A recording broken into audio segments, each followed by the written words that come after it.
Hello, this is Dr. Paul Cottrell, and I'm recording this and doing the live stream on December 23rd.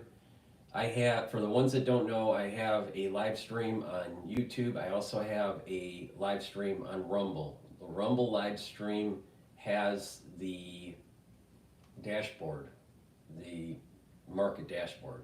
So if you want to see the market dashboard, please watch the live stream on Rumble.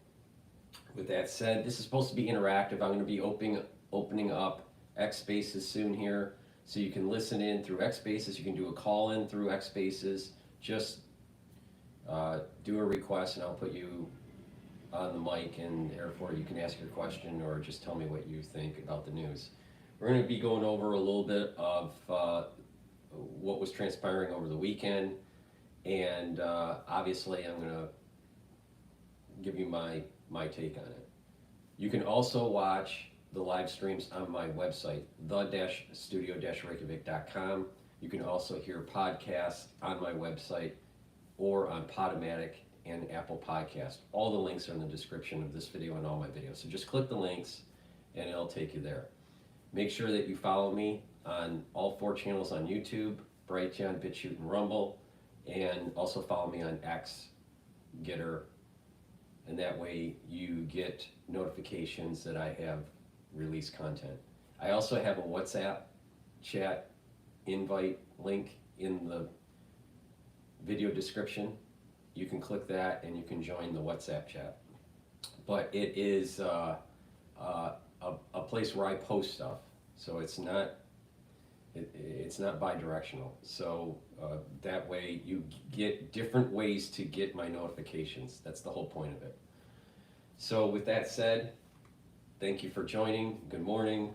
Hopefully you have your coffee. There's going to be some people that are actually in Europe that's going to be watching. There's also people that are in Asia that are late at night that are watching too. So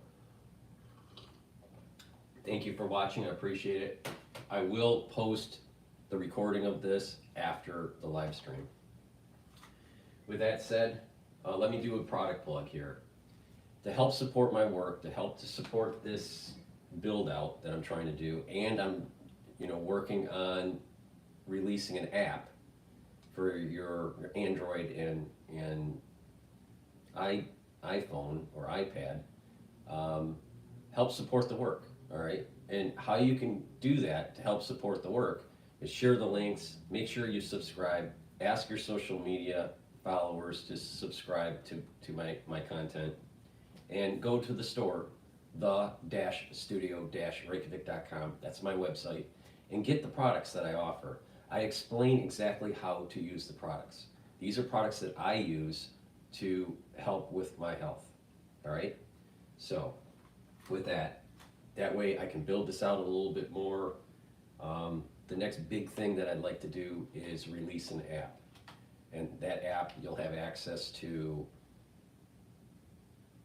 podcasts, recordings, live streams, the content on my website, all right?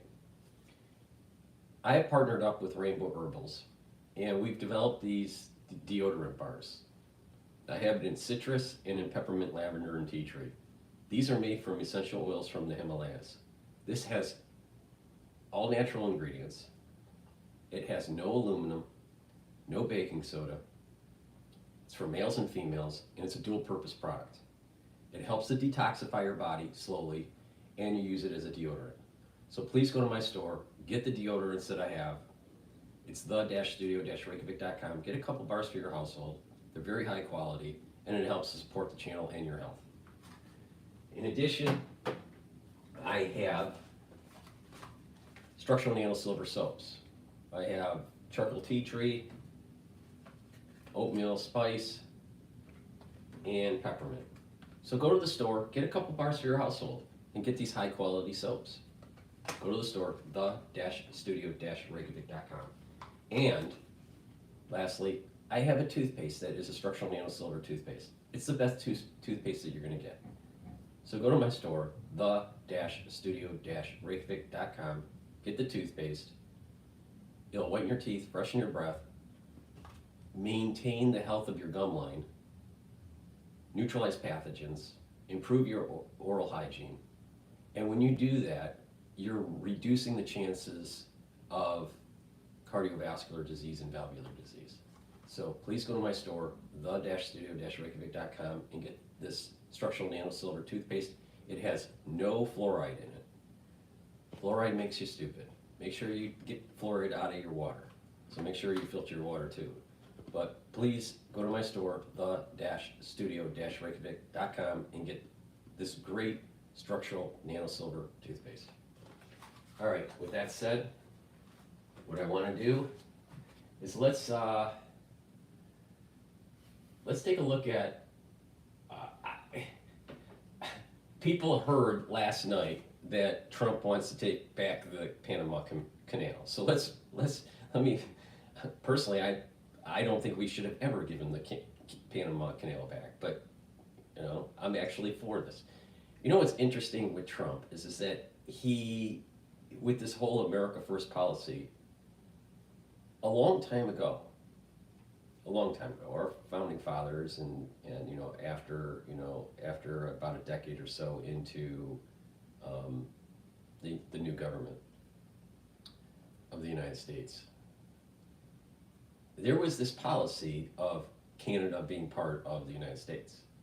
So this whole idea of making Canada a state, the United States buying Canada, the United States taking back Panama since we built it as a very important strategic canal for us to traverse, between the Atlantic Ocean and the Pacific Ocean. But not just that, also commerce is very important. But just military strategy,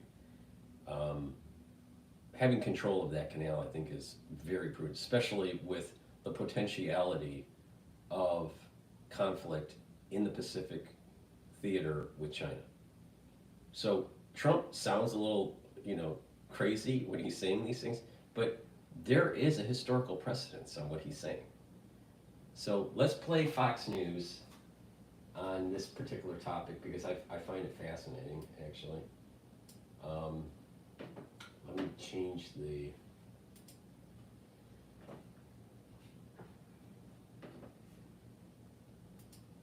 And here's why. It's ongoing. Feels that the ownership and control of Greenland is an absolute necessity. Trump in his first term was looking into the U.S. Let me fix the speaker here.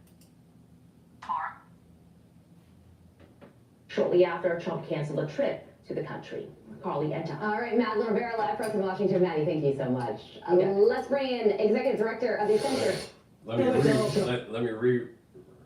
rewind it here. So we're going to play Fox News. Trump threatens to retake control of the Panama Canal. All right, which I think we should take it, but let's see what they have to say. Threatening to take back control of the Panama Canal after saying the country is charging excessive rates to use the passage. Madeline Rivera is in Washington with more. Hey, Maddie. Hi, good morning, Carly and Todd. President Trump says on Truth Social the U.S. is being ripped off. He criticized former President Jimmy Carter, calling him foolish for ceding U.S. control of the Panama Canal. Here's Trump on Sunday.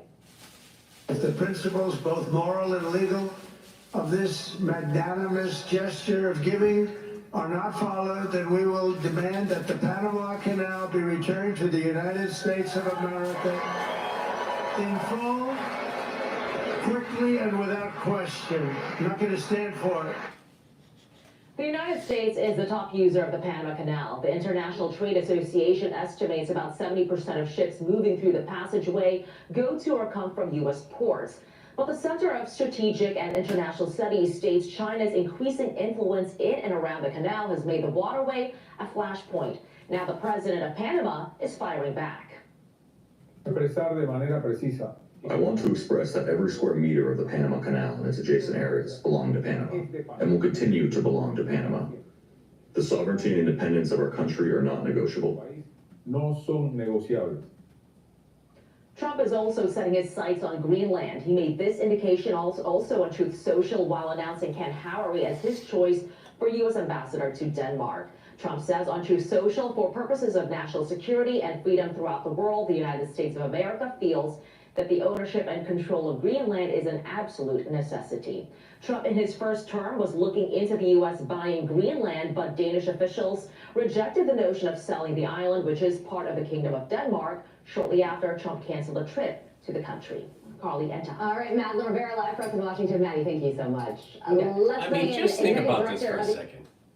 Just step back and think about this for a second. Major historical things have happened over the 250 years of the United States. Big things. You know, when people think about America and American history, it's always about thinking big, right? And I'll tell you, I would not be surprised that something happens during Trump's administration that is reminiscent of our 250 years of history, where we get a piece of Canada or a piece of Greenland. I would not be surprised. And it'll be beneficial for everybody. One, the United States gets larger and has more resources. And two, those individuals that live in those countries that we buy are under the umbrella and of the Constitution and of the United States and under its security umbrella. It's a win-win for everybody. Plus, it's just so Americana to think big like that. See, the problem that we've had in past presidents in recent year, in contemporary times, is that they thought too small, they didn't think big enough, right? And so, yeah, is Trump, flamboyant and bombastic and very New York-ish? Yeah, but that's what we need at this moment in time. Because think about what that would mean if we took Canada, all right? We would save them from tyranny, right? We would save them from Trudeau. We'd save them from the craziness of their government. But not just that. 150 years from now, or 100 years from now, what that would mean for the growth of the United States. It makes sense, and this is what our founding fathers wanted. They thought that the northern territory of Canada was going to be subsumed into the United States. And maybe we're living through that. Maybe we're going to be the generation that sees that. Greenland is a strategic situation for us because of nuclear weapons. And with, things that are starting to transpire, maybe we should have it. But we need to think big. The United States should be thinking big. And then if we bought them, they would be better off. Now, making those kinds of big things, that's a productive move, where you may go into debt to do it, but the benefits in the future outweigh the actual outlays in the present. I mean, it's just, it'd be perfect. It's just so Americana. It's just so, we can do this, right? But you'll have liberals going, no, you can't, this is blah, blah, blah, blah, blah, blah, blah. But yet, that's exactly what our founding fathers would have done. What Trump is stating is what Madison would do, or Adams, or Washington. Now, can you say that with Biden? Could you say that with Clinton? Could you say that with Obama? No, not even close. Not even close. Because they looked down, they looked internal. They didn't look to the stars. They didn't look in an exploratory, expansionary way. Trump is exploratory, expansionary. Why? Because his mindset is like a child, all right? In a good way. There's a naivete that allows for him to not be bogged down by, we can't. No, we can. We can do this. All right. For a secure free society. Joseph Schumacher. Joseph, good morning to you. So some really interesting things to talk about with you today, from Panama to Greenland, two countries you don't often talk about, especially in the same sentence. So what do you think about what President Trump is saying here, and what is he trying to accomplish? So first of all, I think, as usual, President Trump is forecasting something that's very strategic that may not be in the public attention. The Panama Canal is probably one of the 7 strategic choke points, waterways throughout the world, that is not just a commercial transit hub for U.S. commerce, but it's a transit hub for our U.S. Navy. And over time, what's happened is the Panama... And why, under, I think it was Carter, and Brzezinski, you know, Mika and Joe, her father, why did the Trilateral Commission push for the Panama Canal to be transferred over? Why? Why was there a Trilateral Commission, Brzezinski and Carter pushing that? Democrats. You know, here's another example where they're not thinking big. They're not thinking, you know, American exceptionalism. Because during the Carter administration, Carter said, you know what? Inflation's too high. We can't do anything about it. We're too dependent on oil. Buy a sweater, because it's going to get cold. That's not the way you think. That's not how you. That's not. Even though he was an engineer, Carter was an engineer, right? I think he was a nuclear engineer. But the thing is, he wasn't thinking like an engineer. He was thinking like a stupid politician.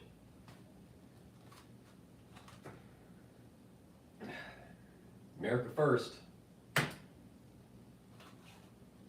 has been diminished by having control over China. So this was a message not just for Panama, but was a message for China, who has been controlling both sides of the canal, the operations of the canal, has been controlling the port holding companies, and slowly is encroaching upon the Western Hemisphere. And so I think what President Trump is trying to do is trying to bring that to the attention of not just the United States public, but to the entire partners in Latin America, to say that there's going to be a new focused attention on this, and that when the canal was turned over, when it was sold by Jimmy Carter, which was, I agree, I think it was a mistake, but it was never sold with the intention that this was going to be then operated by other third-party countries, particularly countries that are adversarial to the United States. Yeah, we'll watch this one play out and see if the president of Panama hops on a flight to Mar-a-Lago so that they can hash this one out.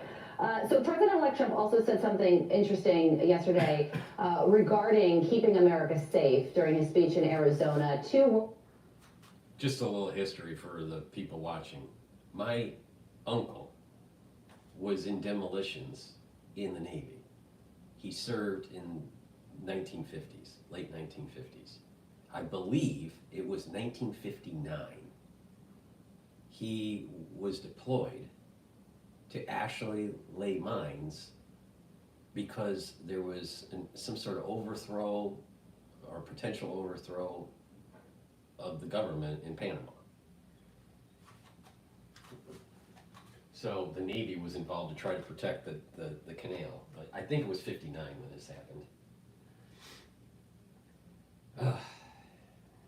Take the canal back. America first. Iron Dome, listen to this. The DEA, the FBI, the intelligence community, and financial sanctions to remove the migrant gangs and criminals that are killing and raping and maiming our citizens. We're going to get them out. We're going to get them out. We're going to get them out fast. We have no choice. We have no choice, by the way. So what do you think about that? No, I think this is, again, President Trump making campaign promises into policies that are going to be enacted by his administration. One of the biggest reasons that I think President Trump got elected was because of the lack of border security that we have in the United States. And I think that one of the first things he's going to do in his administration is start to not just deport criminals, but to put law and order back into the United States. And one of the things that I think that was most inattended to by the Biden administration is these migrant gangs, these criminals, particularly the ones that are coming from Venezuela, the Tren de Aragua, that is terrorizing more than 30 cities throughout the country. So I think President Trump's basically keeping with the montage of promises made, promises kept, and he's making sure that that's going to be a big part of his administration, particularly in the first days after January 20th. All right, Joseph, thank you so much for sticking with us, because a little bit of a soundbite issue. He also said that he's promising to make an American-made Iron Dome to protect the country from any projectile attacks. Significant statement from him. How important is that?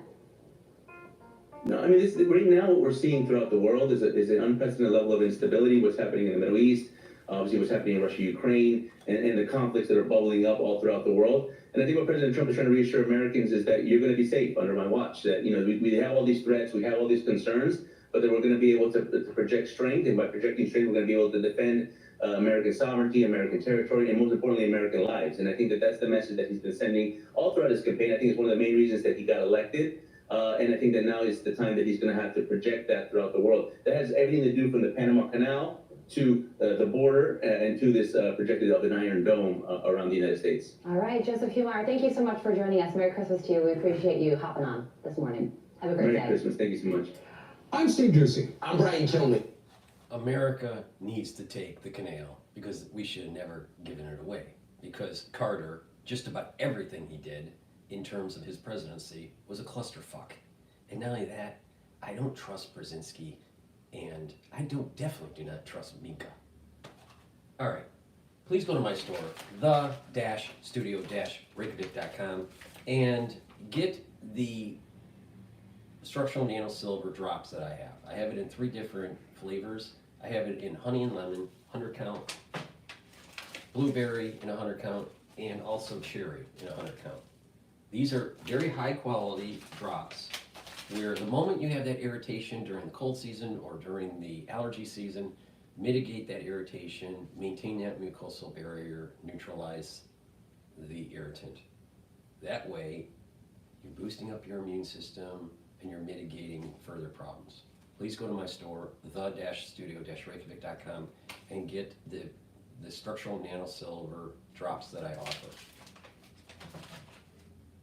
It's also important, and a lot of people don't know, that you need to detoxify your body. Now, I offer different ways to detoxify your body.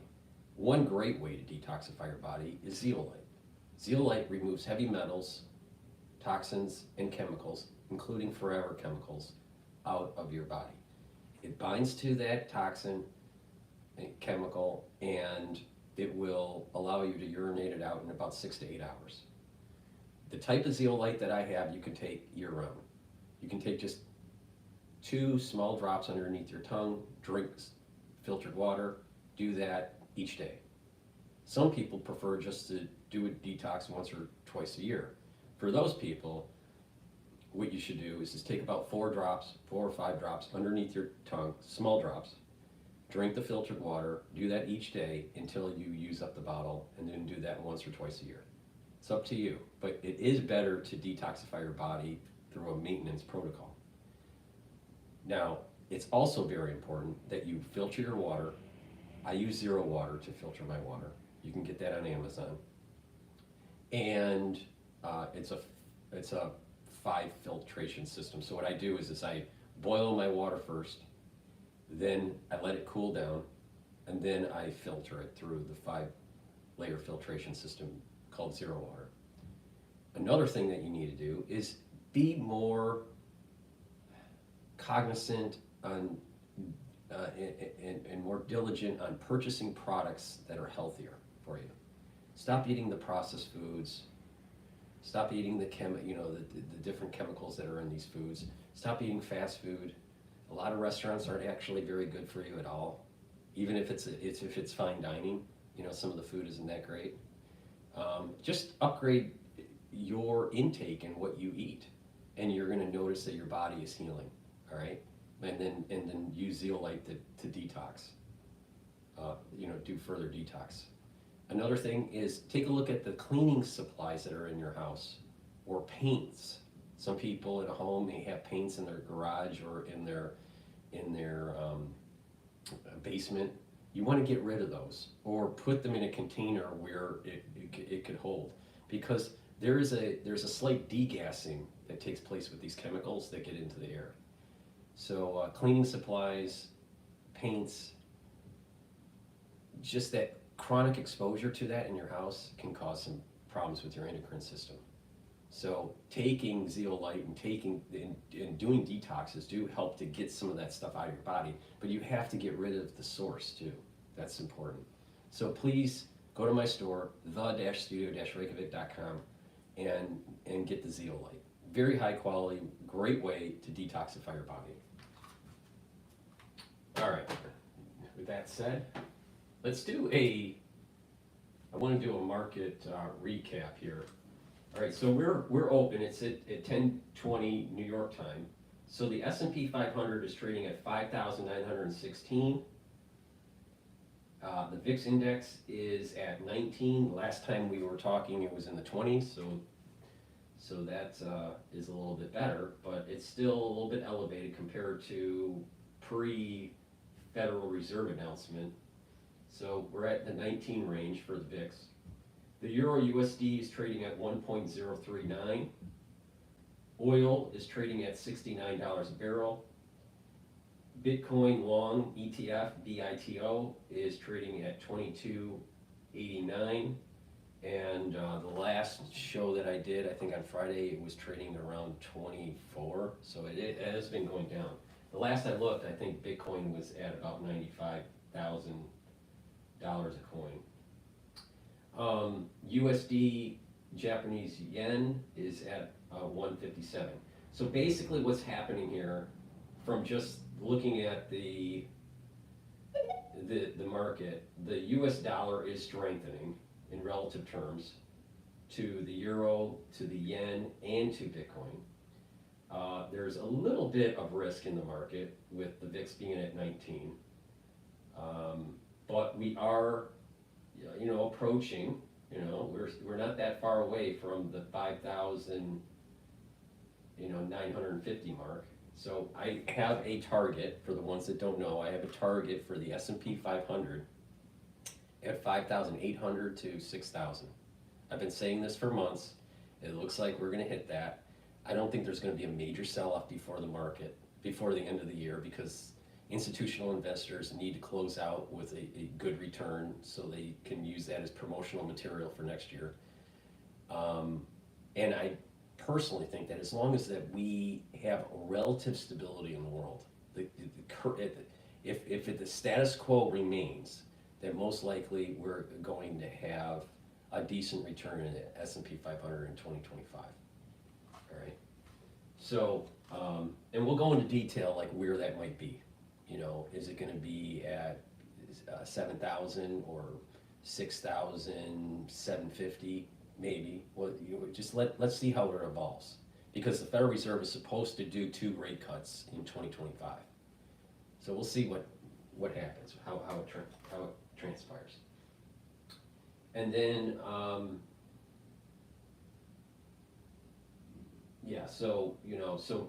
for today, shorting Bitcoin was probably the better move than longing Bitcoin. All right, with that, let's go to, there was a Cash Jordan video that I saw over the weekend that I wanted to play.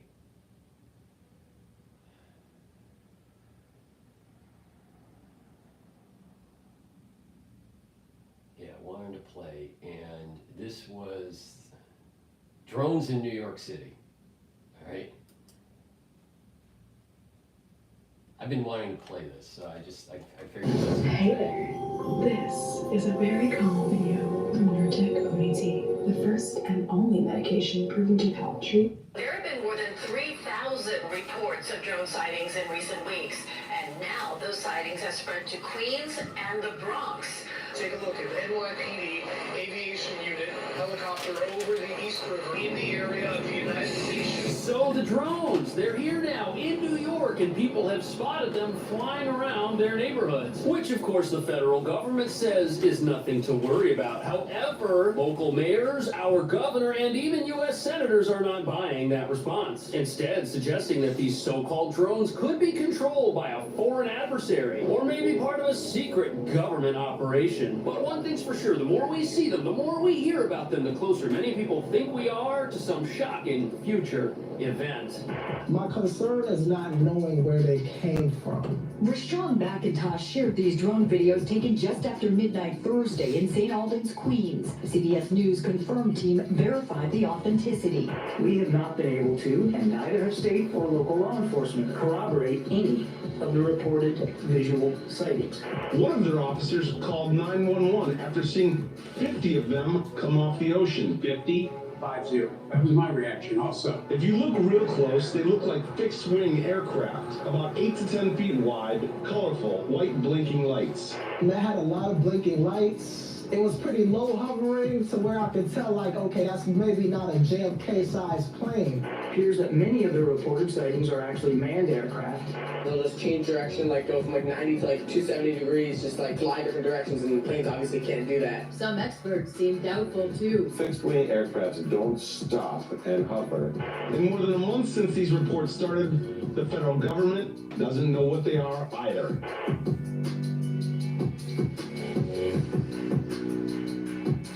So this whole drone thing's reached a point where many now believe there's more going on than meets the eye. And the thought in the back of everyone's mind is this: if car-sized drones are flying around our airspace and we can't stop them, whoever's controlling them can do whatever they want. Now, the U.S. government says these things do not belong to us, but they've also been rather coy about sharing anything more than that, which is not doing a whole lot to calm the nerves of the general public, especially when these drones are now being reported over New York City itself, which is a highly regulated airspace. In fact, one sighting recently took place over by the United Nations on 42nd Street, which shouldn't be happening, but it is, and nobody seems to know why. And what makes this even more bizarre is all of the authorities who could figure out what these things might be, they've got their own drones, which are supposedly state-of-the-art, eliminating the idea that these drones are the work of backyard hobbyists or pranksters who couldn't possibly have something more advanced than the police. At the same time, you've got all sorts of accusations about the origin of these flying objects, like the idea that they're Iranian or Chinese drones launched from a mothership. Yet the powers that be are telling us that we're all just observing things that everybody already knows exist. And that brings us to the real reason why these drones are so alarming to many Americans. Law enforcement sources around the country have come forward saying we're dealing with something that isn't your average flying object. And here we are living in America, which is supposed to have the greatest air force in the whole world, with the technology to shoot down just about anything. And now there's speculation that these things could be sniffers trying to detect some sort of dangerous material that could have entered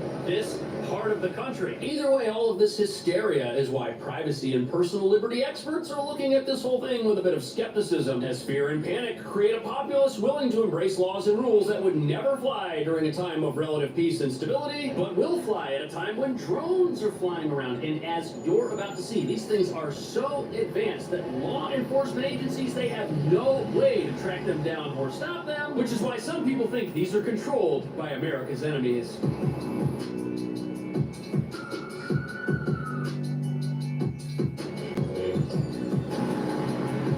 So here we are at the UN, and as you can see from this sign, this is a no drone zone. There was a drone sighted here. Did you know that?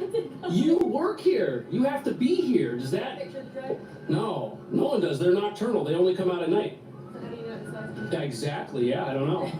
But the real question is, how could something the size of a car take off and loiter around such a heavily regulated and spied upon airspace as this? Take a look at NYPD aviation unit helicopter over the East River in the area of the United Nations, responding to a report of a possible drone. The helicopter was up there for several minutes, went from the east side to the west side, did not find anything.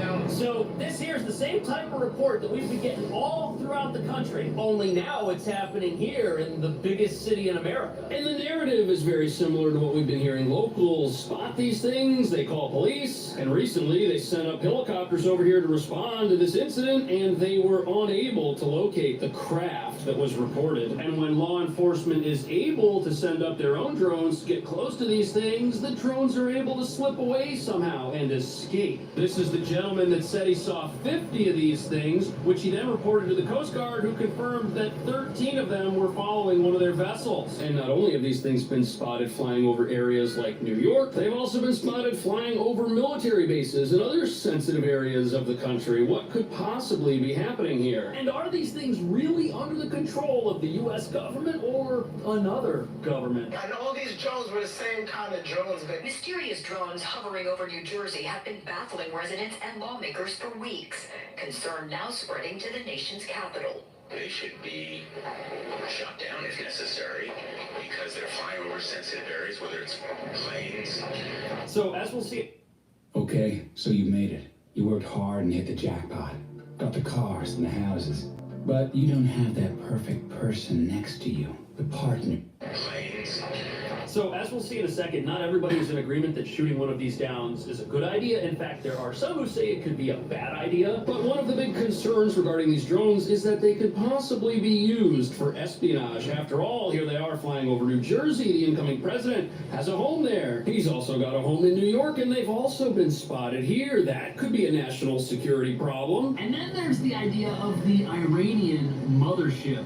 Iranian, I'm by the UN. But here's what you need to know. The idea of a mothership that launches aircraft is not exactly new. Look at this thing. It's not even modern. It's got the ski jump carrier design. That's something commonly found on Russian aircraft carriers, like this one, which could very well indicate they're launching aircraft without the aid of a catapult system the US uses on its carriers. So there could be a mothership. It could be launching drones, but satellite imagery shows that it's almost on the other side of the world, and an object like that is so big there's no way it could loiter off the East Coast without getting picked up visually or by radar or by a heat signature. Now, is it possible for these drones that have been all over New Jersey and are now making their way to New York to have come from an older conventional aircraft carrier? Absolutely. But that idea doesn't really hold water when one of these things was spotted in the water very far away. But something's definitely going on because one was reportedly caught buzzing around the UN. And reports like this of a drone outmaneuvering a helicopter or escaping quickly and totally disappearing. That's why this idea of a foreign government holds so much weight to so many people. Could another country be using these things in a way that's not friendly to America? But the weird thing about this potential idea of a security risk is that if there was some crazy drone technology out there that nobody had ever seen before, why haven't we seen it before? After all, there is a major conflict going on, and drones are in use all over that conflict, yet nothing that's Russian or Western seems to be able to perform like these drones we're seeing on the news. Why haven't we seen Russia use something like this? Why haven't we seen Ukraine deploy some technology like this? Both sides are using drones all the time. And just a few weeks ago, Russia deployed a weapon on the battlefield that had never been used in war by anybody, proving that both sides aren't really hiding their advanced technology. Think about it. If either side had technology like this, that war would be over in 2 seconds without the use of a weapon of mass destruction. However, this could mean that the technology we're looking at isn't Russian or Western. But if that's the case, then what are people seeing out of their apartment windows that they're then calling the NYPD about? On Thursday, U.S. Senator Kirsten Gillibrand, Senate Majority Leader Chuck Schumer,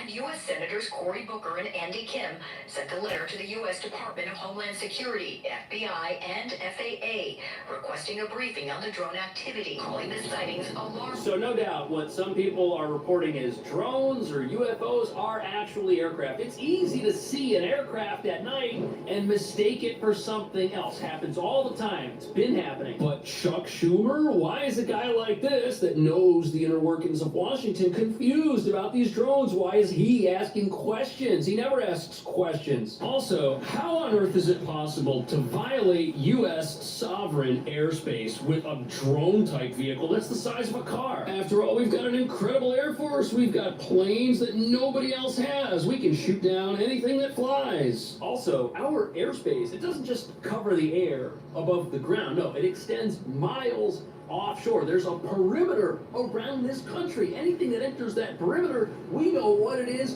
where it's coming from, long before it even gets here. That's why whenever the Russians send up their Cold War propeller-driven bombers towards Alaska, we intercept them and turn them back. They're testing our air defense response times by entering that perimeter from the closest location that they can, by the way. And because they're launching from so close, that reveals that wherever these things are coming from, it's not too far away. That's why one senator said that there's a mothership off the coast, but they could also be launched physically from somewhere in the United States. And that leaves us with the most logical explanation being that these things are coming from somewhere on U.S. soil. That doesn't negate the fact that they could be launched and controlled by a foreign adversary, but it does lend some credibility to the idea that whoever's running the country right now knows what's going on and just isn't saying anything. And that is opening the door to people's worst fears and speculations, plus downing one, even though many are suggesting that, others are saying it could actually be a very terrible, dangerous idea. The Tempur-Pedic Adapt mattress was designed to help make aches and pains a thing of the past, because only Tempur material eases your pressure points in a way no other mattress can. Save up to $500 now on select adjustable mattress sets.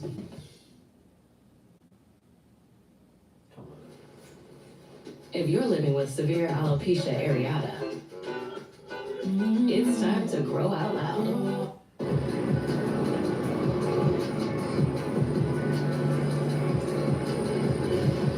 So as the country and now this city speculate over what these drones are and where they came from, what everybody wants to know is when can we get our hands on one and tear it apart and see what makes it tick. Because the technology inside of them must be pretty advanced for these things to do what they do. And this also reveals that there's something going on here that our government might not be sharing with us. And when we get our hands on one, eventually, there are some people who think that what will be found inside is going to baffle everyone. Drone pilot Mike Anella is trying to decipher the recent mysterious sightings. This solid green. That's highly unusual. He's been using commercial drones from his own business, New Jersey Drone Shots, to take video of the unidentified craft. Some turn out to be just regular planes flying into Newark. We can tell when So here's where things get kind of weird. We've got a guy who operates drones professionally. He knows how they operate. He knows how long they can typically stay airborne. And he says he's looked into these things and they are totally different than anything you or I could go and buy. Also, what you or I could go and buy would be big enough to launch by hand out of an apartment window. These things are apparently the size of SUVs. And hiding something that's this big and weighs 4,000 pounds would be incredibly difficult. Also, how would you even operate one of these things? Two guys just got arrested for flying their drones near the Boston airport. I wonder where they got the idea to do this. And that's what's contributing so much suspicion to this whole thing. If you or I were to try and operate one of these things ourselves in an area of the country where we're not supposed to, immediately we would get busted. Yet these things are the size of a taxi cab and they're hovering around. Can you imagine if one of these things crashed? It would destroy someone's house. Which is why the military... This is the, yeah. idea there could be risks to society. Hold on. This is why I think the drones, most of them, the large ones, it's a military test. Our U.S. military is working with companies that are making these types of devices, these types of drones, and they're testing them to see, what the weaknesses are, how to deploy them, how to use them, because I personally think in 2025 there's going to be a major operation against Iran, and we're going to see drone warfare in the Middle East. That's what I think is happening. And I would not be surprised that Raytheon is involved and Palantir.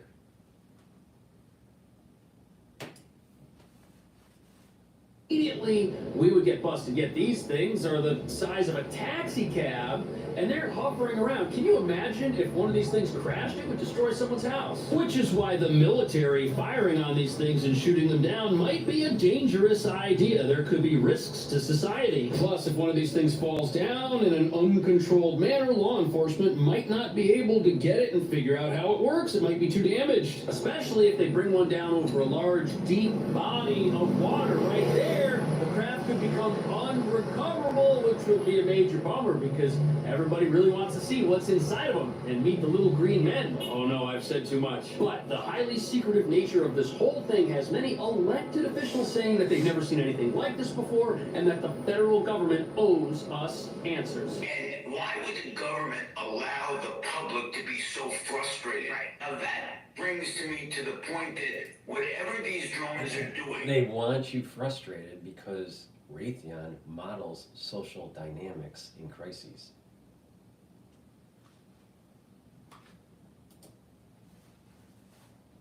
The government really doesn't want us to know. What that must mean is they're more concerned with us getting knowledge and being afraid of. So that was a state senator from New Jersey, and he thinks that if we really knew what was going on with these things, we would be incredibly frightened. And the government thinks that it's better for us all just not to know because ignorance is bliss. But since the government changed its story on this whole thing, that's got everyone speculating, and why shouldn't they? Of course there's going to be distrust with something like this that comes up. People don't know what these things are. They're strange, and they're over houses and apartments, and people are seeing them. CBS even verified some of the footage that was recently obtained in the Bronx. These are real sightings of something. They might not be drones. Witnesses sound skeptical of that. Another drone. They'll just change direction, like go from like 90 to like 270 degrees, just like different directions, and planes obviously can't do that. Some experts seem doubtful too. Fixed-wing aircrafts don't stop and hover and then go dark and take off. So I see no reason to doubt these people. You've got regular citizens that have filmed these things. You've got people in law enforcement. You've got government officials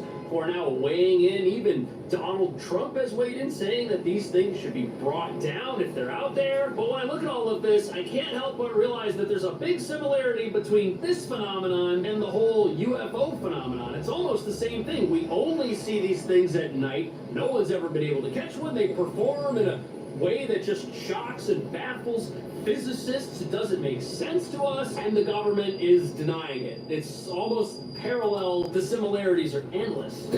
I'll get the request soon here after we finish this video. It's about a minute or so on X. So my take on this, I remember must have been around 2005. It was in the summer, and it was in Michigan, and it was by they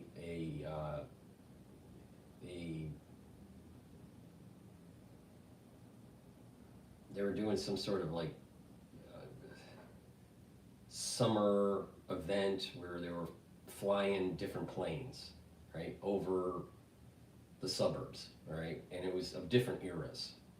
So there was an airport that was local to the area, and they would be flying, like, say, old World War I planes, right, and then all of a sudden World War II would start flying, and then you'd see some of the bombers and the fighters, and it was pretty cool, and it was pretty loud, and it was lower hanging over the suburbs. And then they went into let's say the Korean War, and then the Vietnam era, and then the modern era. It was pretty cool, and it was so weird because I was actually working in the garden at the time. I had a garden, and I looked up, and they were flying one of those stealth bombers, all right? And when you look at it from a certain angle, when it's coming in, so it knows it knows when it's flying into a region, what trajectory to go to have the lowest signature for radar, all right? It has a very low profile, plus it has special paint and all this stuff. And when you look up into the sky, it literally looks like a UFO as it's flying in. Now, this is all during the day, this wasn't at night or anything. It was during the day, and it was, during an air show, to commemorate the different wars that, it must have been maybe, something to do with like Veterans Day or Memorial Day or something like that. So, but I looked up into the sky, and I think that this was 2005, and literally, that stealth bomber looked look like a UFO as it was coming in. It turned around, and it has such a low profile, it looks like literally a flying saucer. And then as it approaches, overhead, then you start seeing the real silhouette of the shape of the plane. But at certain angles of the stealth bomber, it looks like a UFO. So the point I'm making here is that the U.S. builds technology, has technology, implements technology in its Air Force that has silhouettes that are very similar to what we would call flying saucers, right? And you just go back to even during the early jet propulsion days of World War II and what Nazi Germany was developing with their jet aircraft. They had a unique silhouette for their planes. So I think that it's just U.S. I think it's U.S. technology. I think they're testing something for an event that's going to be taking place in 2025 in the Middle East. So let me just finish this video really quick here, and then we'll take questions. This is only going to take about a minute. I don't think these are UFOs. I don't think people are seeing alien spacecraft or even terrestrial spacecraft that we just don't know about. There's got to be a perfectly logical explanation for this out there somewhere. It's just pretty hard to find because nobody wants to give it to us. And that brings some weight to the argument that these could be misidentified aircraft. It is possible to film an aircraft flying over New York with the right kind of camera and lens to make it look like something that it might not be. But at the same time, as long as the government keeps being coy about the details or keeps modifying the information that they're giving us, and as long as high-level people like the incoming president and senators press for answers and don't get them, there will be rampant speculation in the minds of everybody. What do you think these things are? Is there a perfectly logical explanation out there somewhere? What do you think it is? Or are they aliens? Or Iranians? Let me know. Thank you so much. I'll see you in the next video. I think it's more probable it's U.S. technology. I don't think it's ET. It's less probable that it's foreign. At first I thought it was foreign, but you know what? If it was foreign, I think we would have had our military more activated and shooting it down. And if we can't control our airspaces, then we definitely have a big problem. But what I'm going to do is I have two requests here, so I'm just going to pick one here and put them on speaker here. Hello. You've been given the speaker, so if you want to ask a question or state something on your opinion for the news, I'd greatly appreciate it. Yeah, sure, Dr. Paul. Hi, Oh my God, I'm on TV. Look at me, Ma. How you doing? So, yeah. No, I mean, I've, followed you on X for a while, and, sort of a lot of the messages were fucked. We're fucked. How do we unfuck ourselves? What's the detoxification, and how do we get out of this horrible situation? Oh, so you're talking about, you want to talk about just the health side of this. Okay, so the thing is that because of the censorship, because I'm doing streams on YouTube, we have to be careful on what we say. So I'm going to speak in code, all right? So the reality of the situation is this. We went through a crisis in 2020 where we have a weakening of the immune system, all right? But the immune system is something that can heal over time. But it takes time for it to heal because there are memory cells and antibody titers and all this stuff that takes a while to kind of just get back to homeostasis. So the whole idea here is to stop getting sick, right?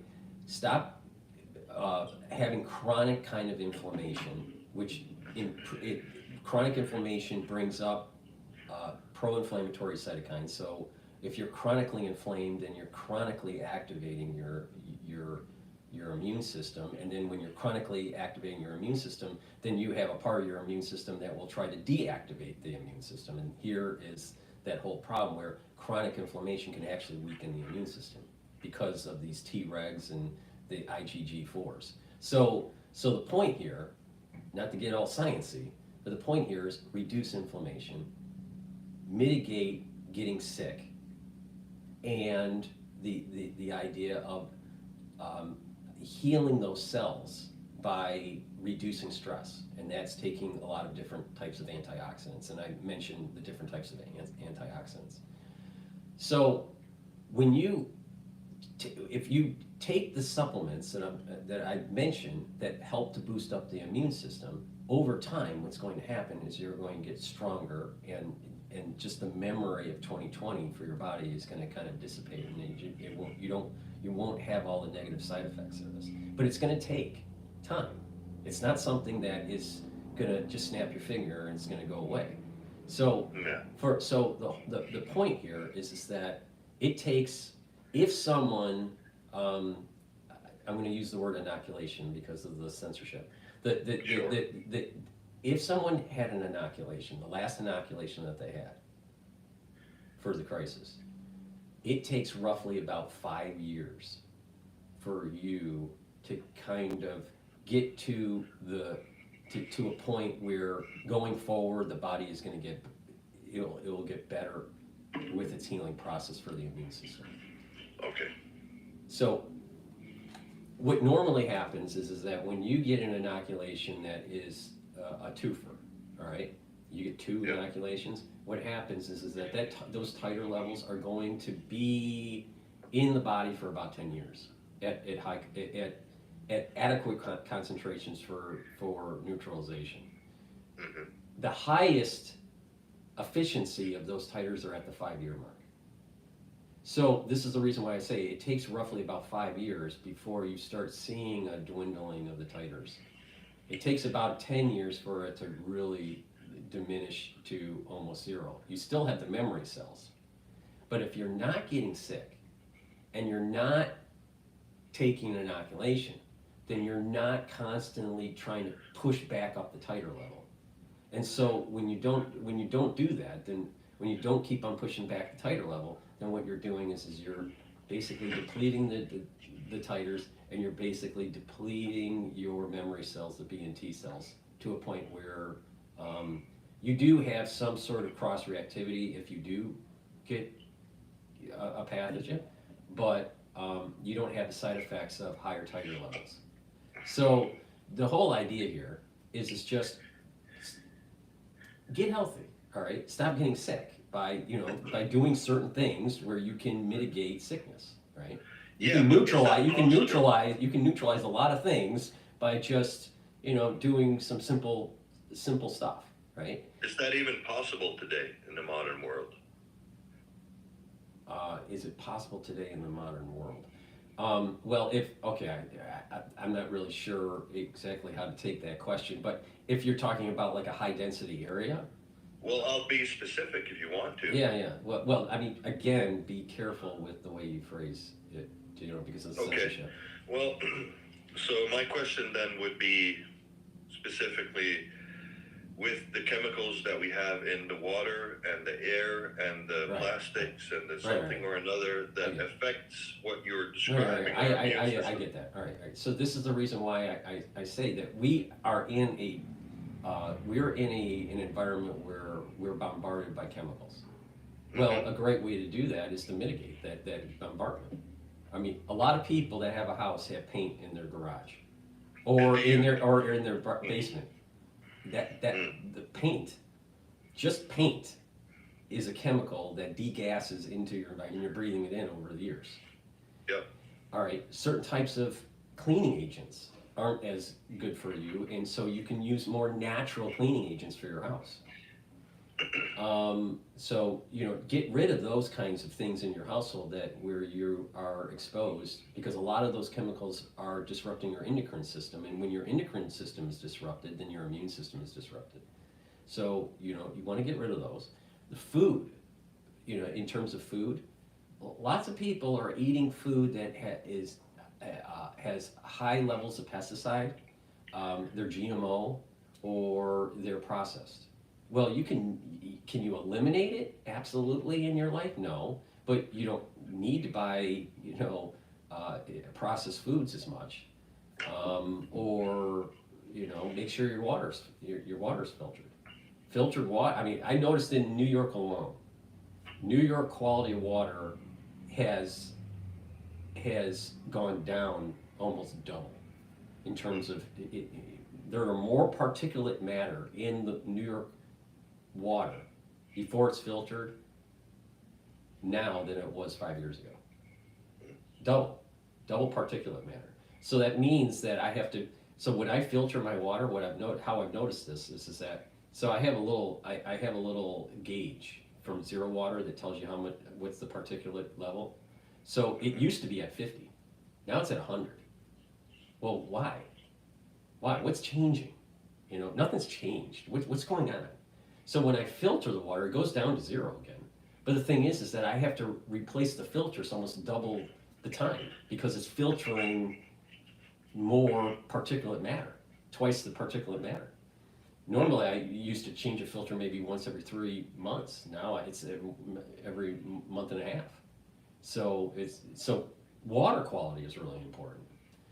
And then now that's just the environment that we're in. Now things that are floating around, right? That becomes more problematic when you're talking about pathogens. Things that are floating around. And the only way to really do that is that you got to you don't want to be a hermit because that's not healthy. But the idea is that you can put stuff on your hands, that can mitigate it, that I've talked about. There are, make sure that, good oral hygiene and good, just body hygiene is really important. And, just a little bit of luck. I mean, there is such a thing as if there's a lot of pathogens that are floating around. Can you absolutely positively mitigate all of it? No, you can't. I mean, some of it is, you can't be fearful of life either. But Dr. Paul, yeah. How then do you stay optimistic and how do you have a worldview that allows you to navigate the world where you feel like maybe it's going to be okay, or is that what you're describing? Solution? I want to be optimistic, but I want to be wide-eyed in reality. Right. Now, unfortunately, being wide-eyed for many people seems to be pessimistic. Yeah, because you're autistic. Probably. Autistic? I'm not autistic. But probably. We all are. Well, all right, go on. Well, Sorry, but the thing is that there are things there.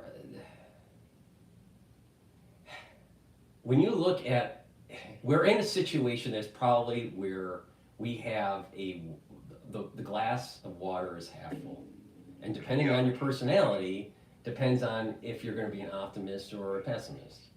All right. Yeah. We have nefarious things that are going on with the U.S. government and other governments around the world that are affecting our lives in so many different ways, in terms of health and in terms of our financial stability or the economy or just safety, military operations that are going on.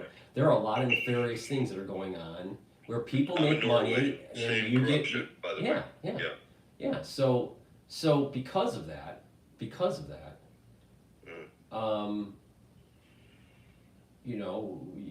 just have to be wide-eyed and go, okay, what can we do to try to mitigate it? Can we stop the national security state alone? No, we can't.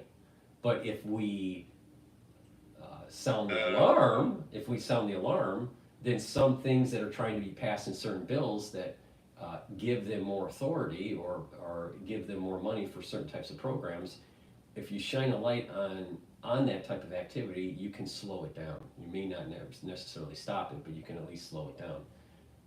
So in terms of the national security state being in terms of the national security state growing, under the Trump administration, I would say, I think it'll be, the growth rate will be slower compared to another administration. So I'm optimistic in the short term.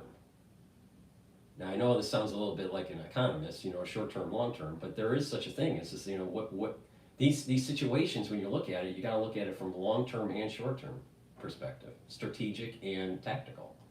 So, you know, can you be optimistic in what's going on in this world? Yeah, but can you be pessimistic too? Yeah, you can. I think that the glass is half full. So I guess that's an optimistic aspect to it. But the thing is that we need to be on our toes. You can't see the problem that I have with covering the 2020 crisis is that I found two things that I was absolutely shocked at with the American public. One, the scientific understanding of things was so low. The bar was so low in the United States. I found it appalling, absolutely appalling. You know, and then the self-centeredness of most Americans. I do not believe that most Americans, when push comes to shove, are actually giving people. I think they're very egocentric. And it was not Americans, by the way. It was everybody. Well, I'm just, well, that's true, but I'm just focused with this conversation about Americans in general. Okay. You know, I found Americans in general care more about their bread and circus and their self-centeredness. I mean, just think about the prepper movement in general. Is the prepper movement an egoistic or is it a utilitarian philosophy? It's a great point. No, it's but it does help everybody though, because if everybody is independent, then it's good for the. Well, there is, community. yeah. I mean, there. Well, this is where you're bringing up the whole invisible hand from Adam Smith. You know, the idea that if you have individual agents that are focused on their individual self-interest, that in theory there will be some sort of Nash equilibrium that will lead to homeostasis within the society where you will have peace and prosperity. Mm-hmm. That's a theory. My observation with what happened with COVID. With the toilet paper? Yeah. Well, I mean, it just, you know, there was a lot of self-centeredness that was going on. A lot of self-centeredness. And then you also had, because of the bar for science was so low, that you had a lot of people pontificating about things that they really didn't really understand. And that there was a nuance. Even this conversation at the very beginning, you can notice that there's a detailed nuance to it, right? There is, some people would say, oh, you know, because a lot of people are used to just button pushing. They're used to, I have a problem, I need to take a pill, and oh, by the way, it will, you know, help, you know, right away it'll go away. It does. That's not, a lot of problems. Doesn't work like that. You know, sometimes you have to have a short-term strategy and a long-term strategy, and sometimes they're opposites. You know, sometimes you have to do harm in the short term for long-term relief and all this stuff. You know, so I mean, we can get into the detail of that later. But the point I'm making here is that a lot of people had this kind of like very button push mentality about life, where what's the simple solution for it to all go away, and it's not that simple. It's not that simple. And so, when it comes to going back to the immune system, because it has so many feedback loops, positive and negative feedback loops, and are time dependent, that there's so many different variables involved that you just need to let the body heal. So if we assume that nothing else is released that is nefarious, and we assume that nothing will emerge that is floating around that could harm us, then we have a good chance of healing our immune system for most people, where we get back close to a pre-2020 state. For other people, maybe 2%. Some of them will heal quicker.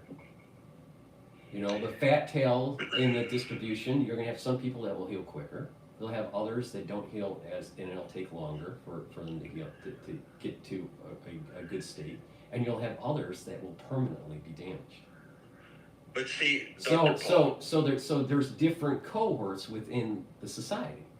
Sure. So it's not as simple as, well, what does one do? Well, if someone has an autoimmune disorder, that may be transitory over time, or it may be permanent.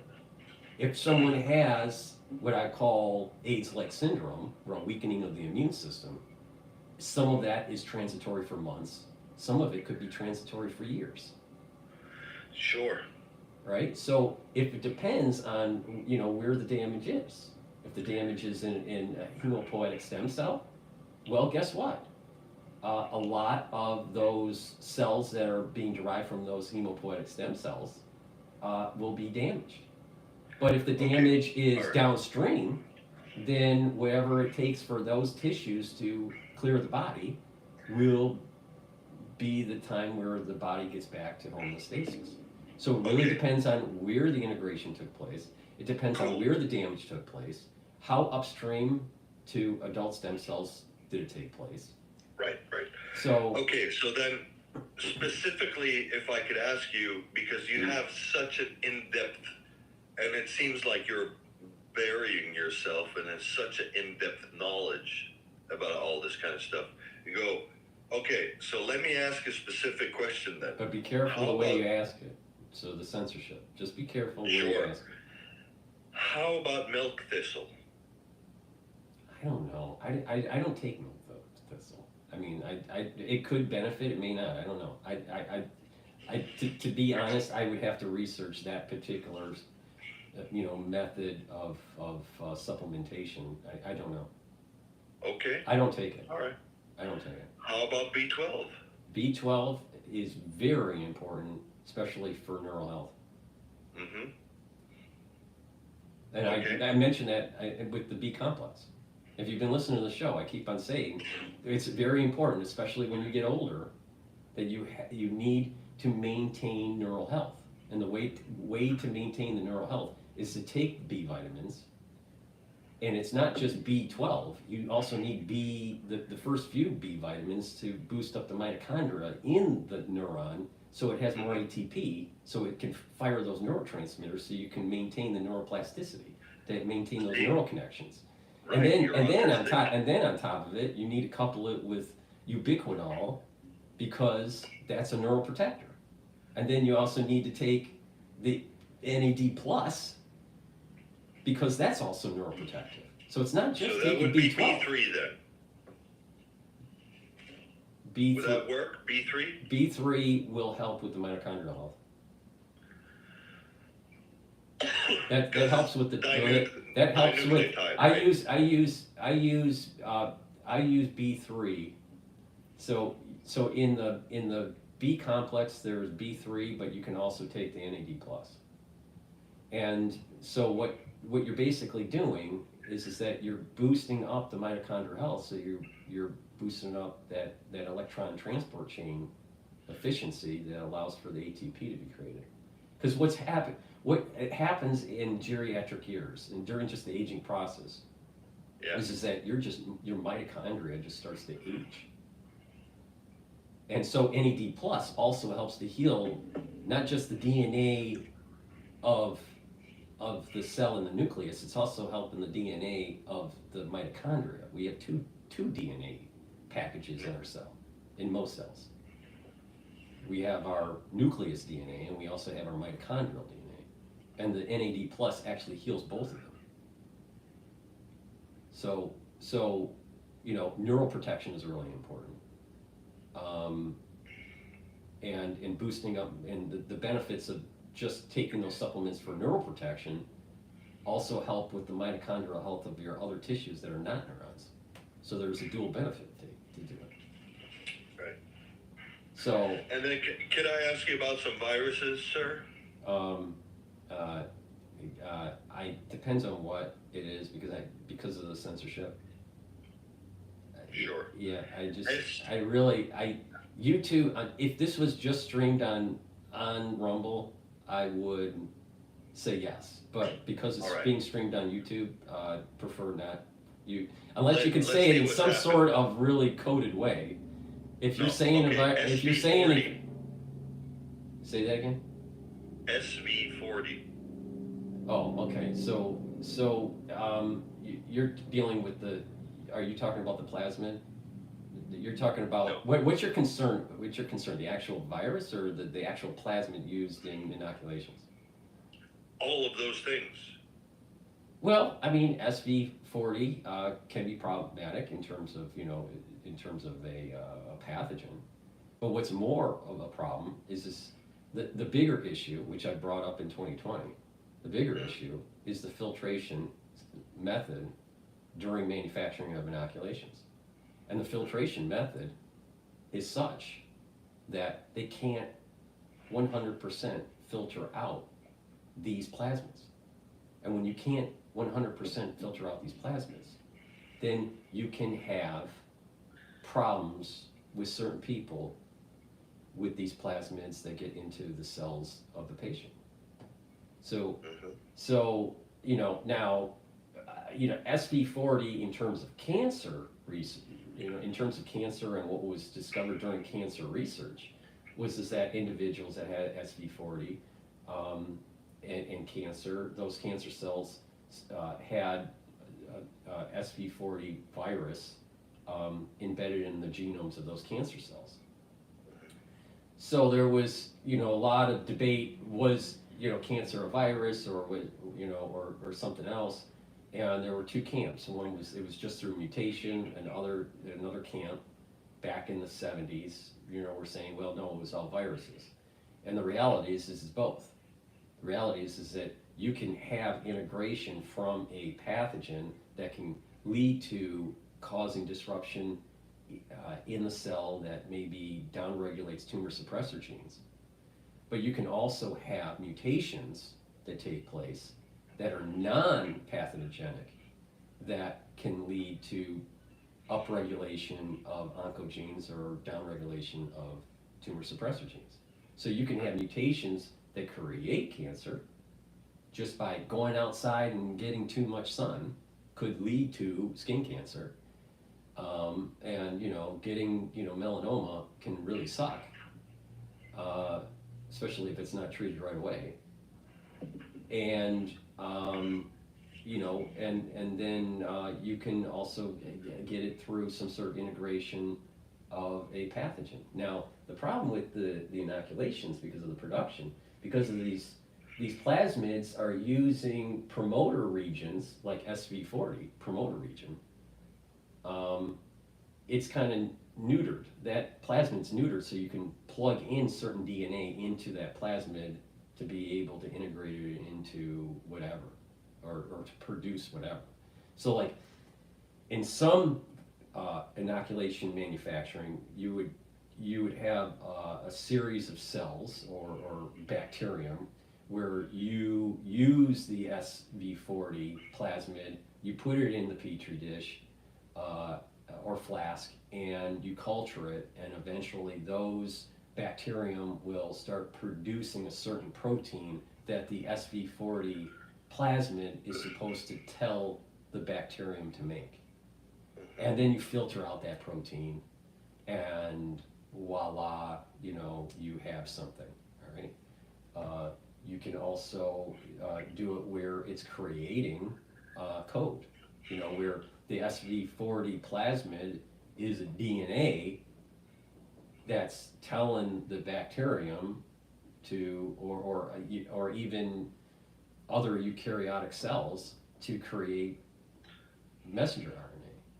And by doing that, you can filter out the messenger RNA, but the problem is that the filtration process could still have some plasmids in them that could cause some problems. So it's just that I don't like the industry, the big pharma. The problem with big pharma is this. They feel as though they feel that the testing that they do is adequate enough to prove safe and effective. The problem is is that when you actually look at the chemical signatures through, some sort of mass spec, or you do some chemical analysis of the actual vials, you'll start to notice, that these vials are not pure. And when you don't have purity and there's variation within the lots, then voila, you may have, for certain people, problems that arise through injury. So so the problem with big pharmas is that some of them know and they don't care.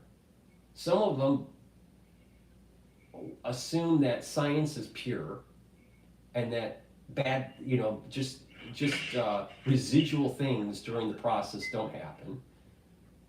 And then other people on the other side of the spectrum think all science is bad and all, pharma is bad. And so this is the problem I think this was one of the problems that was happening in 2020. That there were too many people that were too one-sided on the argument. It's like, either the big pharma people would say big pharma's great, or you had another side of the people out there that are saying big pharma is all bad. And it's like, well, it's not all bad, all right? But that doesn't take away from you pussyfooting around the whole issue, though. I hear a lot of details with what you're describing, and there's a whole bunch of immune cells and all this kind of stuff. Mm-hmm. But you're not helping. But what exactly do you want me to? What's your question that without having some sort of censorship at you? Okay. Well, how about, is there a P450? Is there the something or another detoxification? Is there something that you can take? Have you been listening to my show? Every video I states what to do.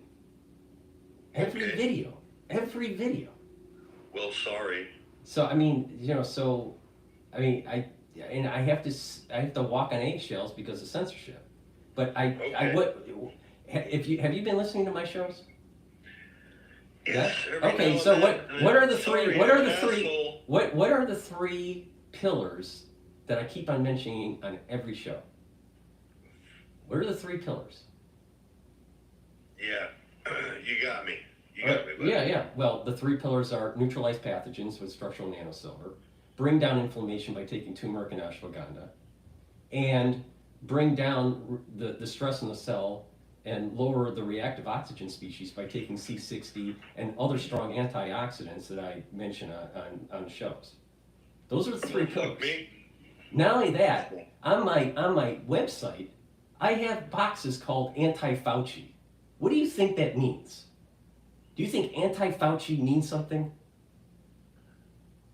Do you think, to think about the environment that we're in, where there's so much censorship, don't you think that the anti-Fauci beginner's box, the anti-Fauci advanced box, and the anti-Fauci deluxe box means something? What do you think that means? So I'm not pussyfooting around. I am working within the constructs of the censorship to be able to inform the public on what they need to do to improve their immune system. So I totally disagree with you on that, because for the last 5 years, I've been saying the same fucking thing. The same thing on every show. So that's horseshit. All right, that's cool. I'll take it. All right, so thank you for calling in. I appreciate it. Yeah.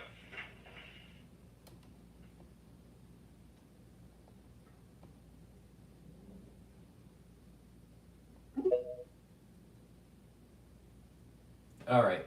Hello, this is someone that wants to speak. Hey, Paul. Hi, how you doing? Good to speak to you again.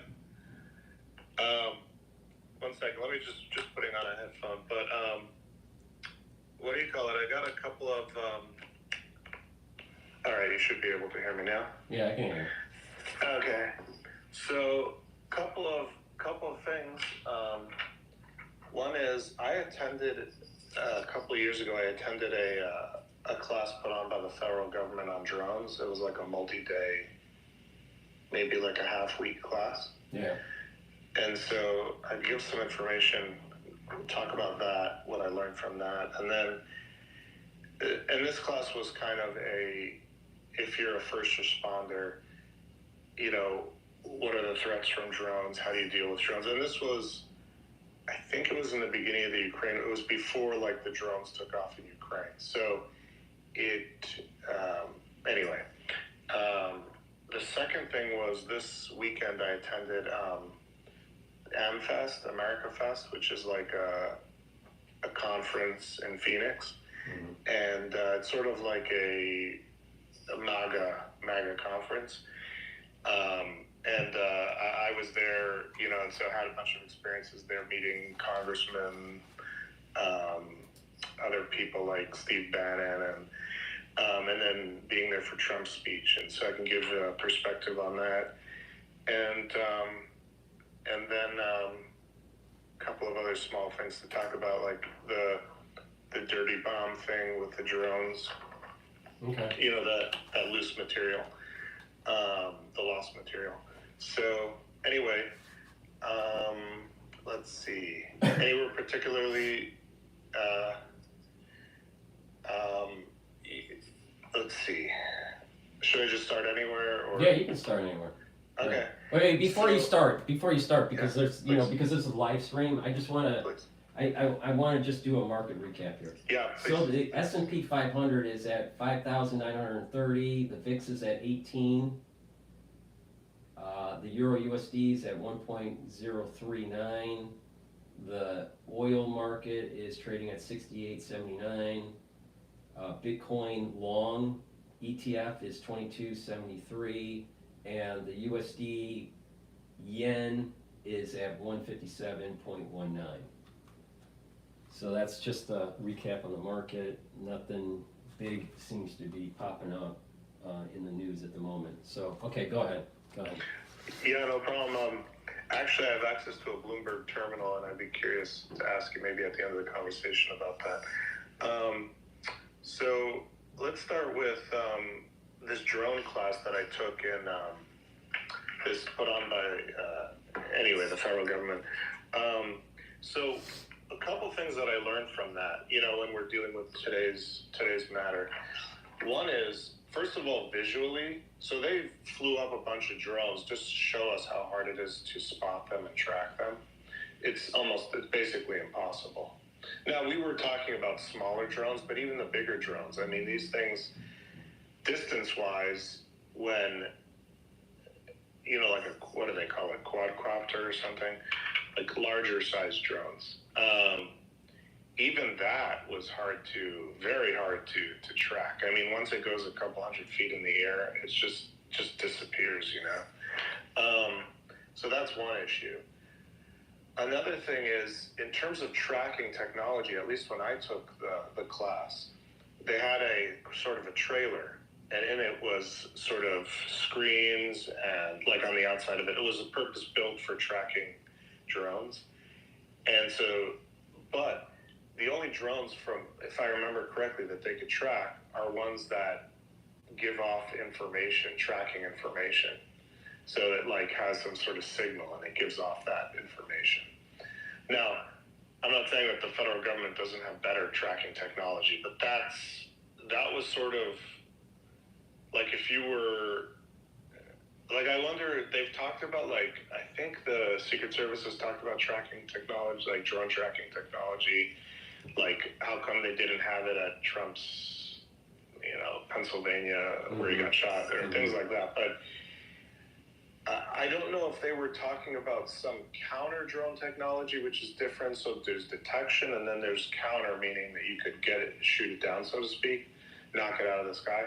But, you know, we didn't learn any counter drone stuff. My understanding with the shooting down, understanding was it's like a little kind of like a ray gun that's on the ground that they aim at the drone, and somehow it like messes up the frequency, and the drone goes into safe mode to land. Yeah, I just watched a video interview with the Sean Ryan show on YouTube, and he had a guy named Joe Lonsdale on there, and this guy owns a company that he's like a big silicon, like a big tech guy, and he has a company that shoots like some kind of electro ray, basically energy, or some sort of, like you're saying, and it like an EMP but directed. Something like that, and then it was really cool listening to him, but he was saying, yeah, so it's totally possible to do. In the class that I took, they didn't really get into counter drone, because the laws are so strict in the United States about like countering drones, about like, in other words, knocking them out of the sky. So they were saying for like first responders, there's not much you could do. Now, as far as like the federal government above like a first responder level, like does even the FBI or do any of those guys have, or Department of Homeland Security, do they have authorization to knock out drones? If I remember correctly, it was so strict against doing that kind of stuff. So, and that was another thought that came into my mind. I wonder whether this drone stuff that's going on, at least maybe one of the purposes, if not maybe the purpose, is to drum up the new legislation that would allow them to knock out drones. You see how they do that? So they get everybody worried, and then they say, because Schumer came out, I think it said, oh, we need legislation that allows them to knock out drones. So I wonder if that's at least one part of what's going on, one purpose for why they're doing this, or allowing it to happen. So now, but just to go back to the tracking technology for a second. So again, I think if I remember, it was only drones that give off the tracking signal. Well, can I just interject for a quick second? Yeah, please, some thoughts that popped in my mind when you mentioned this stuff. I'm a big fan of just taking a look at just the historical trajectory here, at least in the interim. The last 5 years or so, no, more than 5 years, the last, let's say 8 years in New York, the NYPD has been playing around with testing out drones. But it was usually for big events like New Year's Eve. Then when the crisis of 2020 happened, there were reports, I didn't see them, but there were reports of drones flying up and down the East River and the Hudson, telling individuals to stay inside during the lockdown. The shelter in place. This was during the first wave. So you're talking about the first quarter of 2020. So you had that going on, maybe even into the summer, right? But you had that going on, and then so I just feel as though there's just kind of like a slow build out of municipalities starting to buy drones, starting to use this as a surveillance type technology. It kind of feels a little bit kind of like J-Helm, if you remember J-Helm. Oh yeah, J-Helm. In 2015, every time even in New York, if you just get off of let's say Terrytown, you know where Terrytown is, right? Is that a train stop? Yeah. Okay. Up in upstate, all right? So if you guys, so you go to Terrytown, all right? This is during the J-Helm days, and it's low density people, right? I mean, this is not a big. I mean, it's not like Wall Street or anything, right? Yeah. So you get off of the trains. I saw this from my own eyes, and they had all these military equipment that were like ATF kind of stuff, just at the station for their J-Helm operation. So it's like, why?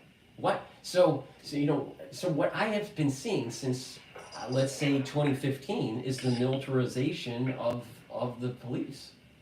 Oh yeah.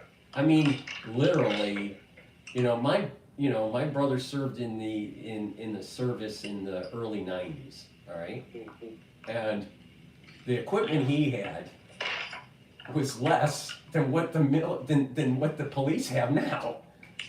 So I mean, it's just like, I think that perhaps we've militarized our police force too much, And this drone thing that's popping up is just an extension of this. Interesting. Well, and yeah, I completely agree with you. Like, I've done something called the Sheriff Citizens Academy, where you citizens can go and you do 9 weeks in a row. Every Wednesday night, you go to you see a different part of the sheriff's department, and so they showed us SWAT and things like that as well one night. Oh yeah, I mean they're absolutely whatever the word is, Militarization. They're militarizing. They're militarizing these But I departments. think part of the problem. Sorry, I think part of the problem is because we see how bad drones are, in Ukraine, where I think the worry is there. Somebody in another class I took, put on by the federal government, is a bomb. I took two. One was a suicide bomb class, and these are week-long classes, so serious classes. And the other was just a regular bomb class, and making bombs is, I want to be careful what I say because it's public, but making bombs is easy, very easy, using homemade whatever. Well, I mean, a classic example is what Ted Kaczynski was, doing. I mean, it's just plus, with the internet and everything, just. Yeah.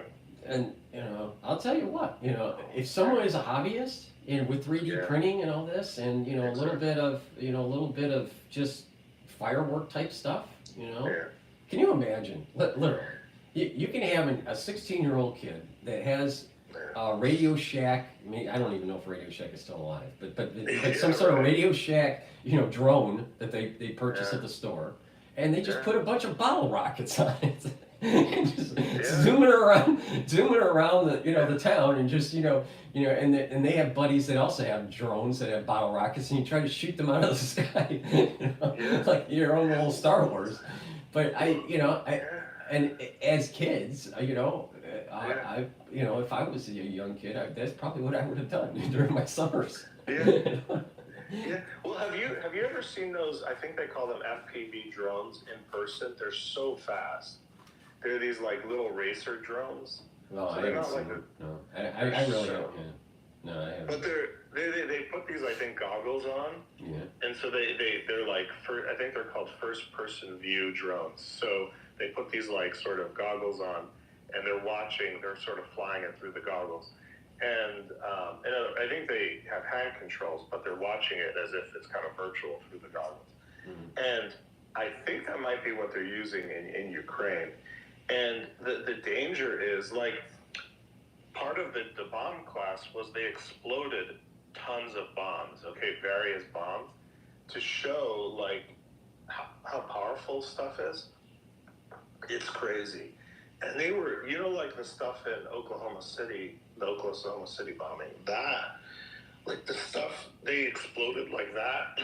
One of the lessons I learned from this class, meaning just that I personally took away from it, was if there's ever a bomb, if they're clearing an area for a bomb, I'm getting the hell out of there as quickly as possible. Because they did even very small amounts, just small amounts. Let me give you an example, like how small it would have been, smaller, those little, when you're cooking food, not cooking, but keeping food warm outside, those, they light them under the metal trays, and then it's this red kind of fire, so a small little, a bigger than twice the size of a tuna can, okay? That amount of the stuff that they had in Oklahoma City, that small amount, was so extremely powerful, so scary, so dangerous. Mm-hmm. So you take something and that's how so you take, my concern is if you look out at the future, what's going to happen? What's going to happen is you're going to have all these drones are going to be ubiquitous.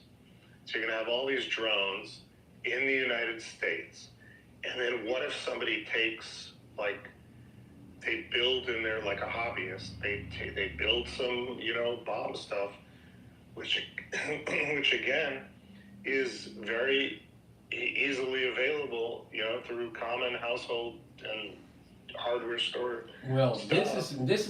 I think this is what's going to happen. I think that over time there's going to be more people at the home level using drones.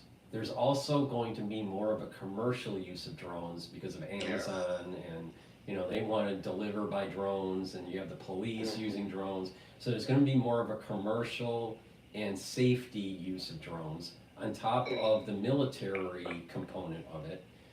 You know, living in New York, you know, you see the Coast Guard, you know, flying around all the time, and you know, and they're also, you know, in their boats and everything. So you have, you know, you're seeing military watercraft or aircraft regularly in New York, all right?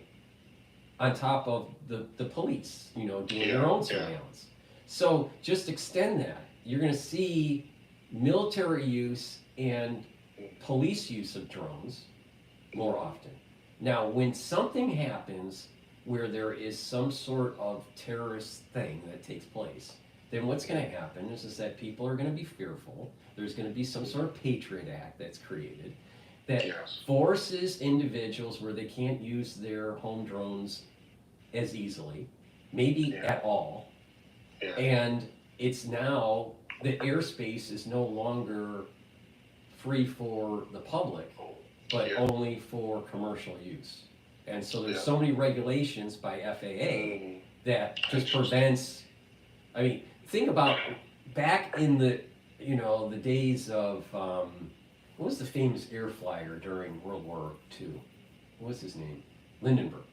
So Lindenberg, you know, during those times, during the early days of air flight, you could basically just fly anywhere. There was no regulation. You know, you just, you know, you communicated, you know, maybe through telegraph, you know, or whatever, you know, that you were going to land in, you know, some sort of podunk area in you know, somewhere in the States, and Lindenberg would just, you know, land, and there would be all this fanfare, and he just lands in a cornfield or whatever. You know, so there wasn't regulation, but over time, when they commercialized flights and they had to have some sort of regulation, right? Now you no longer can build a plane in your barn and just fly anywhere you want. You have to, you know, go through all the protocols of the FAA, right? Yeah. So same thing's going to happen with drones. Absolutely. You know, so there's, you know, so FAA is going to just clamp down and put so much regulation on it that Johnny, the little kid, isn't going to be able to fly his drone other than maybe 50 feet in the air. And, you know, and then, you know, it's all commercial space. You know, we're living in a very important time where you look up into the sky and it's relatively clear, right? Relatively clear, right? Yes, there's chemtrails, yes, there's drones, yes, there's planes, but it's relatively clear. But if you look at what Lucas was trying to convey in Star Wars, we're going to see lanes of drones, lanes of transportation in the sky that's very similar to lanes that we have for cars. Yes. And it's going to be 150 feet up above, or, you know, 200 or 300 feet above. But there's going to be, just imagine Manhattan, you know, and you have all these cars, right? But imagine you have 1 or 2 levels above that are for drones flying, you know, back and forth. Now, people that live in Manhattan would complain, well, you can have a drone looking into your house. You know, and you have surveillance and all this stuff that you know, you prefer not to have. But the society is moving towards an environment where you look up into the sky in high density areas and you're going to see nothing but drones flying around, buzzing around. So then you're going to have the noise problem, and then people will complain, and then there's going to be silencers for the noise on the drones and all this. But the thing is that we're living in a I don't know, a sweet spot in time here where we can actually look up into the sky. We can look up and see a sky and not a drone, Yeah. a lane of drones. So this is where I'm worried about the visual effect of it that causes a psychological stress. Yeah. And I'm worried about a surveillance technology, by the government. And so I'm not for drones. I don't think we should have drones. I think I would prefer not to have the municipalities have drones. But I do see that because of the wars that are taking place in Ukraine and in the Middle East, and the parity issue with the naval fleet between the PLA and the U.S. Navy, that drones are going to be a major component in warfare. Absolutely, and I think in the future what they're going to do is, and this guy Joe Lonsdale was talking about this too, but let's say you have like a big football game. So what they'll do is they'll, like the future of drones will probably be, one is they'll have a no-fly zone, which they probably already have now, around certain areas. But also, technologically, they'll have it required to be programmed into drones that they're not allowed to fly in certain areas. But the problem also is you could manually, the hobbyists can shut off that, or can, what was it? It was over Vandenberg, that Chinese spy was flying a drone over Vandenberg Air Force Base, and now Space Force Base, I think it is. And he manually removed manually took off the thing so that it could fly over a military, it wasn't allowed to normally fly over there. So that's one problem. Another problem is they were talking about, the problem with drones is you could have it set where it has no signal coming off of the drone. In other words, there's no radio frequency signal coming off of it, because what you do is you have it set with cameras inside where it just follows the terrain and stuff. And then so it's autonomous? Yeah. So let's say you say, okay, I want it to hit that tank, whatever. So all it does is, or you want it to hit this building. Well, you just set it up, let's say in Google Maps or whatever, and then it just, so that's another issue with tracking is, what if it's not giving off any frequency? Because it's just literally following the terrain map. Mm-hmm. Well, I think that you're bringing up something that's important here, is that we're moving towards the realm rapidly into some sort of drone stealth. Yeah. And so Joe Lonsdale was saying he thinks in the future they're going to have maybe his technology where you're able to shoot this cone of EMP. And so at every football game, I think he was saying, you're going to have at these big gatherings, you'll have this device and it'll be able to shoot out drones from the sky, and many at a time, And so I think that's also part of the future. And so to what you were saying, I think what they're going to do is they're going to put a whole bunch of controls on an individual drone flyer. Number one, internally it'll be programmed it can't go certain places, and then it'll be illegal for you to shut that off. And I think even currently you have to, if you're a drone flyer, there's laws about drone flying. You have to have a license. It's called Part 105. But currently your drone has to give off a signal of who's flying it. It has to give off some signal. And if your drone doesn't have a signal, then your device that you're controlling it has to have a signal. I think it also has to be line of sight. And you need to get special permission from the FAA to fly not line of sight where you're not seeing your drone. So there's all kinds of rules already, but you can imagine that in the future, your drone is going to have to give off who you are. Your drone is going to have to be pre-programmed that it can't fly certain places. You're going to have to be licensed in order to fly it. Now, currently to get the license is pretty easy. You have to study this pretty minimal booklet, and then you take a test. But you could see in the future that that'll be stricter.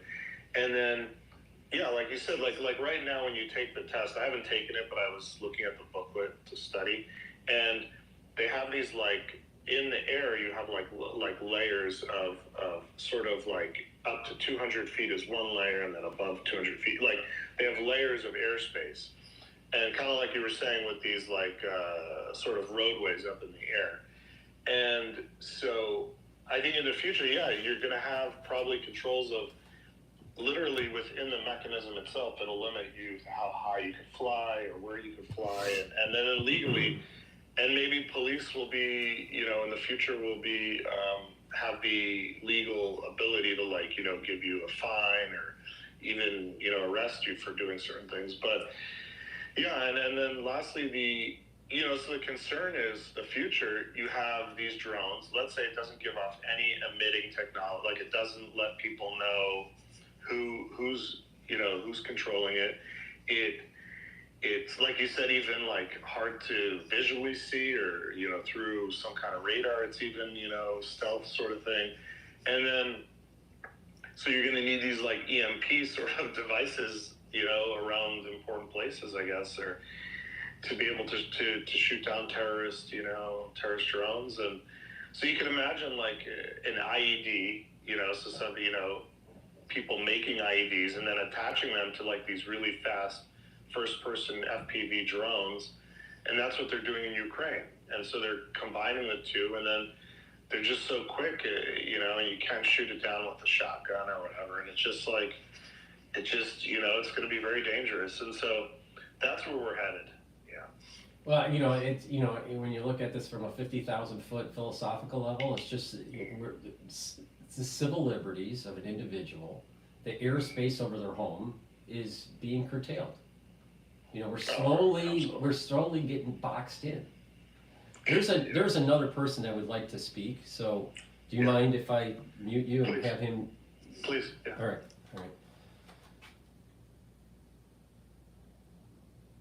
Let's see here. Hello. You're on the show here. Hey, Paul. Hi. A question on this whole thing. On drones? We're talking about drones right now? Well, both. I was going to say on the things that you were covering early on too that okay. Well mentioned, but the use of AI and in these programs, that they've become somewhat self-directed. Mm-hmm. In the case of using this drone technology, obviously there's a way that they're moving together. The idea of these programs essentially being directed by at some point they're not directed by a human anymore. I mean, even these mad situations, they run through these simulations, and they're using AI to run future predictions of how something a cause and effect analysis, mm-hmm. and then they rerun the analysis, and there's sort of almost like this. Do you see like the AI causing a problem where it's misreading a cause and effect, and then leads us to a bad choice? And that seems like the world right now is teed up for a false flag, in which the simulations are already set up in such a way as to how to react to that. I'm a simpleton, all right? I'm Gen X, right? And I remember War Games, the movie, back in the 80s. And I'll tell you, what was the main theme of War Games? And it was basically, you need humans making decisions and not computers making decisions. And all these simulations and stuff can trick individuals to think that there is a threat, and it may lead to some sort of nuclear exchange in the case of War Games in the movie. We're teetering onto this into the danger zone, because we have an over-reliance of computerization. Because I know that, I think it was the CEO of Moderna was talking about how, the spike protein was and then basically was captured, and then they ran it through the predicted, and mm-hmm. Everything is digitized, mm-hmm. runs through these AI systems, right. And then who is in charge of directing these systems? Well, here's my take on, just for the ones that are listening and through the live stream, the ones that are listening through X Spaces, so you can have, there's software out there that can model proteins, all right? Like, in all types of proteins, even spike proteins. So, and you model these, there's a three-dimensional model with all electrical charges of these amino acids. And there's software that actually can do docking forces on other proteins or receptors. So you can do pull and docking tests. And you can have an AI run changes in the protein sequence. So the amino acids change in such a way where the charges change on the protein. And you just keep on doing a docking and pull test until you get higher affinity, right? So you have in silico created a new protein sequence that has the highest affinity theoretically for a certain receptor. And once you have that, then you can go, oh, that's the code that if nature or someone that releases something happens to have this sequence for the spike, then this is what we would need to inoculate for. So this is kind of the behind the scenes of what Moderna and some other big pharma is doing. Is they're playing around with protein folding, changing the amino acid sequence to change the affinity to certain receptors or certain types of proteins. And therefore, once they know the sequence in silico, they decide, okay, build an inoculation for that, and then test it by actually making the mutation in real life, and then testing to see if it all works. So, okay, so that's just the background information of it. Oh, did I lose you? Did I lose you? You're back. Yeah, I have the other question I had regarding this, obviously movement towards AI kind of being everywhere. Palantir, this, what we were talking about earlier is the surveillance state. Mm-hmm. And they probably, again, already have had the tools. I think we've seen with this, I thought the recent one with Pegasus might have been found in some of the phone hacking and so forth, some of these governments in the phone hacking. Like all of this seems to be coming to light. But my question is, like some of these issues, and I think the one listener was asking the question regarding, the pandemic issues, is how you almost have an educated class, a person like yourself is dug deep into these issues that we rely on for the solutions because it's so complex at this point in time. And you really don't have time to get a Ph.D. Well, yeah, here's the strange thing about AI. All right, there's positive aspects to AI and there's negative aspects to AI. And AI can be used as a democratization of information. And if one has some basic knowledge, and unfortunately, I don't think enough Americans have the basic knowledge they need. But if someone has the basic knowledge of a particular subject, they can go pretty deep in if they are willing to put the time, read up, and also use the AI to steer them in the right direction.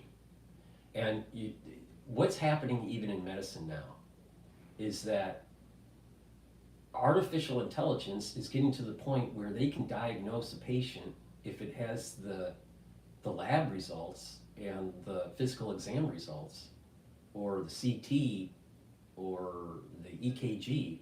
The AI can read it faster and usually more accurate than a human physician. So we're at the cusp of something big, where if you want to learn something and you are willing to change your paradigm of thought, then you can use AI to learn anything. So what is the big takeaway through, let's say, a PhD program? It's not the knowledge of that particular discipline that makes someone a PhD or whatever. It's the method of knowledge. It's the method of obtaining the knowledge. And that is having some sort of lit review, coming up with some sort of hypothesis and willing to test those hypotheses. All right, that's the benefit of a PhD. It's not the individual knowledge that's built into it. It's the method of gaining the knowledge that's important. So with AI, it has sped up the lit review. You can summarize hundreds of articles in a very short amount of time. Back in the day when I was getting a PhD, you had to read the article, right? But you can summarize the article and create a bubble map of information quickly that leads to further discovery. So I think AI has led, if someone uses the AI correctly, you can obtain knowledge very fast. But one would have to be willing to change their paradigm. Now, there's the problem that I've noticed, and I think this kind of dovetails into the first conversation during this X space that I had that was a little problematic, I guess. But the thing is that people in the United States have a tendency to be one-sided with their thought. They don't want to change their paradigm. A classic example is the pro-vax movement and the anti-vax movement. All right. You know what? The reality is there's something in the middle. That's the reality. All right. Either side doesn't want to hear that. Big Pharma doesn't want to hear it because that means you're taking away dollars from them. And the anti-vax movement doesn't want to hear it because they think that everything that's an inoculation is going to cause some sort of mass carnage for everybody, which is totally untrue.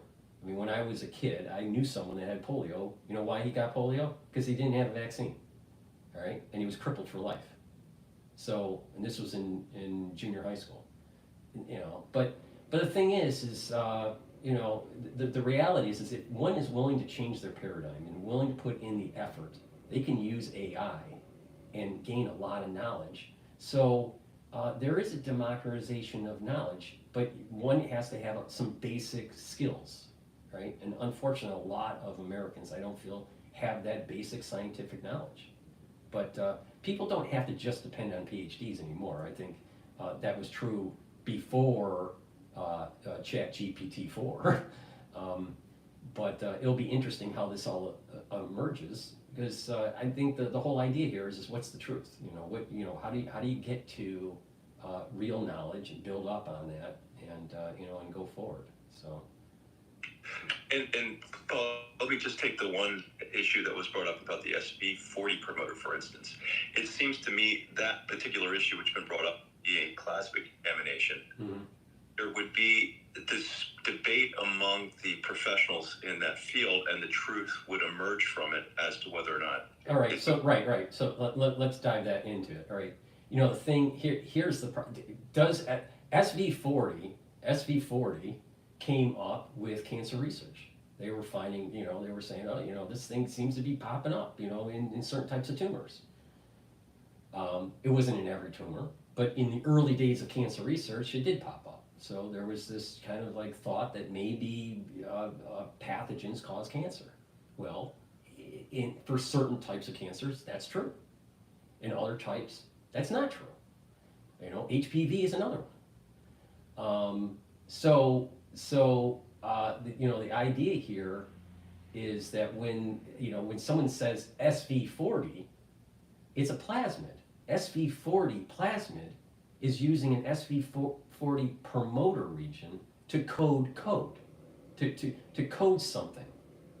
Now, if it's the SV40 pathogen, then it's going to code for the virus. But if it's some sort of genetically engineered code within the plasmid, it's going to code that genetically engineered sequence. And that's what's going on in biotech. There's hundreds of different types of plasmids and different promoters and guess what? Where are these plasmids coming from? They're coming from the bacterial and viral world. And they're modified in such a way to be able to manipulate things in the laboratory.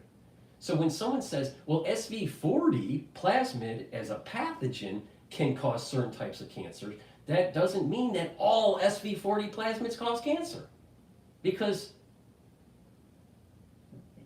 there's modifications in the laboratory and manipulations of these SV40s that will that don't have the pathogenic code in it, but it has some other genetic code for some sort of biotech manipulation in the laboratory. That now some of that manipulation could cause cancer, some of it may not. So it's about nuance. I think the point here is it's about nuance. I'm not sure why I keep on losing you here as a speaker. So you know, my take is that it is about nuance, and that's maybe where, you know, people that have a little bit more deeper understanding could, you know.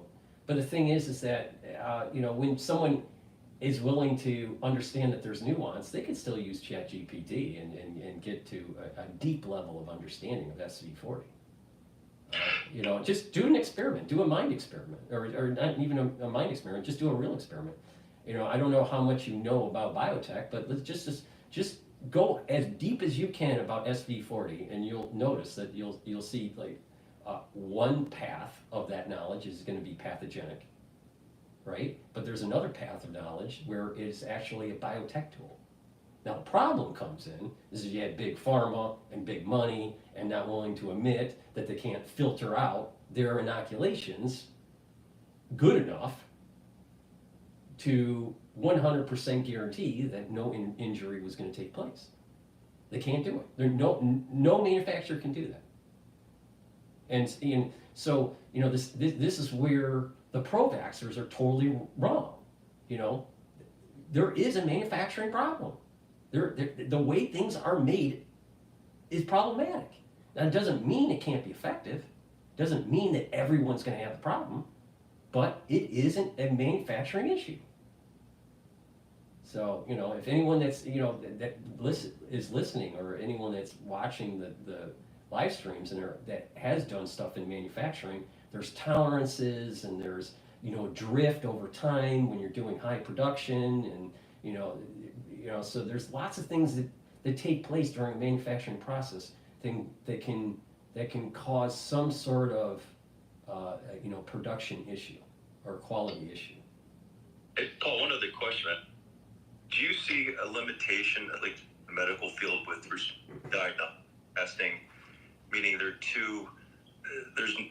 you can do too much diagnostic testing, and it leads you to a bad solution. So there's this balance between recognizing sort of intuition from the body about whether or not you're feeling, or are there just some diagnostic tools that almost should be done on a regular basis to test whether or not your immune system is recovering? Yeah, well, before the AI world,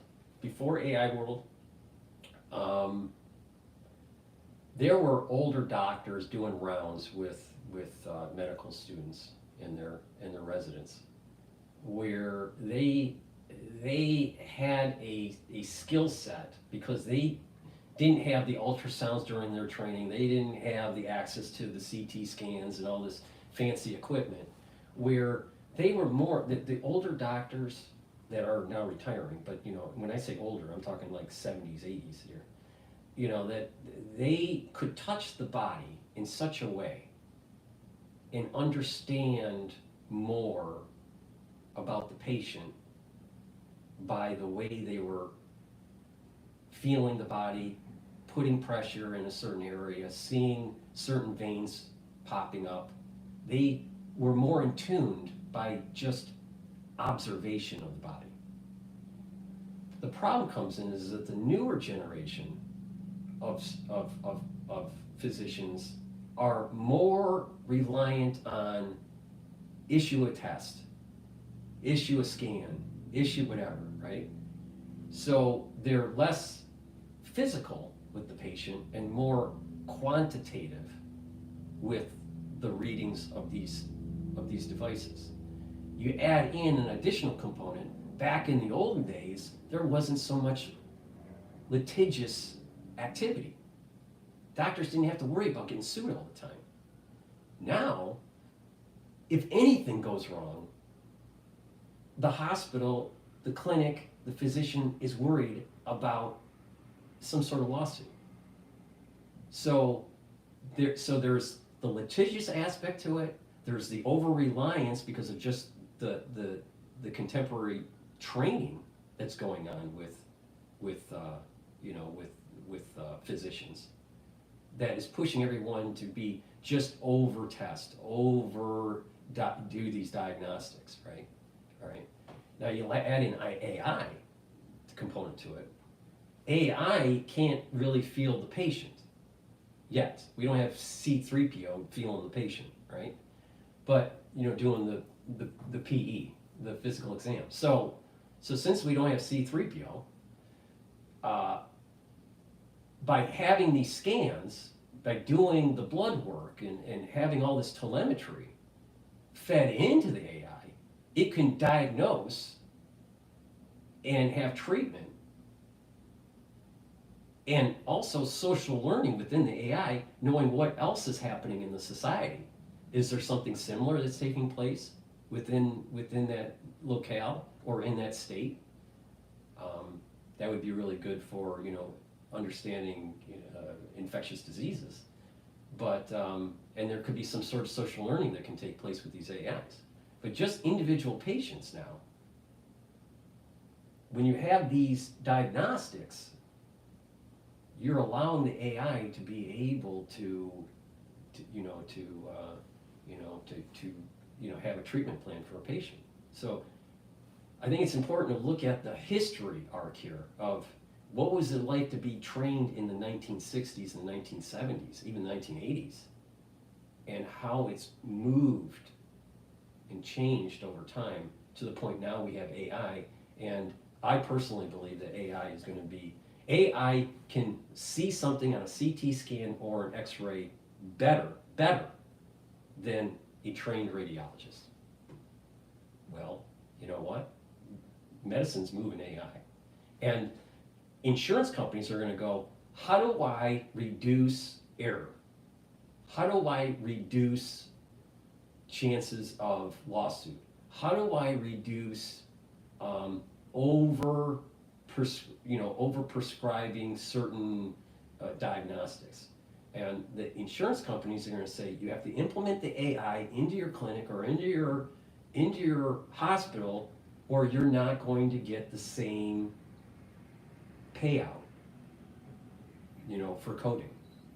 So physician codes, that's how the paymaster is the insurance company. So the physician can only do certain things that they'll get paid for.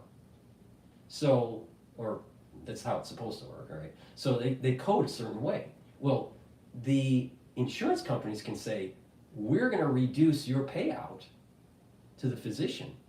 The insurance company is going to reduce their payout to the physician unless they implement an AI system that will help to reduce costs for the insurance company. So there's going to be a slow control of the insurance companies with healthcare. And you have private equity firms that are tied to the insurance companies and also tied to the clinics. So there's going to be a merger of it. There's going to be in the future here, in the near future, there's going to be a merger of insurance companies and clinics and hospitals, and it's going to be driven by AI over time. And so it's going to be pushing out the traditional physician. And what will happen is that until R2D2 or C3PO is developed, it's going to be moving more and more towards physician assistant and more towards nurse practitioner that's actually doing the PE and prescribing the diagnostics, and then you won't need as many physicians. But this is moving. I think the whole healthcare industry is moving towards AI, and it's going to radically change it, and it's probably going to be for the better. In this case, it's probably going to be a better solution, a more accurate solution, and it'll probably also reduce costs. And Paul, one other question as we move toward this, I think looking at Yuval Noah Harari, who's talking about the humans become hackable. Do you see in the medical field that sort of metaphorical language moving into the medical field?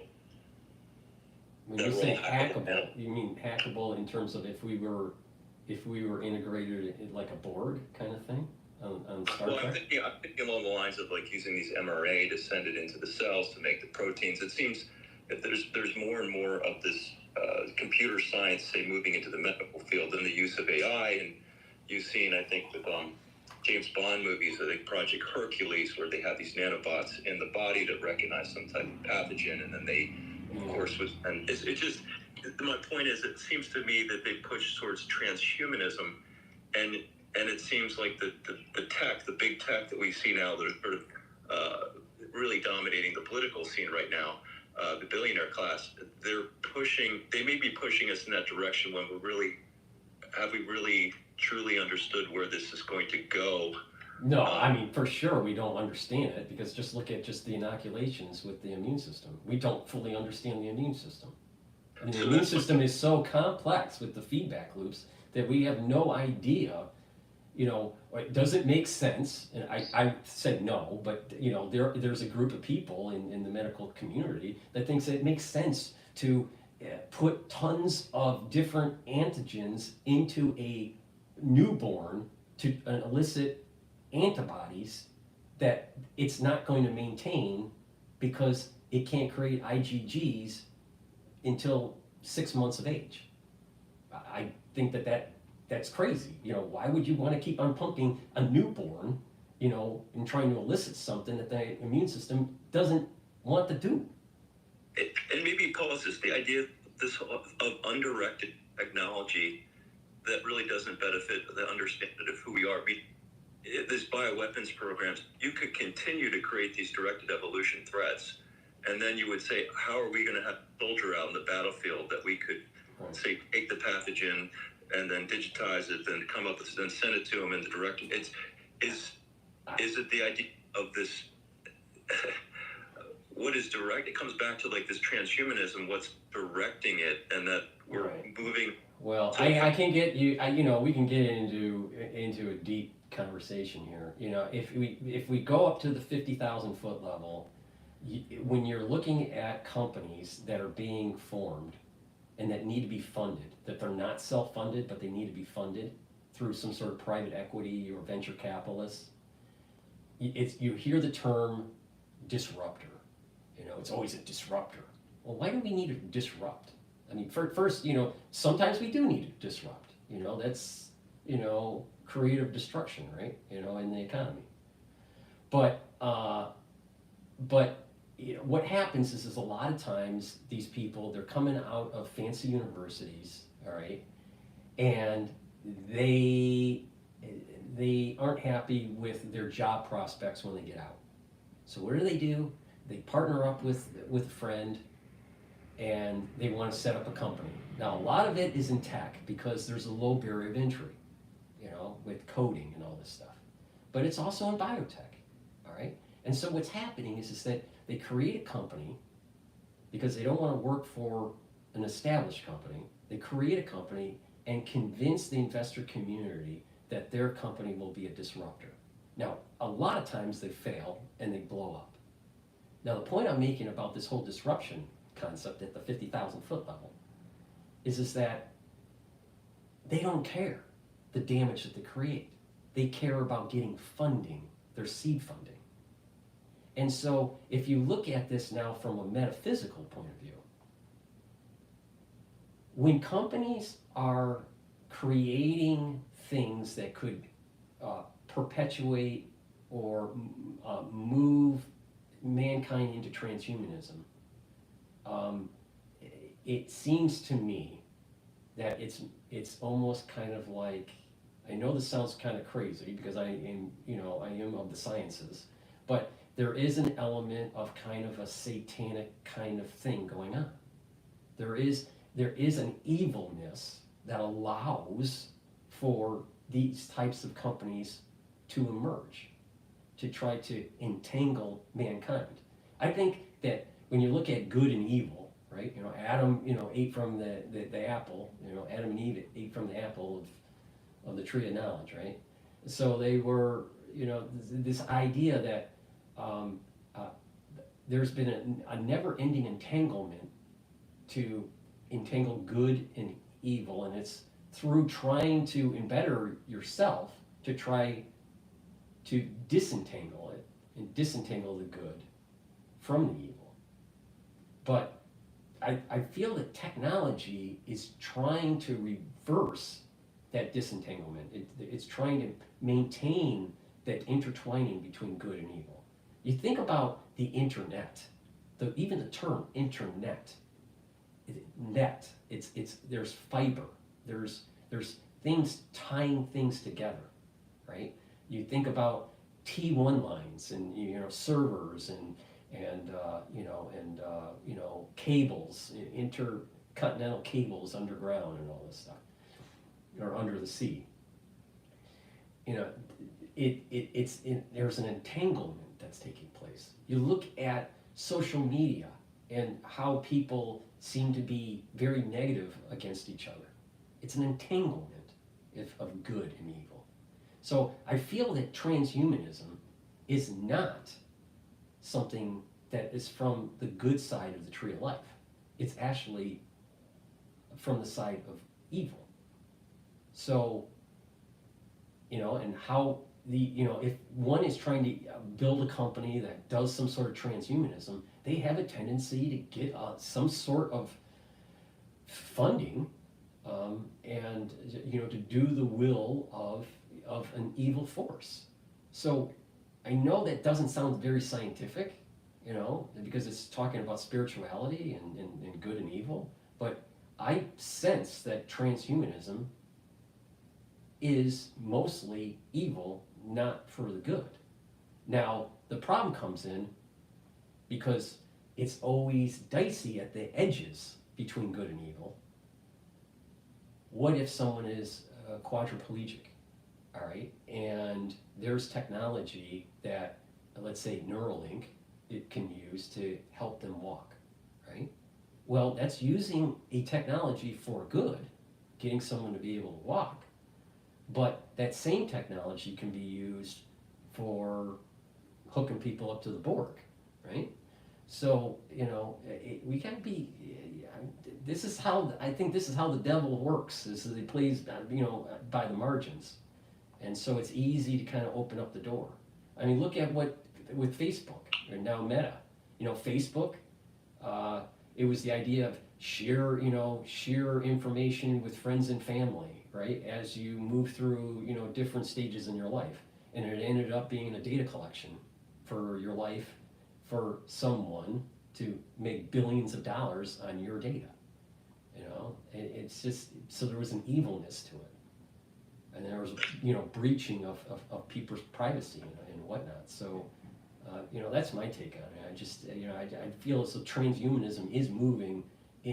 There is definitely, society's moving in that direction, but I don't think it's a good thing. I think people need to wake up and try to fight it. This is why I wrote my book years ago about artificial intelligence. The idea that there's this transhumanism that's going to be promoted as some sort of good thing for mankind, but then you're going to have the monks, what I call the monks, that they need to fight against transhumanism, and the Achilles heel of transhumanism is energy. That you have to destroy the energy source of the transhumanist movement, so we maintain humanism. It's going to be a battle between transhumanism and humanism. So I think it's really a religion. It sounds like it's a scientific battle, but it's really a religious battle.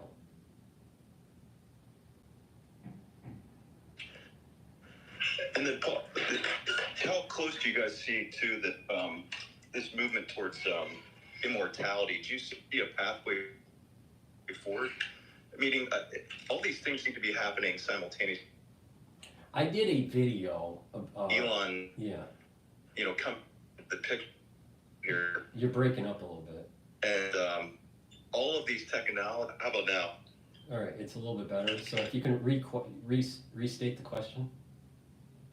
Oh, my question was going to be, do you see the probability of immortality?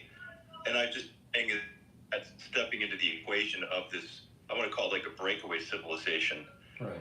That I can see in the Ivy League towers and these whatever in these committees that they meet, and they're saying there's probably too many people. We're going to have access to this unbelievable technology, and the question is humanity prepared, and should everyone be allowed access to all these technologies? And I can see those being debates, and so one of the things that I see is this idea of immortality. Once you start really playing around with these codes, how is it possible? But first we have to really question the premise. Why do we assume that immortality will be through science? Why perhaps immortality may not be through science?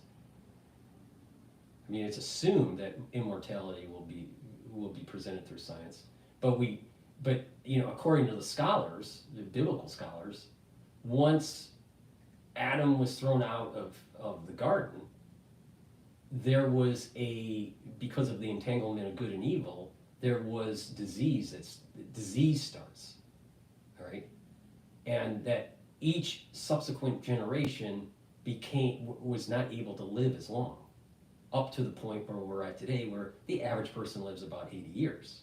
Now it is going up. It's the life expectancy is going up, right, because of better hygiene, better nutrition, and all this stuff, and better medical care and scanning of certain types of diseases, right?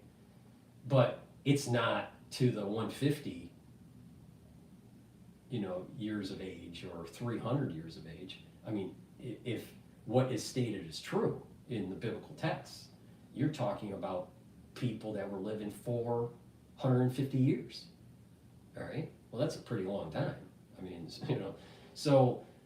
or 1,000 years, this idea that perhaps that maybe it's not really the science that does it. It's some sort of spiritual awakening that allows for us to become more immortal or live longer lives. I don't know if we'll ever be immortal, but we may live to 1,000 years, which may seem like immortality. But I think questioning the premise that it has to be through science, I'm not so sure about that. It may be not through science, it may be through spirituality, or maybe a coupling of spirituality and science. Maybe it's the use of science in a good way versus in a bad way that leads to this immortality aspect. But a lot has been discovered in anti-aging and longevity research, where people that are 60 years old, when they sequence their code and look at the methylization of their DNA, they are a 30-year-old. All right. Now, I haven't done a methylization test. I suspect that I am one of these types of people because of all the antioxidants that I've taken since I was 16. I don't know. There's two ways to test age of a person and its tissues. Because when you age, it's not just your chronological age, and it's really not just your biological age, right? It's the age of different tissues. So you could be 60 years old in your brain, but actually be a 30-year-old for your heart. So different tissues will age differently at different stages, depending on your genetics and your environment and luck, all right? So if you test all these different tissues and you look at the telomere length of the cells and you look at the methylization of the tissues, you can get a relative biological age of the tissue. And what is happening with people that are into this whole anti-aging longevity crowd, right? Because of diet, exercise, and supplementation, they're slowing down the methylization rate of their DNA. So you don't have to be a transhumanist to do that. I mean, I'm not plugged into the Borg. But the thing is that there's a certain protocol, and maybe AI, through telemetry of your body, can fine-tune it for just you an anti-aging protocol, like precision medicine. You know, precision medicine is going to be a big thing, especially when it's coupled with AI. So the point I'm making here is that you don't really need all this fancy transhumanist type stuff, right? You can, it may actually be as simple as, how do you slow down the methylation clock of the DNA? And if you do that, you're getting closer and closer, generation after generation, to the aging of Noah or of Adam. Something happened in prior generations where the DNA was damaged in such a way because of the entanglement of good and evil that led to us not living as long lives as they used to live, assuming what is written is true. Now, if we assume that what was written is true, then there must be a way through some of the, and we're at the very early stages of this, of understanding it, but we may be seeing the early stages of how to disentangle good and evil at a genetic level to allow us to live longer lives without being part of a Borg. I have a hard time believing that the divine wanted us to be a Borg, to be just controlled by some sort of machine. That seems to be antithetical to biblical principles. So if we don't have some sort of ethics, if we don't have some sort of morality, you're going to have individuals that go, I want to live forever and I need to have the latest Borg technology, and then maybe I'll live forever. I mean, look at what happened with individuals that were going into cryogenic storage after they die, and they found out that over time, what happens is the tissues liquefy. So you can't be resurrected from being cryogenic, going through some sort of cryogenic kind of thing. All right, and they should have known better, because you can only freeze tissues for so long before those tissues actually don't perform as well when they're de-thawed. When they're thawed. So, you're going to have a group of people that are immoral or amoral, probably more on the amoral side, that are going to gravitate to transhumanism. And you're going to have a group of people that are moral that are going to be gravitating to humanism. And, it's not, I don't believe that longevity is predicated on transhumanism. I don't believe it. I think that longevity can be, over time, improved generation over generation to the point where there's going to be a generation that lives for 500 years, right? But there's going to be a lot of discovery because of AI. There's a lot of discovery with AI and precision medicine that if you follow the protocol, if you follow a health path for just specifically for you, and you're dedicated to that, instead of dying at age 80, you may live to 150. Now, when you live to 150, there's going to be a compound effect of science that may allow you to leapfrog to another additional extra 50 years or 100 years. We don't know.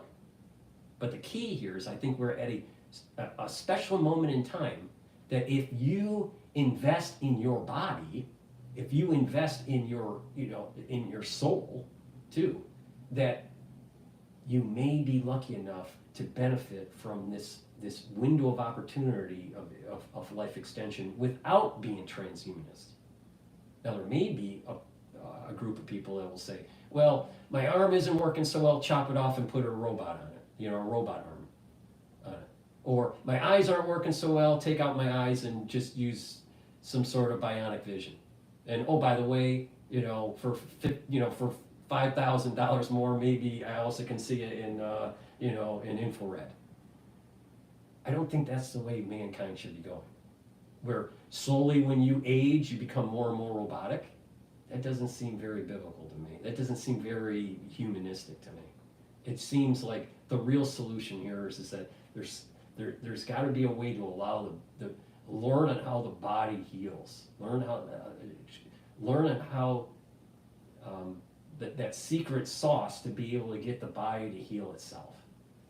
And we're just at the very edge of it. But there's going to be people. There's going to be people out there in the world today that will live a long life.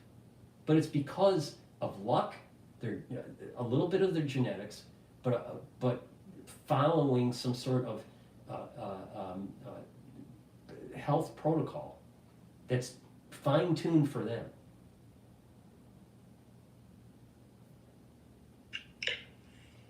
Paul, last question, because you started off with like the drones, and I wanted to try to put this into an overarching question about do you see do you use a framework to interpret all these seems to be disparate events that are happening, from this collapsing public confidence, perhaps a sovereign debt crisis, a new monetary system, the geopolitics that is occurring, whether it's Taiwan, China, Ukraine, Georgia, Romania, Sudan, just all of these crises that are happening along with these trends in AI, that is there something that is trying to capture this moment from a centralized, and then you have this self-organizing collective of the masses trying to figure it out, but that's operating essentially on sort of compartmentalized information, that you have a few people in positions of influence that are trying to wrap it up in a nice picture, but the self-organizing collective is still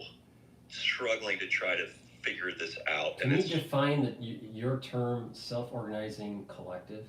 I say it's like what we're seeing here with Twitter, where the centralized medium of information would have been through, these controlled channels, and now the information is leaking out all over the place, and you have these questioning of these centralized and credentialed authorities, and people are searching for the truth, and it's organizing in a messy way, and there are solutions that are emerging, this direct primary care, but even in the political structures, reducing the government,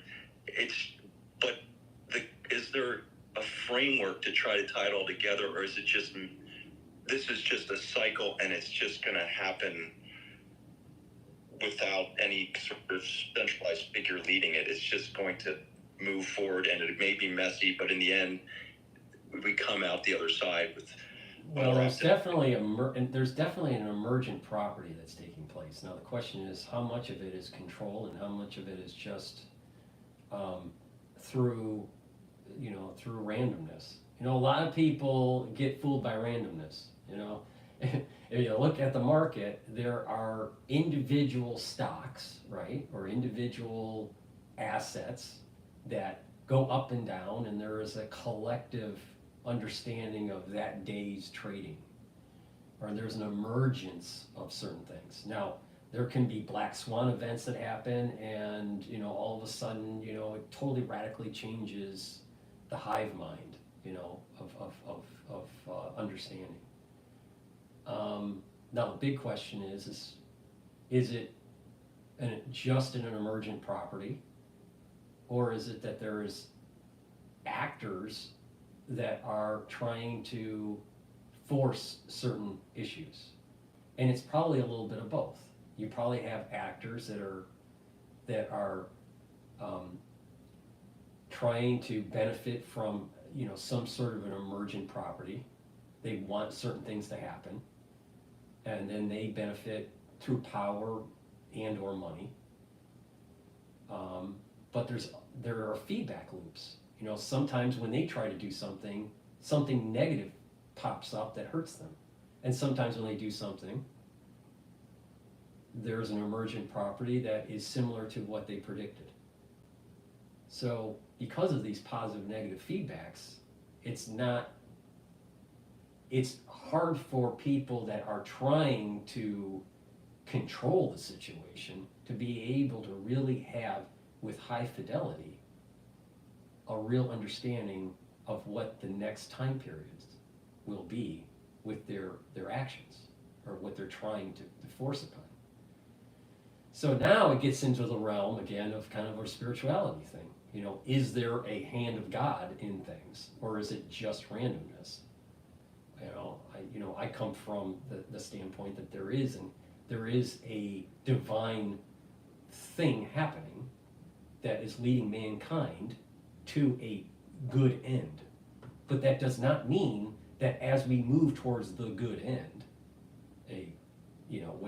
whatever term you want to use, but that doesn't mean that it's going to be all pie in the sky. It may have bumps along the road. There may be tumultuous events as we move towards that good end. So it's a little, I think it's too that we have a tendency in our mind to try to have cause and effect. And for us to stay sane, it's a psychological mechanism to stay sane, to try to go, okay, I try to explain, mankind is saying to itself, I'm trying to explain events that have a cause, some sort of causal relationship, because it's hard to accept just the randomness of things or some sort of divine hand. So it's easy for people, especially in the United States, that everything's a conspiracy. Everything was all thought out. Everything was all planned. Everything. No. Not everything's all planned. Not everything's a conspiracy. There are random events that take place. There are nefarious actors out there. Now the question is, how much in our modern day tumult is it because of nefarious actors? I think that the nefarious actors think that they have hubris, and they think that they can control more than what they really control, because there's these negative feedback loops that they can't control. All right. So, getting back to this idea of, are we, do we have, are we moving in the right direction? Is there going to be some sort of, positive end here? I think there will be. I'm trying to be optimistic, but I do think that you have nefarious actors out there that are trying to do things that curtail your civil liberties. There are things that people are doing where they can make a lot of money. Like, for example, all right, I'm glad that Ted Cruz won the Senate for Texas because he's a Republican. All right. I think that at this stage in American politics, we need more Republicans to try to move the ball forward. But that doesn't mean that all Republicans are MAGA. That there's a lot of Republicans that are rhinos. So, I'm glad that Ted Cruz won, but there are some things that I don't like about Ted Cruz. One is that he seems to be wishy-washy on certain things, especially with Trump. In addition, he's positioned himself in such a way where he's going to benefit a lot through deregulation or light regulation of Bitcoin.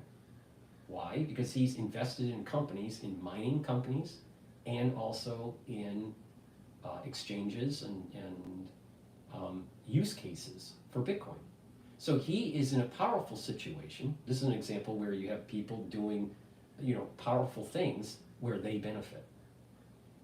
And I don't think he really cares about society and the positive benefits of Bitcoin, if there are any. Maybe there aren't. I don't know. There's going to be a lot of people making money on both sides of the fence. But the thing is that Ted Cruz has put himself in a situation where he has power to make money, and it affects other people's lives.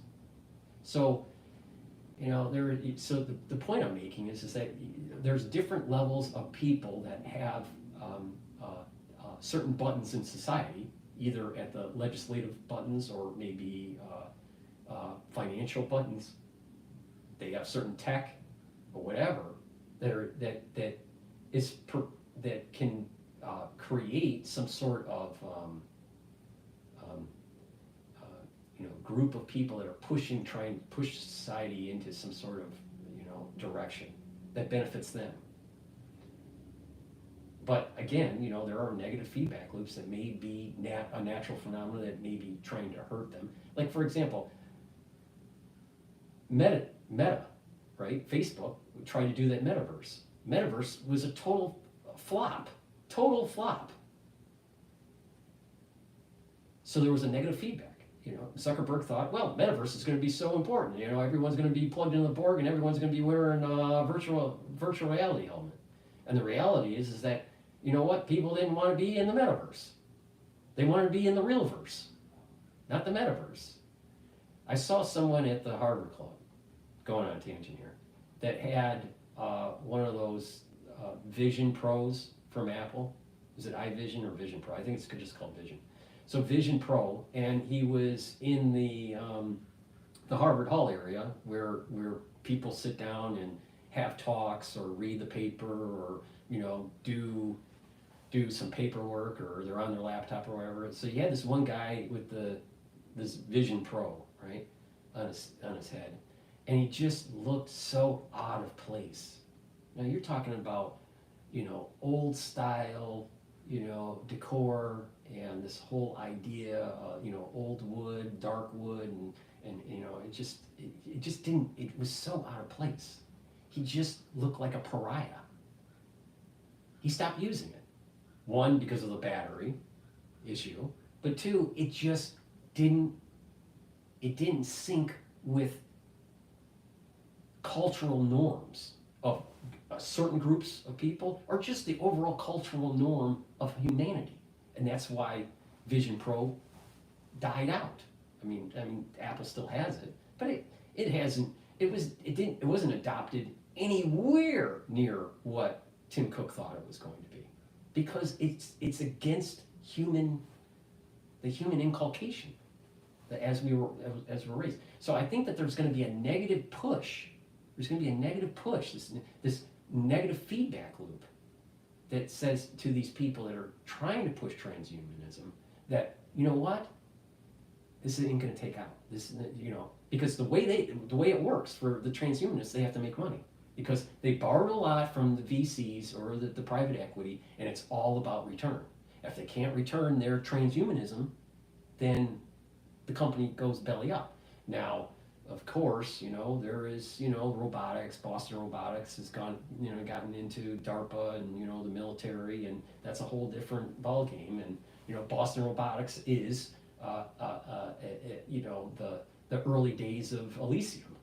If you remember the movie Elysium and the robots and, a world where it's a shithole for most people, and then it's utopia in orbit around the Earth. The world is moving in that kind of direction, unfortunately.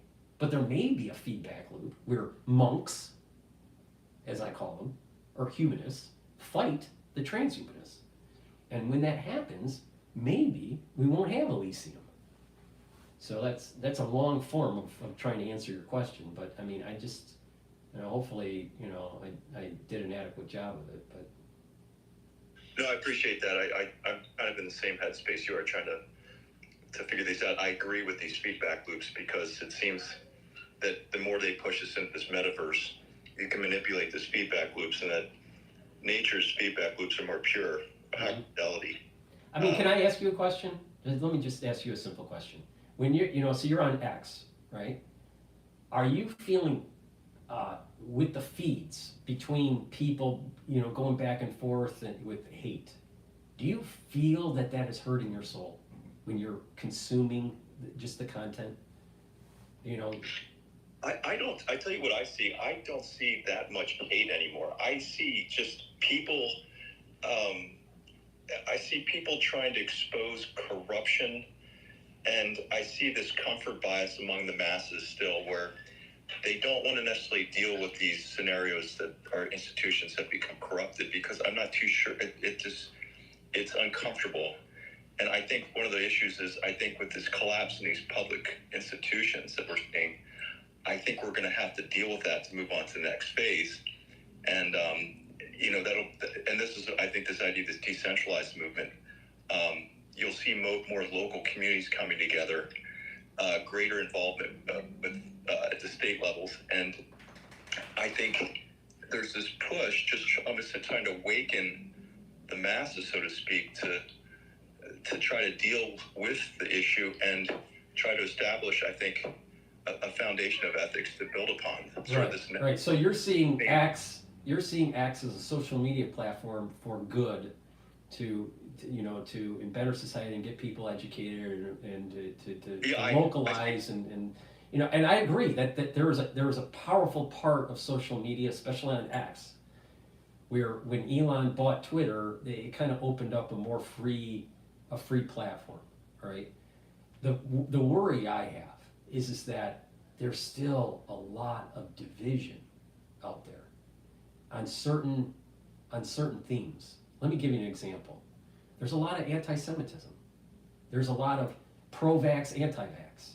There's a lot of, pro-Ukraine support and anti-Ukraine support, right?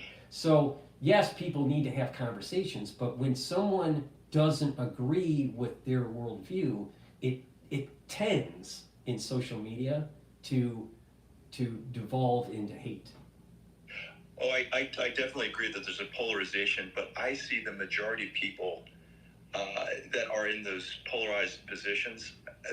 I don't see that they represent the masses. I find most people, their ground state is more of a libertarian stance, and that we've been given these false choices and these narratives steered by the media into one of those false constructs. So I think you're starting to see people like Rand Paul or even Elon kind of coming into this conversation now and taking a more vocal position, and that position is, people can get behind it finally, that they can be comfortable disagreeing with these polarized positions, and that there's nuance and perhaps there are things we don't quite understand influencing the events, and that we just want to deal with it and move on, but we're stuck with false choices.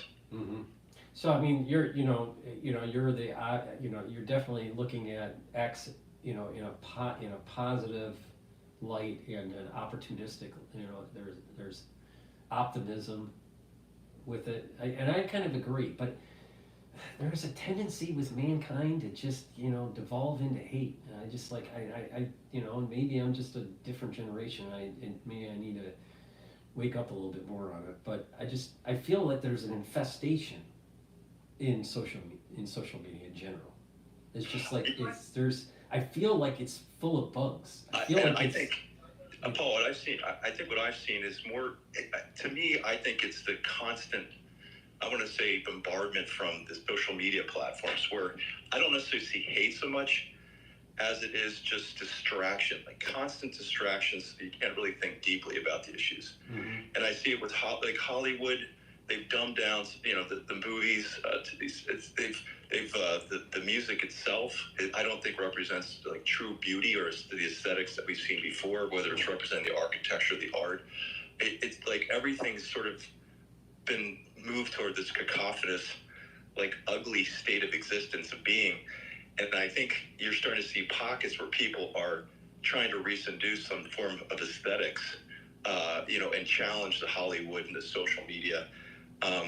And I think you can see the tide turning a little bit, that, the things that we've been pushed in front of our faces that we thought was aesthetically pleasing or represented beauty is actually ugly, and we need to create these new forms.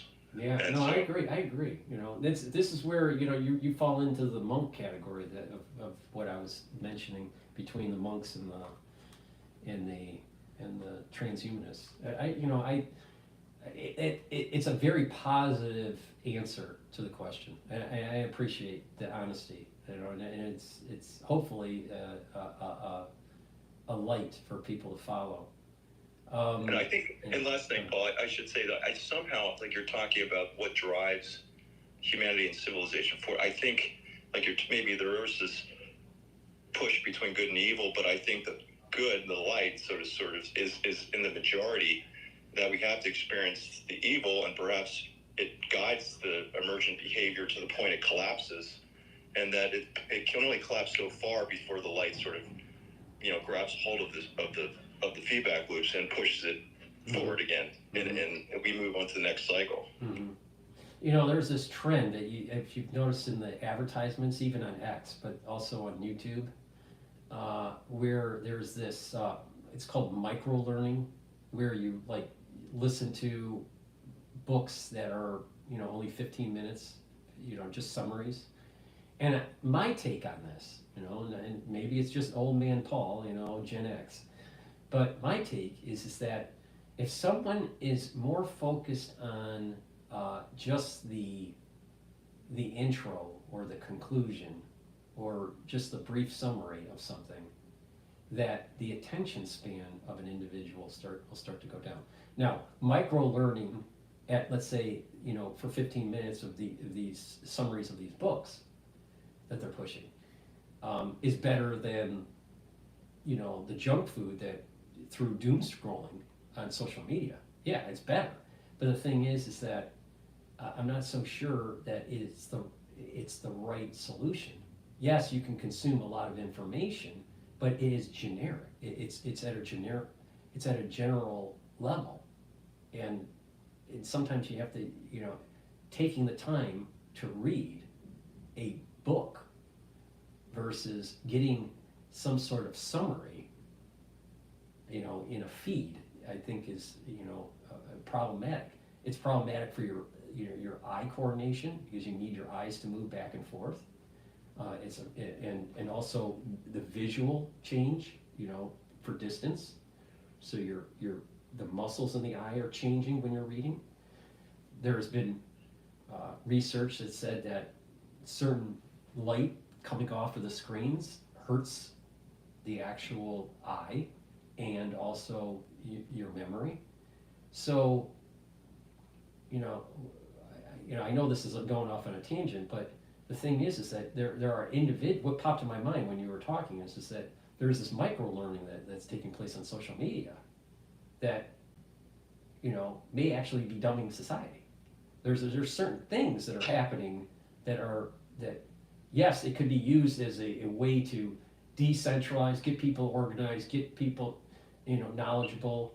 Yes, there, maybe at the, tail ends of the distribution, there's hate, but maybe it's not the majority. I'm not sure. It seems to me that it's the majority, but maybe it's just tail end distribution of that.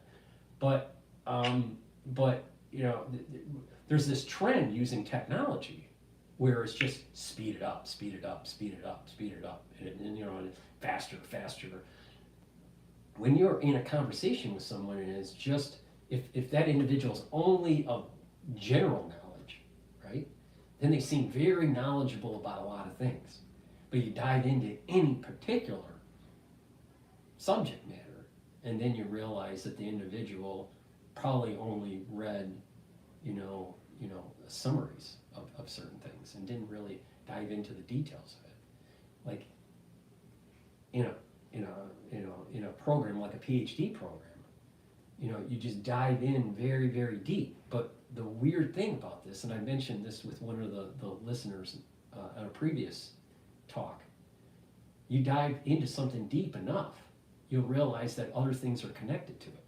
So if you're only looking at the surface level of things, then you don't really see the interconnectedness of diving deep into a subject matter. Because if you dive in deep on any particular subject matter, whatever it is, you will get to a lot of other things and deep understanding of other things.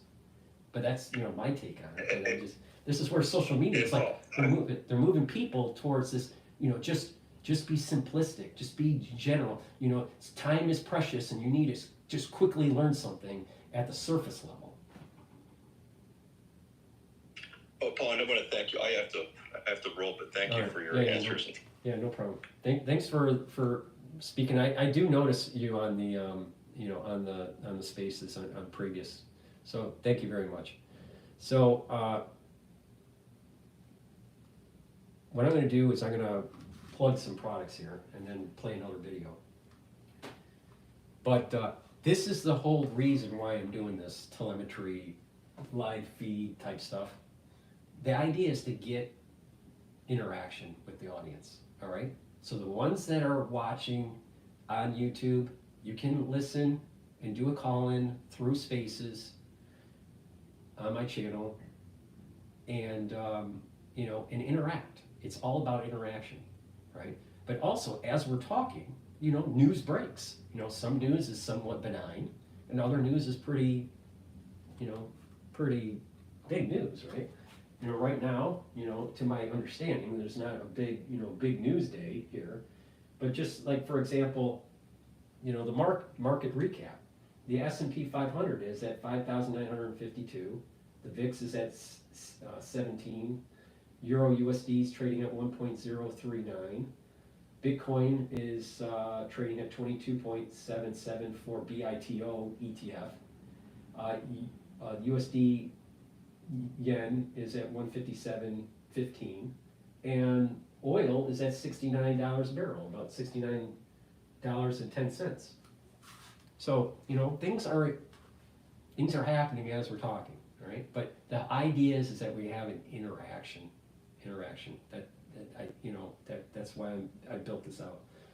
To help support my work, you can purchase products on my store, the-studio-reykjavik.com, and some of those products are C60. C60 is avocado. It's in avocado oil. You could get it in MCT coconut oil or in extra virgin olive oil. You can get it in a 4 ounce, a 2 ounce, a 4 ounce, or an 8 ounce configuration. And when you take this, it'll soak up free radicals. By soaking up free radicals, you're not having the damage to the cell, you're reducing the stress of the cell, and you're improving the mitochondria of the cell, so you have more ATP, so it improves the immune system. Now, you know, I had someone that, you know, chimed in, you know, asked some questions, and was saying, like, you know, through the crisis in 2020, what does one do?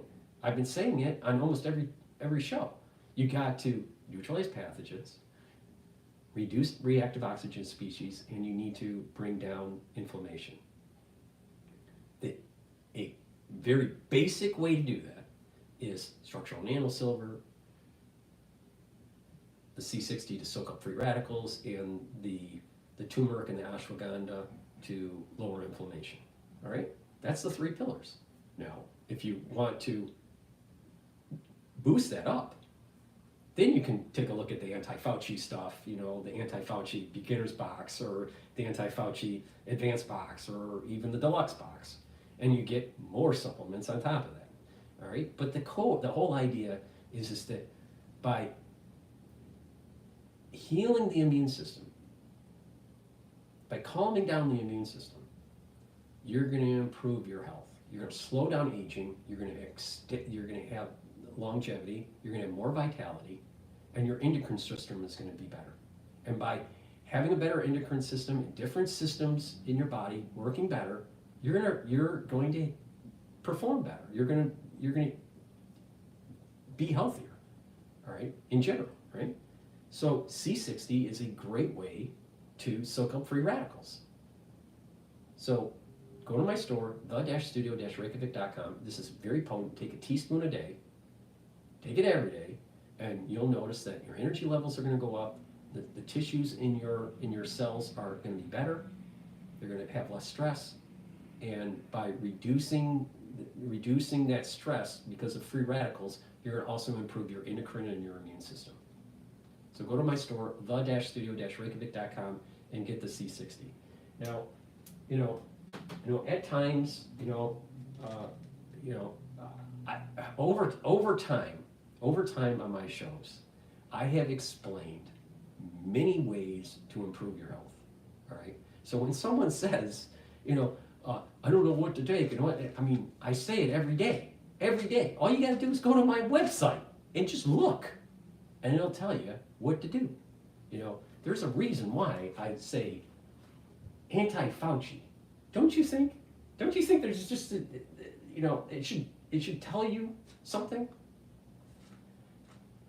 we're working in a world where there's lots of censorship. So you have to walk on eggs so a channel doesn't get blown up.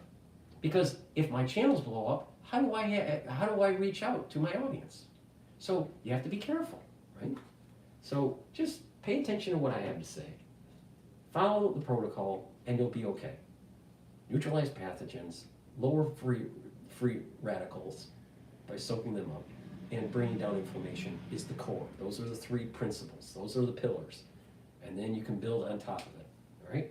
And the more that you use, the more you stack, the better off you're gonna be. And I'm telling you what I take. All right, that's a long-winded way of saying go to my store, the-studio-reykjavik.com. But probiotics. This probiotic is a powder. This is what I take. I haven't had my lunch yet, and I'm running out of energy.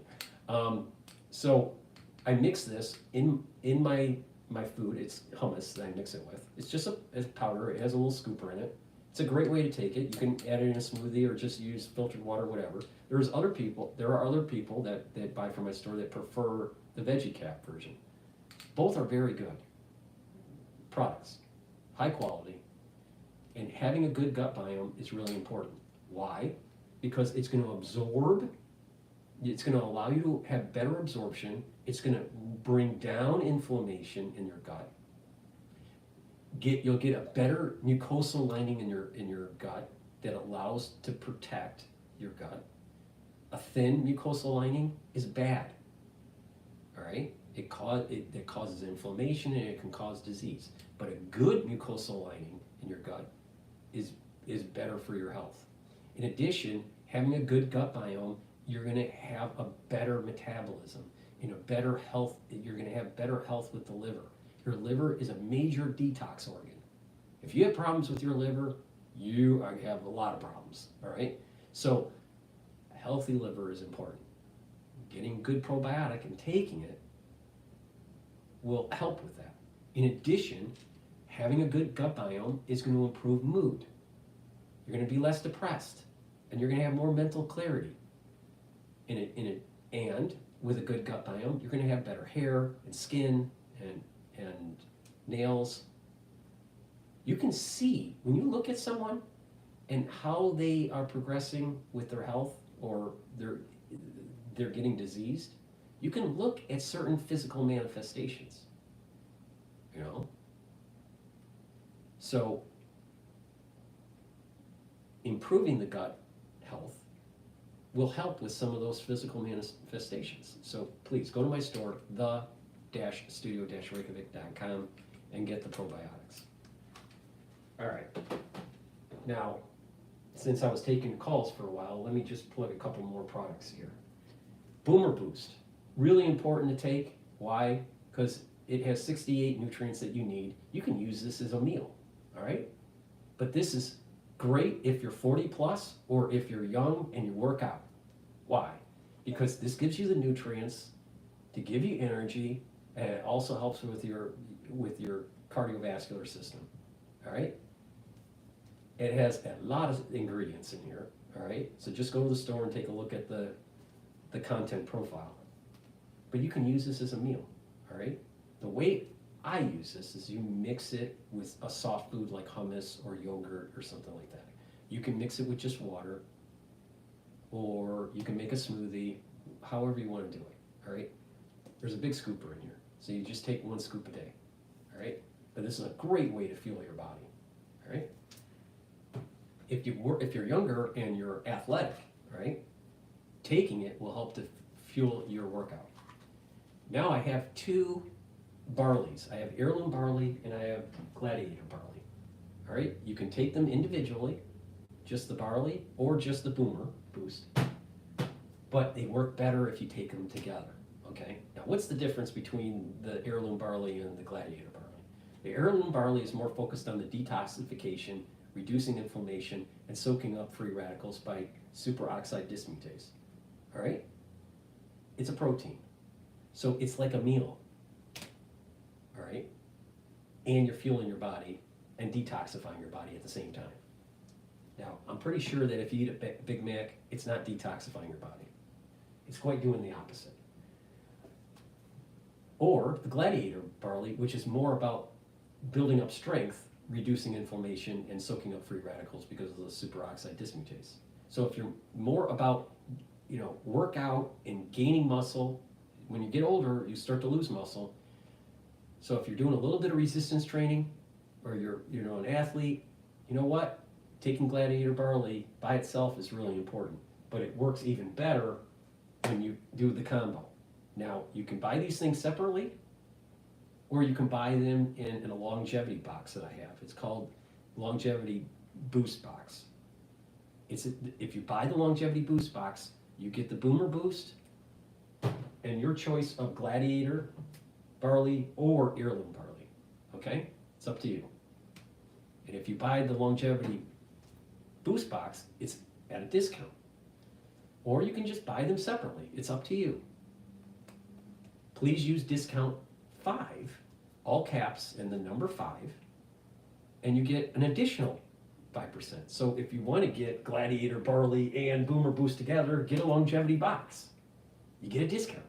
Plus, you get an additional discount if you use discount 5 to help you out. Because you know what? I know, because of the Biden administration, that inflation is not transitory. All right, so I'm telling you a great way to just start on improving your health and moving forward and slowing down the aging process, all right? When you do this on a regular basis, you're actually slowing down that methylation that's taking place on that aging methylation pattern that takes place on your DNA.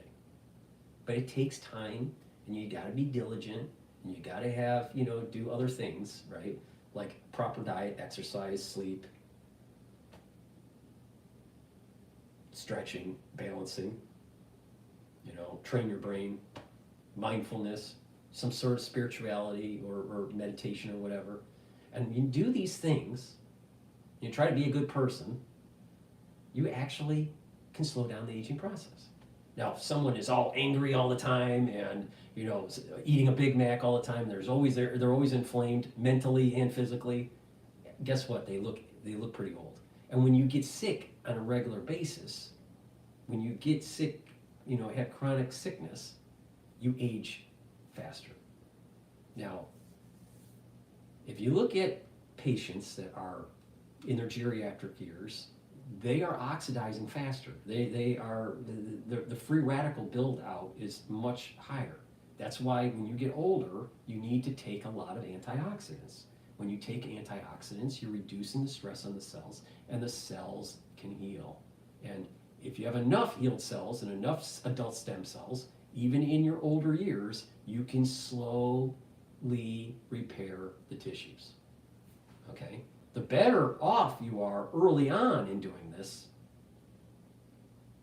the earlier you do this, the better off you are, is what I meant to say. So, please take my advice, all right? It works. This works. So, it's a shame because I've seen people where if they just did what I said, they would do better, but, they have cognitive dissonance, or they don't, they want to give up on life or whatever. I don't know what the issue is with people sometimes. And lastly, NAD+. This is something that I brought up earlier in the show. NAD+ helps to bring up energy levels, but NAD+ helps to repair DNA. All right?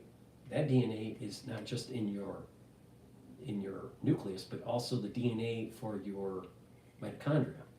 So, in addition, NAD helps protect neurons. When you get older, protecting neurons is really important, all right? And so you're boosting up your energy levels, you're repairing DNA damage, and you're protecting your neurons. You're increasing the health of the neuron by taking NAD+. So this is a stack that I have added for my own protocol. All right. So with that, let's take a look at what's going on. I was going to play, before I was taking questions, I was going to play, what was it? I wanted to play that aircraft that was taken down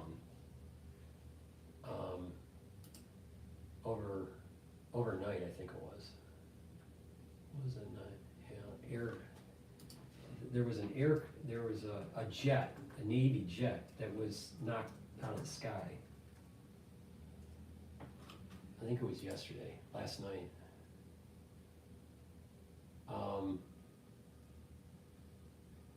This was CNN about 15 hours ago. Now I know that, this is a little bit older news, but it's something that I have not played on the show, so I just wanted to see what's going on there.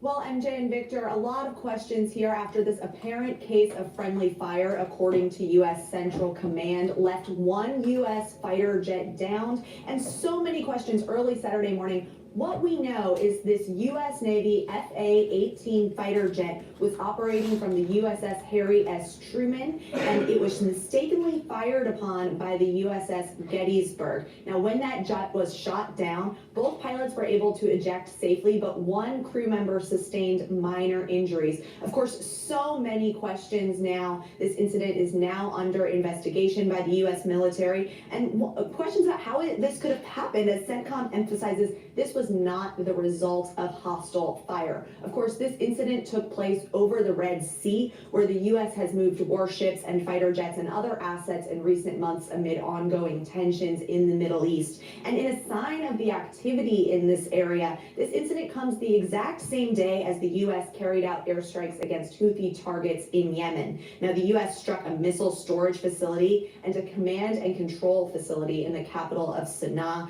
And during that operation, the U.S. also shot down one-way attack drones and an anti-ship cruise missile, according to CENTCOM. Now, those attacks also involved U.S. Navy F/A-18 fighter jets and U.S. Air Force assets, according to CENTCOM. But two U.S. military officials tell CNN that this downed fighter jet we have talked about in this incident was not a part of those strikes. MJ and Victor. Betsy line for us at the White House. Thank you so much. Let's bring in now CNN military analyst and retired Air Force Colonel Cedric Layton. Colonel, good morning to you. The investigation will determine how this mistake happened, but typically, how do these types of mistakes happen? Yeah, Victor, good morning. One of the big things here is that you have a very big airspace that they're dealing with, and in that airspace, there's a lot of activity, especially when there's a carrier battle group active like there is in the Red Sea with the USS Harry Truman. Now, which is where the F-18 came from. So when you are in a zone like this, where there is combat happening at one end of the Red Sea, and then there are other flight patterns that the folks on the USS Gettysburg, the sailors on the USS Gettysburg have to deal with, it can be pretty easy to mistake targets from one to the other. In other words, is one a friendly target, or is one an adversarial or a potential adversarial target? So what the investigation is going to look at is what the people, the sailors that were manning the positions on the USS Gettysburg, what they saw, what they believed was coming toward them, if in fact the aircraft was heading toward them, why they saw it as a potential hostile aircraft, and why they fired. So this is going to be a critical piece in these situations. What they saw, what they believe to be the case, is going to be a key part of that. What the radar picture looked like for them is also going to be a factor, and of course they'll need to answer why they didn't deflict the aircraft properly. And what we also learned is that this fighter jet was mistakenly hit, and then the two Navy pilots ejected from their jet. I mean, is this how the ejection system, if you can call it that, is that how it's supposed to work? Or typically, would you see something like this coming, and then before you're hit, you're supposed to get yourself out of the fighter jet? Yeah, MJ, one of the key things here is that pilots always stay with their aircraft until they can't maneuver the aircraft. What basically happened in this particular case is not atypical for a situation like this. In essence, what you have is a missile coming toward you. If you can evade that missile, you're going to do everything you can to not only save yourself, but save the aircraft. If your aircraft gets hit, that's when you eject, and that's exactly what these pilots, these crew members followed in this particular case, those procedures. Colonel, should we have expected that? Now, of course, there's friendly fire in regions, where there's war, right, and conflict. But what I feel is strange about this is that, okay, let's take a look at some of the data points. U.S. Navy F-18 jet was operating from USS Harry Truman. All right, so it's Truman. Truman was the president that dropped the bomb on Japan, right? Or bombs, plural. And then there's a misfire, mistakenly fired a jet by the USS Gettysburg. So we have something that's dealing with World War II, and you have something that's dealing with the Civil War. Now I just, again, this may be just coincidence, but sometimes when you look at these things, it's like, well, wait a minute here. Harry Truman jet was fired by Gettysburg. That's what I'm seeing. Now, what does that mean? I don't know, but it just my antenna went up when I heard Gettysburg. Would have been some opportunity to communicate between the Gettysburg and these two pilots before this happened, that they could have identified themselves? Yes, absolutely. And that's also going to be one key aspect of the investigation, why the crew on the USS. Another thing is that Harry Truman signed into law the CIA. So that was like the national security state. The national security state, I think, was really built out because of the end of World War II and the Manhattan Project. You have the CIA being signed in to law by Harry Truman. And Gettysburg represents a fracturing of the country fighting, the North and the South are fighting. Now, Gettysburg also was a turning point for the Union, because the Union wasn't doing so well, and that at the very end of the three-day battle, the Union wins Gettysburg, right? The Battle of Gettysburg. And so it was a major turning point as the war continued, where eventually the North wins. So I'm just feeling that perhaps there was a battle between kind of like white hats and black hats.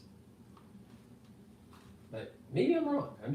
This whole Gettysburg thing, fired by the Gettysburg on the Harry Truman plane,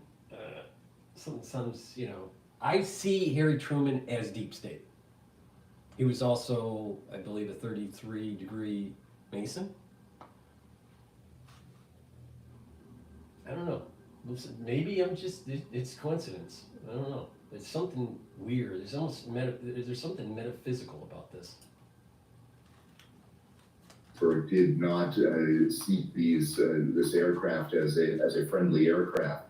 So there's supposed to be communication between not only the pilots and the aircraft carrier, in essence, their controllers in this case, but also with all the other naval assets in the region. And so what was communicated to the USS Gettysburg is going to be a critical part of what this investigation finds. Whether or not that communication was clear, whether it was something that they mistook for something else, and why they mistook it for for a potential hostile target. That's the kind of thing that is going to be part of the investigation. So yes, communication, what it was, how it was lacking. If that's the case, that's going to be part of the investigation. Colonel, I was struck before when your connections to the past are waiting. Get Ancestry DNA for only $39. There are trucks, and there's the truck. The GMC Sierra. Colonel, I was struck before when you were saying that it's actually, easy enough to mistake targets in this fashion. I mean, how much activity there has been in the Red Sea basically since October 7th, heightened hostilities, the back and forth. Was it actually just a matter of time, in your view, until we had an incident like this, given how much activity we've seen there?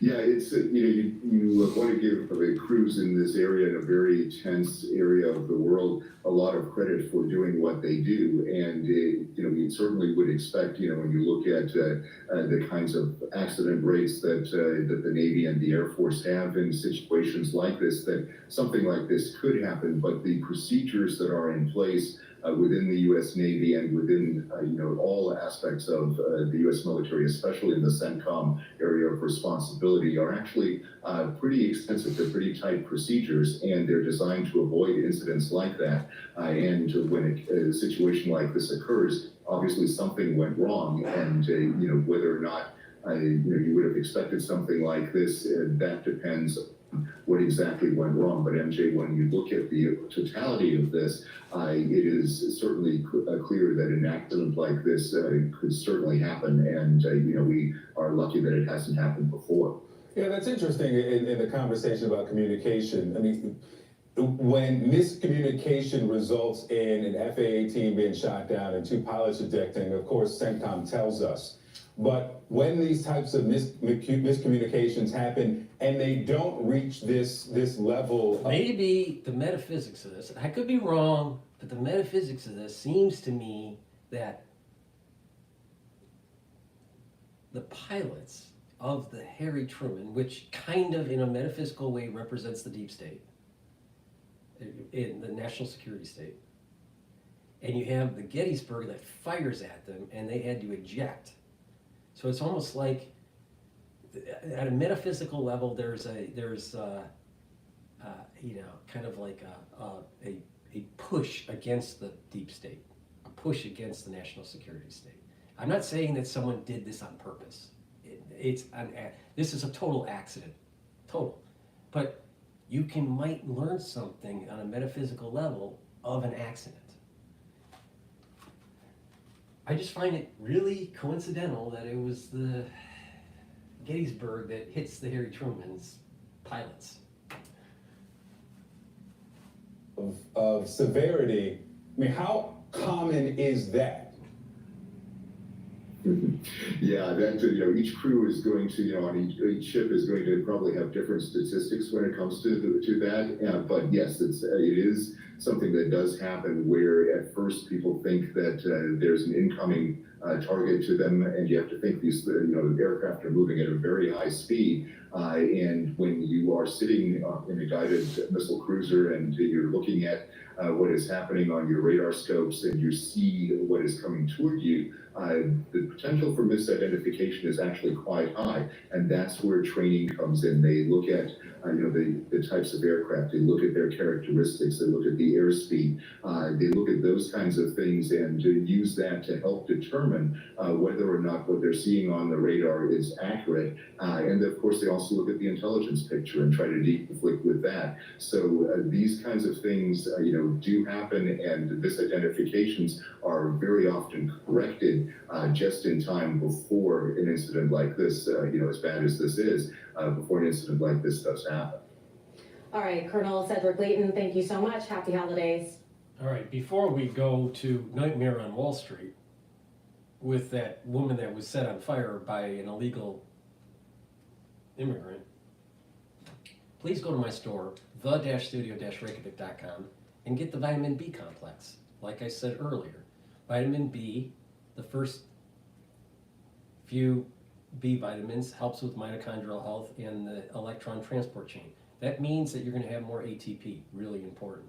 In addition, vitamin B complex is really important for your neurons.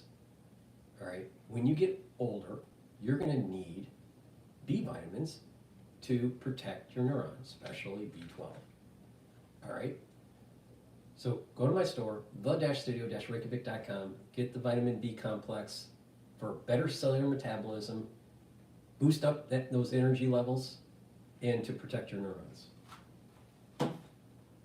Vitamin C. We're in the cold season, and you don't want to get scurvy, all right?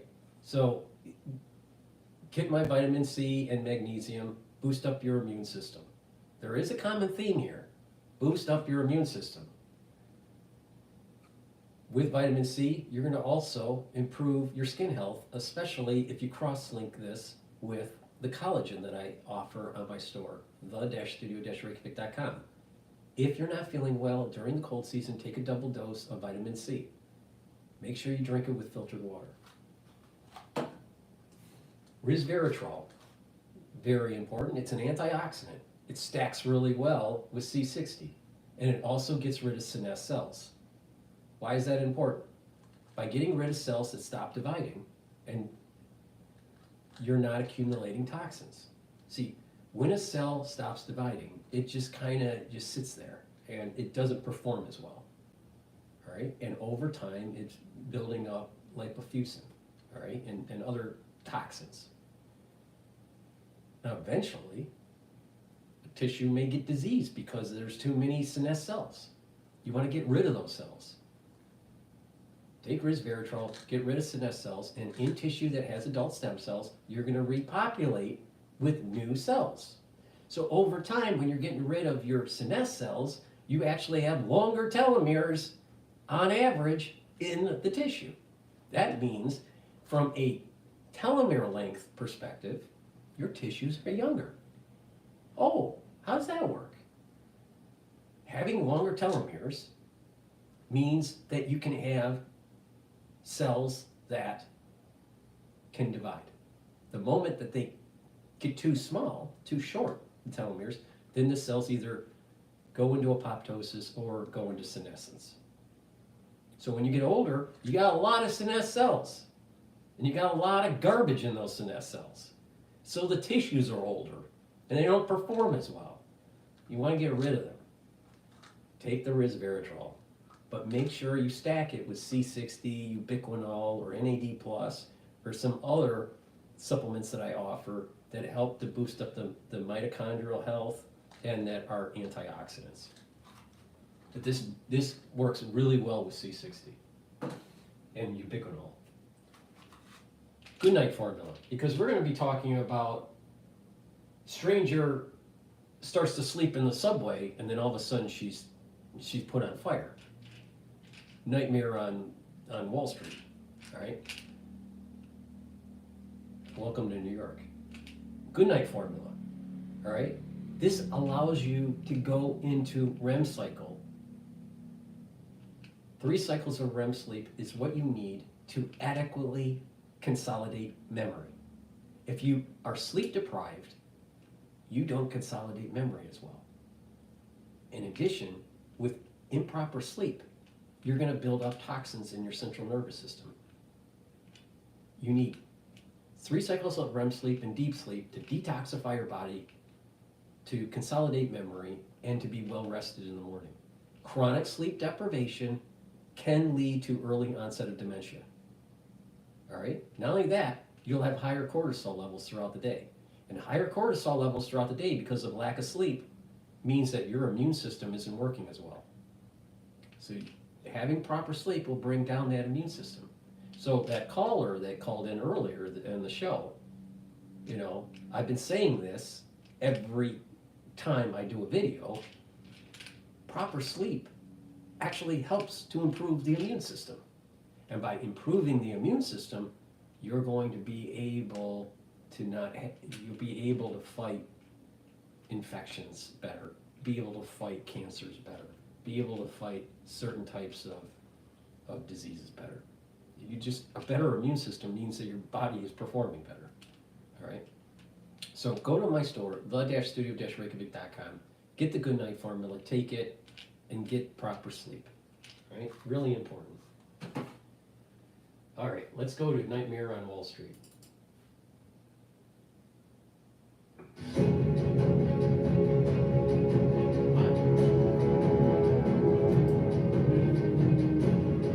Well, MJ and Victor, a lot of questions here after.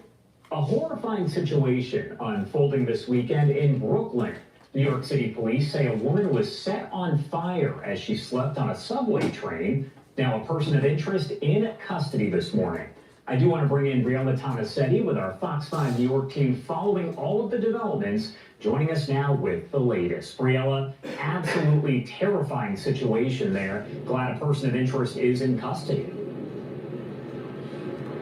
Yeah, Josh, absolutely horrific. You took the words right out of my mouth. Also, there is a video, MTA surveillance video, circulating of this incident. We have chosen, obviously, not to air it because it is absolutely too graphic. But that person of interest, according to police, is a 33-year-old man from Guatemala. Police have yet to ID him or formally charge him. The NYPD, though, saying this is no doubt one of the most depraved acts of violence they have ever seen. Let's backtrack, though, for a moment. Investigators say just before 7:30 yesterday morning, both the female victim and a 33-year-old man rode the F train to the Stillwell Avenue subway station here in Coney Island. When that train stopped at the end of the line, the man calmly walked up to the woman who was seated and set her on fire with his lighter. Officers working on the upper level of the station smelled smoke and rushed down to the platform. They put out the flames, but it was already too late. That woman died here at the scene from her injuries. Now, responding officers captured photos of the assailant on their body-worn cameras. That was key in his arrest. He was wearing a gray hoodie, wool hat, jeans, and work boots. Here's what we know from police about his arrest so far. 3 high school-aged New Yorkers called 911 to say that they recognized the suspect. Other transit officers responded to that 911 call and also spotted the man. This individual is recognized at the J and York Street station on the F line. That individual arrived here, looks like in 2018 from Guatemala. And hours after the attack, Governor Kathy Hochul posted these photos to social media, touting how safe the subways have become since she deployed the National Guard to the system in March. According to the numbers she released earlier this month, crime is down and ridership is up. Now, getting back to this attack here at the Stillwell Avenue subway station in Coney Island, it's unclear if the person of interest, again from Guatemala, is documented or undocumented. We're hoping to get some more information once he is identified. As I mentioned earlier, the victim also has yet to be ID'd by police, but just a horrific attack. And right now, there is not a clear motive behind it. For now, we're live here in Coney Island. Josh, back to you. All right, so we're going to go to CNN and their coverage. Control and domination. That's the goal of all power systems. They can be resisted and should be. Police make an arrest in connection to the horrific attack on a New York City subway. The NYPD says a woman was sleeping on the train this morning before she was deliberately set on fire by another passenger. The woman, who is yet to be identified, has died. This is what authorities had to say on how technology played a factor in all of this. Today's brutal murder was captured on one of those onboard train video cameras. It offered detectives immediately answers to questions that they had. What happened? It offered them images of the perpetrator. It allowed them to take those images and release them to the public. And it allowed the public to see something and say something. And that's why we're standing here now reporting that an individual is in custody, a person of interest is in custody. CNN's Gloria Pazmino has been tracking this story. What are these new details, Gloria? Well, Jessica, extremely disturbing details that we learned from police officials just a short while ago. This happened early this morning around 7:30 at the Stillwell Avenue. I did post the link to the website, the-studio-reykjavik.com. So for the ones that were on X Spaces that didn't have the link, I did post it there. So the ones that wanted to go to the store, you can go to the store there. In Coney Island, which is in Brooklyn. And this is the end of the subway line. Now, police tell us that there was a woman who appeared to be sleeping on the subway car. The subway car was not moving at the time. And then the suspect approached her, lit her on fire, apparently using a lighter. That's what we learned during the press conference just a short while ago. The woman immediately caught fire. She was engulfed in flames. And officers that were patrolling the station at that hour were able to respond and put out the flames. They were unfortunately not able to save her. EMS responded to the scene and the woman was pronounced dead at the scene. Now, police really just were able to give a lot of detail, thanks in part to the cameras that were in the subway car. This is a relatively new thing here in New York City, Jessica, that we have nearly full subway cover when it comes to surveillance cameras. That was how they were able to get very good, clear images of the suspect, which they then arrested several hours later. One very important detail, which the law enforcement officials went into, is that they were able to disseminate those images through the media and the press, and then they got a tip from 3 young New Yorkers. The police commissioner said that they were high school age, who saw the man and reported it to the police. They were able to make an arrest, and he is now in custody. I want you to take a listen to the police officials just describing this incident earlier this morning. Someone who we believe. Want the effects of Viagra, but faster? Meet Rose Sparks. They contain sildenafil and tadalafil, but sparks dissolve under the tongue. Someone who we believe carried out one of the most depraved crimes one person could possibly commit against another human being. And it took the life of an innocent New Yorker. But at this hour, I am pleased to announce that a short time ago, alert NYPD transit officers took a person of interest into custody. So a combination of technology and good old-fashioned police work there, Jessica, as well as New Yorkers who were paying attention and called it into that tip line. We are waiting to hear details on the charges that this person is facing, and of course more details about the person who was killed in this absolutely senseless tragedy. Jessica? All right, Gloria Pazmina, thank you very much. And joining us now is CNN Chief Law Enforcement and Intelligence Analyst John Miller. He was formerly the Deputy Commissioner of Intelligence and Counterterrorism for the NYPD. John, first, I just want to get your thoughts generally about this crime and how it all progressed throughout the day and the key role that officials say technology played. Well, Jessica, it's one of those things that actually could have happened very differently and unfolded in an equally tragic way. So you have an empty train car. You have an individual who approaches this woman who's sleeping. He uses this lighter, according to the video that was downloaded from that train car, to set the blanket that she is wearing on fire. And that fire expands until it awakens her. But at this point, she's engulfed in flames and stands up.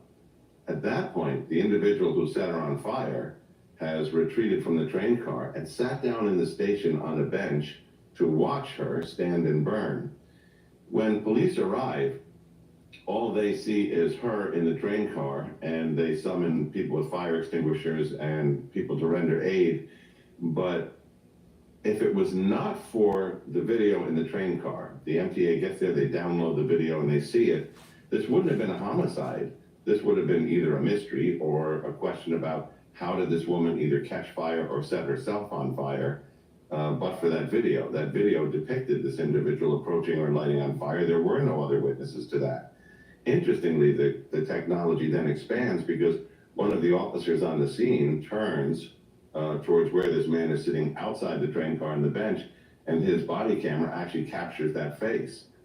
Once they download the video and realize he's gone, they're able to exploit the body cam video to say, here's his picture, put that out over their social media channel, crowdsource it to everybody. According to a post by America, which was retweeted by Elon Musk, the man who burned a woman to death in New York City subway has been confirmed to be an illegal alien from Guatemala that re-entered the country again after he was deported. Wonderful. Riding the train and everybody in the city, and he spotted hours away and far away. So a lot of technology came together, and you know, it's interesting.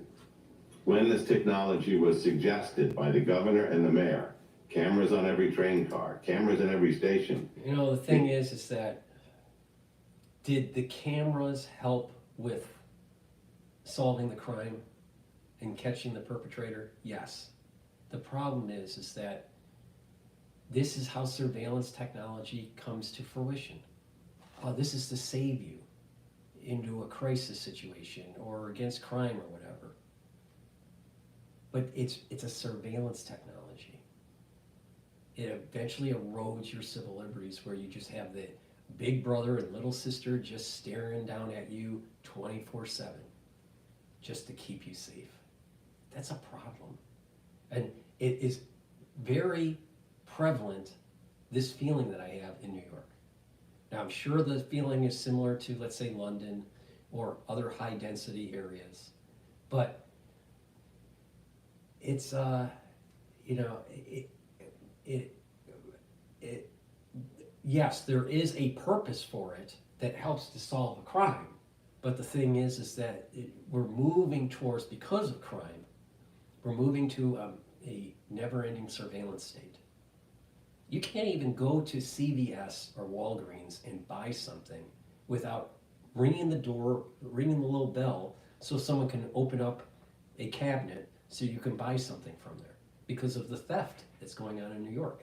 Now, I don't know about other places around the country in the United States, but all these drugstores, all these, you know, these CVS's and Walgreens type or Dwayne Reed types, they're locked up.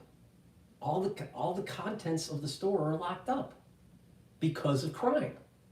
So now, you know, you have this kind of situation where everything's behind, you know, six inches of bulletproof glass, and it's not an inviting environment to live in because of all this crime. But it snowballs. So there's this, the crime is an issue, but then there's also this surveillance state and curtailment of freedom of commerce and freedom of movement. It's a big problem. It's a big problem. So I'm glad they caught the guy, but I'm not really so hell-bent on 24/7 surveillance. You know, there's goods and bads to it. You know, this guy, because he's ex-cop, you know, he thinks that surveillance is great. You know what? You know, there is such a thing as, you know, taking some risks in society and not give away your civil liberties. But what is another interesting thing about this guy is how diabolical it was. I mean, this guy, I mean, if anyone has been around someone that has gone through serious burns, all right, and that the flesh burning, deep burn, right, 4th degree type stuff, there's a smell to it, right, that you'll never forget, all right. And in addition, there is this, he's just staring at her as she's burning away. I mean, just cold, this diabolical evil. I mean, there's just an evilness about this thing, and it's so strange. I mean, what is going on with society these days? Crazy. I mean, you're on a train, and New York. because sometimes these trains, you know, you have a long leg on the train, and there's lots of stops or whatever, and people fall asleep, and then, you know, it's amazing when you wake up when you need to get off the train. But the thing is that this person died right before the holidays by someone that was diabolical. Cold-blooded killer, right? Set the person on fire and watched her burn. I mean, it's just, what is going on? There's something wrong in our society where there's such a lack of regard for life. Something radically wrong. And he's not a one-off. This is a symptom of something deep. The Liberties Union came out with a statement. The New York Civil Liberties Union strongly opposes NYPD's plans to increase the number of surveillance cameras until police come up with a plan to safeguard the use of these cameras and the images they capture on tape. Our concerns extend to the announced increase in surveillance cameras on the subway. It was interesting that, you know, privacy advocates and civil liberties people oppose these cameras when you talk to people in the subway, all they say is more cops, more cameras.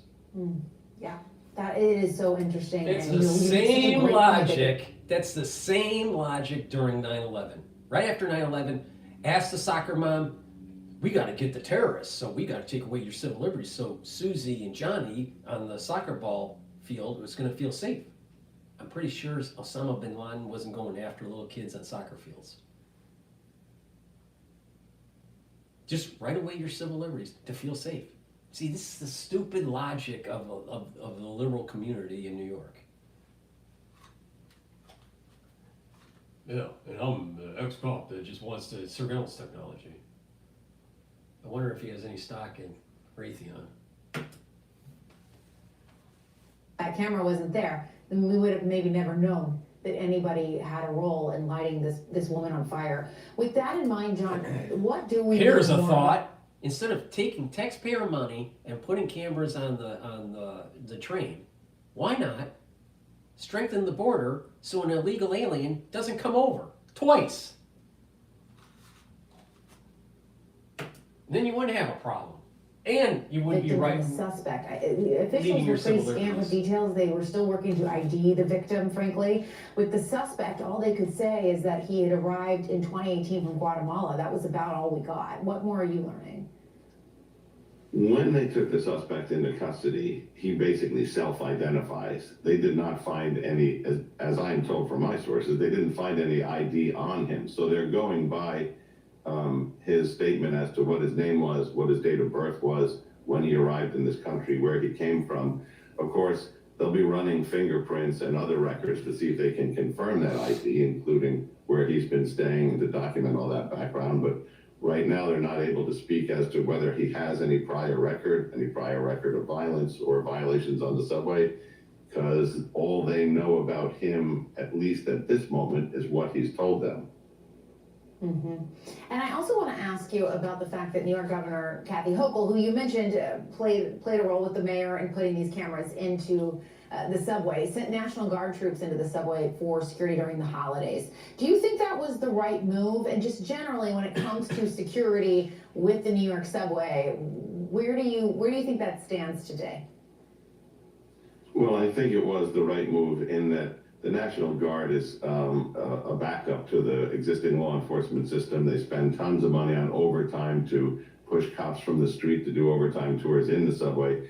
But I think we've all figured out the key here is after the incident involving Frank James in 2022, when he at random opened fire and shot 10 people on the subway, and the cameras on the station were not functioning that day, and we were deprived of that video during the investigation I was a part of. The push to get those cameras in every station, in every subway car, makes a real difference. And here's the other irony here, which is the police commissioner we saw speaking, Jessica Tisch, before she was police commissioner and sanitation commissioner and commissioner of internet for the city, she spearheaded NYPD's technology as the deputy commissioner there. She was the one who introduced the body cameras to the street, which were critical today. The ability to transmit information to 36,000 phones that police officers were carrying, including images, which was instrumental today, pushing NYPD's social media. So as she comes around to her new role as police commissioner, she's literally reaping the benefits of her own hard work from years ago. Yeah, it is incredible the groundwork that she laid that now has helped her both in this and also Luigi Mangioni's case as well. John Miller, thank you so much. We appreciate it. Good to see you. Well, New York is crazy. All right, we're gonna go back to Cash Jordan that was posted 3 hours ago about gang When we raids in say New York we City. create May. personalized hair care products, we mean truly personalized formulas that take into account every little. Okay, but before we do that, and we show a shining light on the wonderfulness of New York City, please go to my store, the-studio-reykjavik.com. Yes, I know I speak a little bit fast when I say it. The-studio-reykjavik.com. Lignans, it's a powder. You mix it with filtered water or mix it with food. I mix it with hummus or yogurt or something like that. You mix it with a smoothie, but take this on a regular basis, daily preferred, and it'll help to boost up your immune system. How does it work? It brings down inflammation and it soaks up free radicals. It's an antioxidant. It also improves your endocrine system. Really important, all right? Boost up your immune system. Go to my store, the-studio-reykjavik.com. Omega-3, help with cardiovascular system, lower LDL levels and increase your HDL levels. That means that you're improving your total cholesterol in the right direction, all right? So omega-3, take every day, improve your cardiovascular health. Myotrol, help to build up muscle. When you're older, when you get about 40 plus, you don't maintain muscle mass as well. You have to do a little bit of resistance training and take Myotrol. This has flavonoids, polyphenols, and lignans. And what will happen is that you'll be able to build muscle and maintain muscle and improve your mitochondrial health.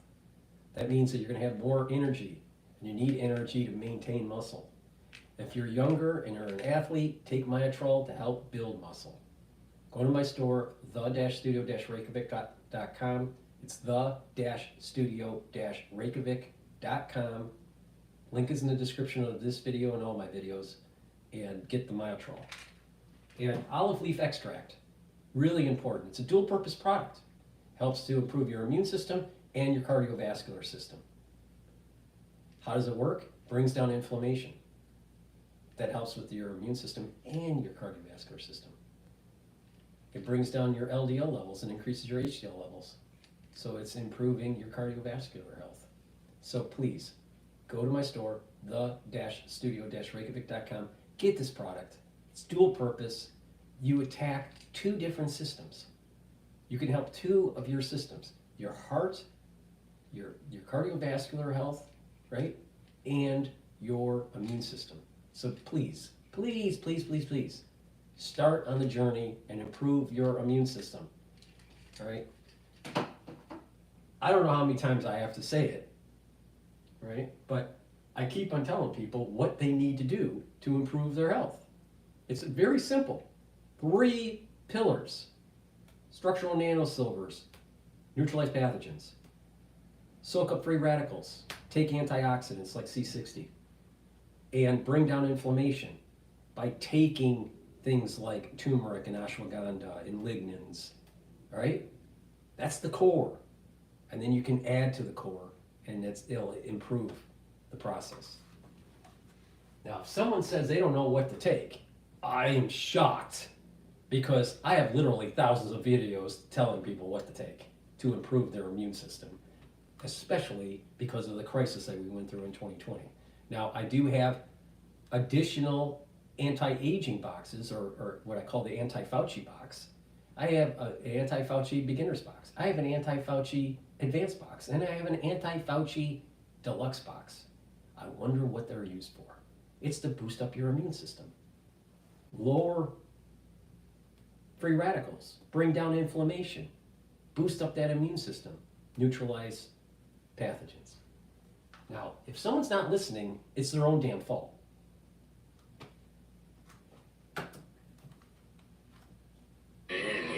This deli manager, Ahmed, says one of the most dangerous jobs in the city is working in a deli, especially late at night. It's a part of their job. But it should absolutely not be. So, New York City's beloved delis, they've been part of a growing crime wave, which isn't exactly new, as our laws protect criminals who never get sent to jail for stealing. However, now those same laws are being used to arrest the law-abiding, which is what's happened to several employees at stores like this one who've tried to stand up to thieves on their own.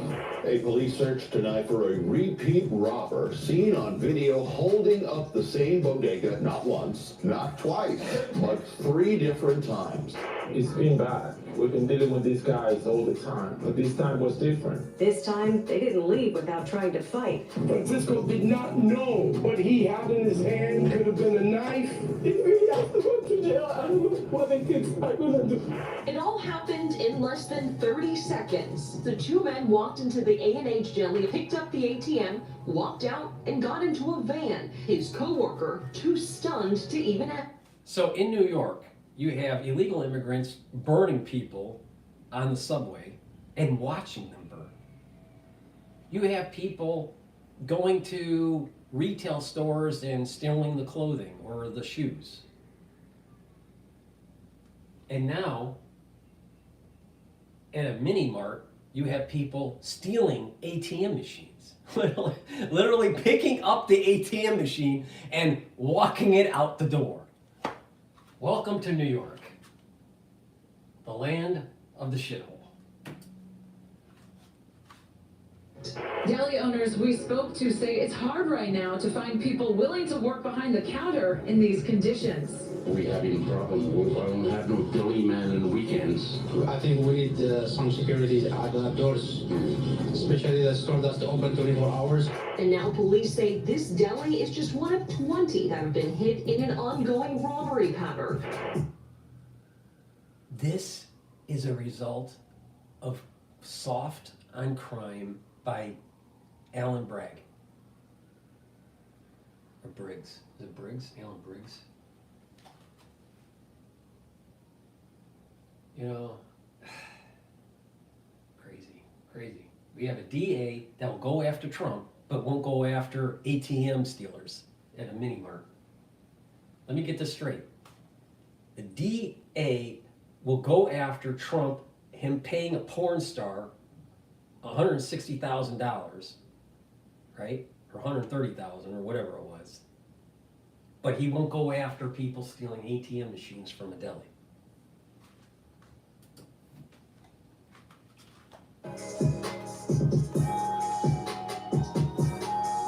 So local business owners in New York are controversially taking matters into their own hands when it comes to crime. And this is not the first incident of its kind, but what nobody's talking about is that prosecuting the innocent and defending criminals, that's been the new normal here for so long that it's not exactly new. And the last thing our progressive leaders want is for someone who has a business to stop someone who doesn't have one from robbing it. Now, of course, nobody wants vigilantes, and no store owner should try to take on criminals. They should call law enforcement. However, critics say that's what many business owners have been doing. Yet our laws release these very same crooks who oftentimes return to the scene of the crime, putting many owners and employees in a position where they say they've got their backs to a wall. And this is bewildering to many of us normal individuals. Why would a city defend criminals at the expense of businesses, many of whom are cornerstones of their community? That doesn't make any sense. Until, of course, you realize that New York City's legal system sees people not as criminals who rob and threaten the survival of our working class. Instead, they're seen as victims of a society that's been unfair to them in some way. And when they commit crime, our legal system takes the position that whoever their victims are probably deserved it for being financially independent. Which brings us to the real reason why there's this convenience store crime wave and why owners of these little places are getting in trouble for protecting themselves when law enforcement fails to arrive. It makes our leaders look bad for defunding the police, a decision which now appears to have made law-abiding society vulnerable to criminals, while at the same time our progressive leaders secretly see these criminals as those who need to be kept safe from society and its laws. However, as you're about to see, it's normal, hardworking people who need protection, and they're not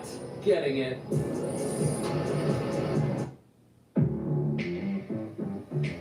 Welcome to the ARC Venture Fund. To date, to get very good venture exposure, you basically have to be rich. The ARC Venture Fund seeks to democratize venture capital. We are offering investors something they have not been able to access before. I think this is...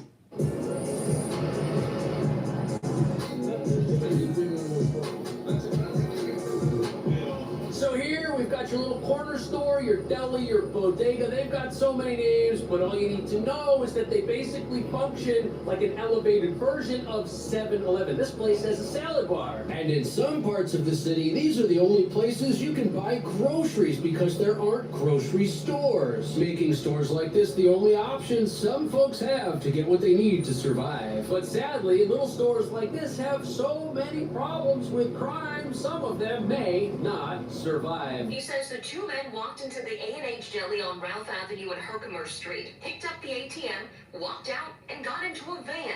His co-worker, too stunned to even act. The law says there are two ATMs in the deli. One is bolted to the ground, the other on the ground. Okay, if criminals can do that and get away with it, nobody arrested, more of these businesses are going to look like the one behind me, which is closed. And to stop his store from closing, one store owner took matters into his own hands when criminals entered his business to try and steal from it. And he controversially used an item to defend himself that he says was left on the premises inside one of the bathrooms by a criminal. And you see this bodega owner here, he was working at his store when two masked men entered, just like in that video we looked at, and started stealing. And to make matters worse, those men themselves were apparently armed. But even though the robbers who entered the store had illegal items of their own that they were going to use to assist them in their criminal endeavors, the owner, he was also doing something illegal by using the thing he found to defend the store and scare them off. On top of that, the owner of the store, who's being charged, says he found the illegal item in the bathroom of his shop 2 hours prior to the criminal activity taking place. And since the store owner did not have a license for such an item, this whole situation is wrong. He found it 2 hours before the criminals came into the store. It's a high crime area. He should have called the police, and had they been there, this whole situation probably wouldn't have happened, but the owner made a mistake by holding on to that thing that he found. Now, I'm not saying he's a bad guy. Nobody is. Everyone defending him says he's a great guy. He goes to church, he's got kids, and he just wanted to keep himself safe. But here's why this is controversial in this city. It's common for criminals to have charges against them dismissed or downgraded to the point where they're not actually criminals anymore. And here we've got a business owner who may not receive the same treatment from our That's justice. a big problem with Alan Bragg.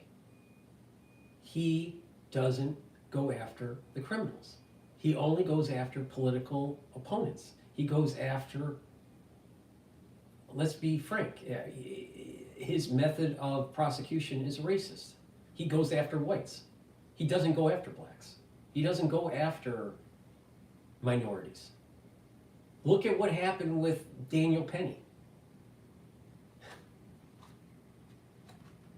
I mean, I'll tell you, I met Alan Bragg at an event where he was speaking. And I'm telling you, the guy's an asshole. And he's too fucking fat. He's living high on the hog. And the reason this looks so unfair is because selective enforcement of laws against criminals is what many people say has led to robbery patterns like those we're witnessing. And now we've got a business owner that may suffer from selective enforcement. Either way, this is not the first time something like this has happened at a small business in recent months. The store's surveillance video shows two young men walking in and splitting up inside Franca Wines and Liquors on Wyckoff Avenue. One of them tries to steal a large liquor bottle right in front of the camera. But owner Francisco Valerio and his brother Luis are onto them, grabbing them and telling the would-be thieves to get lost. This time, they didn't leave without trying to fight. One throws down his bag and... So we're standing in front of a small, privately owned liquor store like the one in this story, which was getting robbed by criminals who could have been armed. And in this story, you have two repeat offenders who were well known to the owners of the establishment and had been caught stealing there before. Apparently, they entered the store and started putting items in their jackets when the owner and his brother spotted them and decided to escort them out, at which point things took a turn for the worst when the criminals decided that they didn't like being escorted out of a business they weren't done robbing. And one of the owners, who's now facing charges, was holding on to a registered item that he had on his person with a license to carry, which accidentally went off during the scuffle. It happened on the sidewalk right in front of the business. Multiple security cameras captured it. The criminal was not seriously injured, and the owner was licensed this time, but he's still being charged. And regardless of your stance on this story, this is another moment where we've all got to appreciate the fact that had the police been involved, things probably would have turned out differently. And in hindsight, everyone probably agrees that a couple of stolen bottles of wine would have been a small price to pay for all of the trouble everyone's going through now. But once again, the only reason this seems unfair is because the only one in this story with anything to lose is the store owner, not the criminals. They're not going to lose anything because of this. Francisco did not know what he had in his hand could have been a knife. He has to go to jail. I don't know what the kids are going to do. Tonight, Valerio's emotional. Now, in hindsight, none of this is worth it. It's a shame. It's too bad the police couldn't get there. And now we've got two business owners who could lose everything, and their families are now in jeopardy. However, this brings up a larger question because violent criminals entered these stores and started doing something that was wrong. At what point does a law-abiding citizen have the right not to be taken advantage of? That's something that a lot of people want to talk about when they hear stories like this. And some people are saying that had these store owners not stuck up for themselves, things could have ended tragically for them. And the only reason the story doesn't go that way is because in both of these situations, things ended badly in a minor way for the assailants who were already doing the wrong thing. And defenders of these businesses want to know, at what point will well-meaning people who provide for their families and are not criminals, at what point will they stop being treated like them? Valerio's emotional family and neighbors, with the support of the United Bodega Workers, are urging the Queens DA not to prosecute the 53-year-old father who has no criminal record. New York is our witness. We're not asking the district attorney for anything. That's not fair. Honestly, after watching something like this, realizing that here you've got somebody who was obeying the law and was licensed to have the item that they had on them at the time this went down, it really scares me. Like, what can you do if you're in a business and you're obeying the law and something goes wrong? Will you always be a criminal? This is what Alan Bragg wanted to do with Daniel Penny. He wanted conviction and scare the public from protecting themselves. So he could be easy on crime and the city would devolve. Now, when the city devolves in crime, then you need to have surveillance technologies and more equipment and all this stuff. So is Alan Bragg not wanting to prosecute criminals of the minority type because of racism? Or is it because that he has positions in the financial markets where he could benefit from certain types of surveillance technologies that the city may have to that may be buying? Or is it a little bit of both? My gut feeling is it's more about racism. But the thing is that it's obviously happening. It's absolutely obvious that it's happening. He's easy on crime, except when it's a white guy. Protecting people on the subway.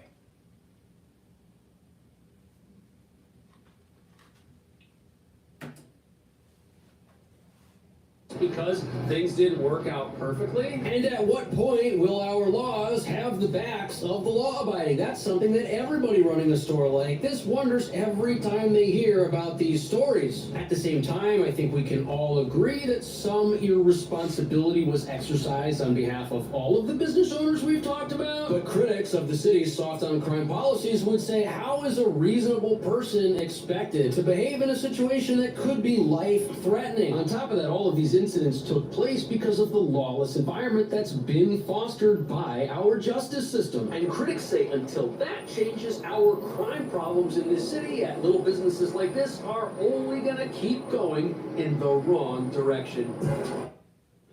Using the right weight matters. The Body Pod lets you easily understand what is the fastest way to reach your health and fitness goals at a in the wrong direction.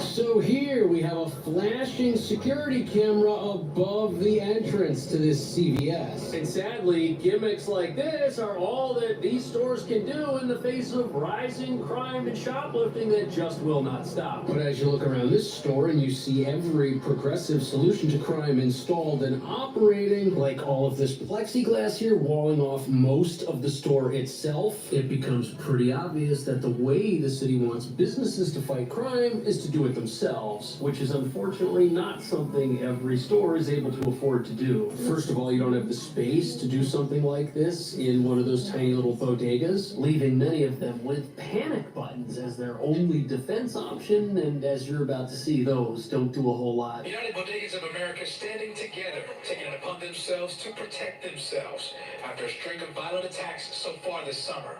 Today, we are launching a pilot program where bodegas in New York City will be able to get what we've been asking for years. So it's been about 5 months since these panic buttons were rolled out at some bodegas, and they're obviously not moving the needle a whole lot when it comes to crime, because crime in these places and in stores like this is still out of control. And doesn't look like it's going to get any better until this city decides to put some money back into its police force, which is so short-staffed they can't respond to every robbery they get called about. And the problem is that even if they do respond to reports of crime and they do make an arrest, whoever it is the police do arrest oftentimes gets released and is right back out on the streets. And it's been almost 5 years since these decriminalization efforts first started off in this state, and many are now saying we've got all the proof we need that these efforts have failed. They've just led to more crime, which is why it should be surprising to no one that suspects busted in serious crimes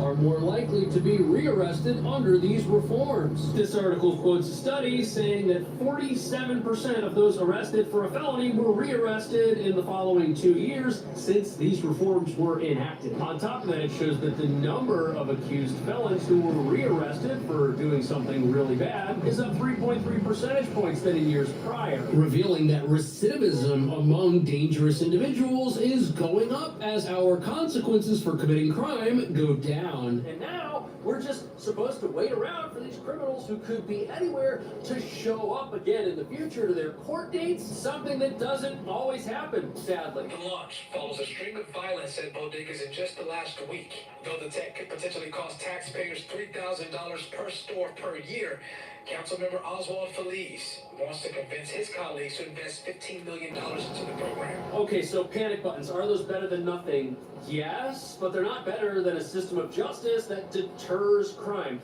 Without a system like that, you can have all the panic buttons and flashing police cameras and security plastic you want. It's not going to change the trajectory of our crime problems. And the fascinating thing about this is that these decriminalization efforts, they were designed to protect criminals. But we just heard about 2 stories where criminals were not protected by these laws. In fact, they got injured when they went into stores and started stealing, revealing that a lawless environment just makes everyone less safe. And our justice system is failing these people by not intervening in their lives, acting as a deterrent from a crime-filled future that is just going to put them at risk. Think about that. Most of these people that are out there committing crimes over and over again, they've been failed at every level of society, and now the justice system that would finally be a consequence that could cause some to reflect on their lives and rehabilitate, that has been taken away from vulnerable members of our society. And without it, many people,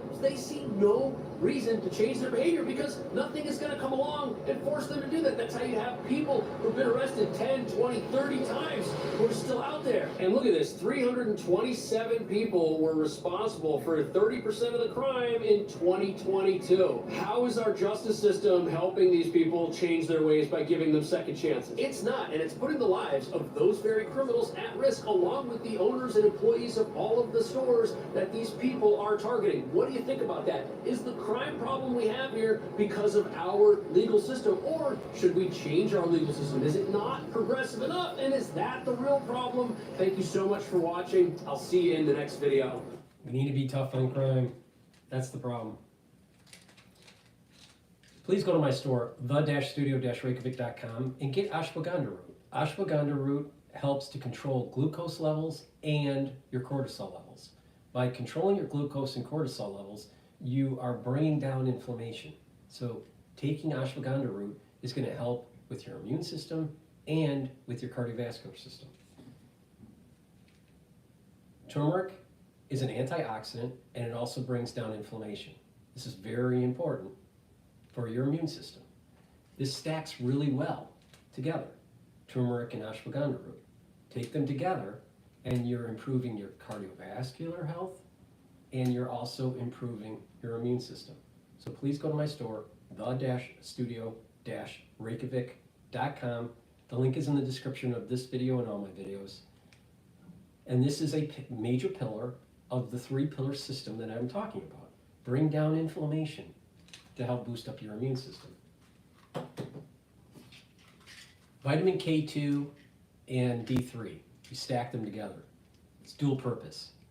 Vitamin K2 MK7 molecule will help with bone health and also your cardiovascular health. Vitamin D3 is a gene expression cofactor. It'll help to absorb calcium and get rid of cells that need to go into apoptosis. Take them together, and what you're going to start seeing is that you're going to have a better cardiovascular health. Why? Because it can help to reduce plaque, and it'll help to build more bone, especially when you're doing a little bit of resistance training. All right? Doing a little bit of resistance training on a regular basis is going to improve your bone density. Really important as you get older. All right? It takes about 7 years or so, depending on your age and your metabolism, but it takes about 7 years to actually recycle the bone matrix, right? So you need to be working out a little bit over a 7-year period to see major benefits in bone density, but it can be done.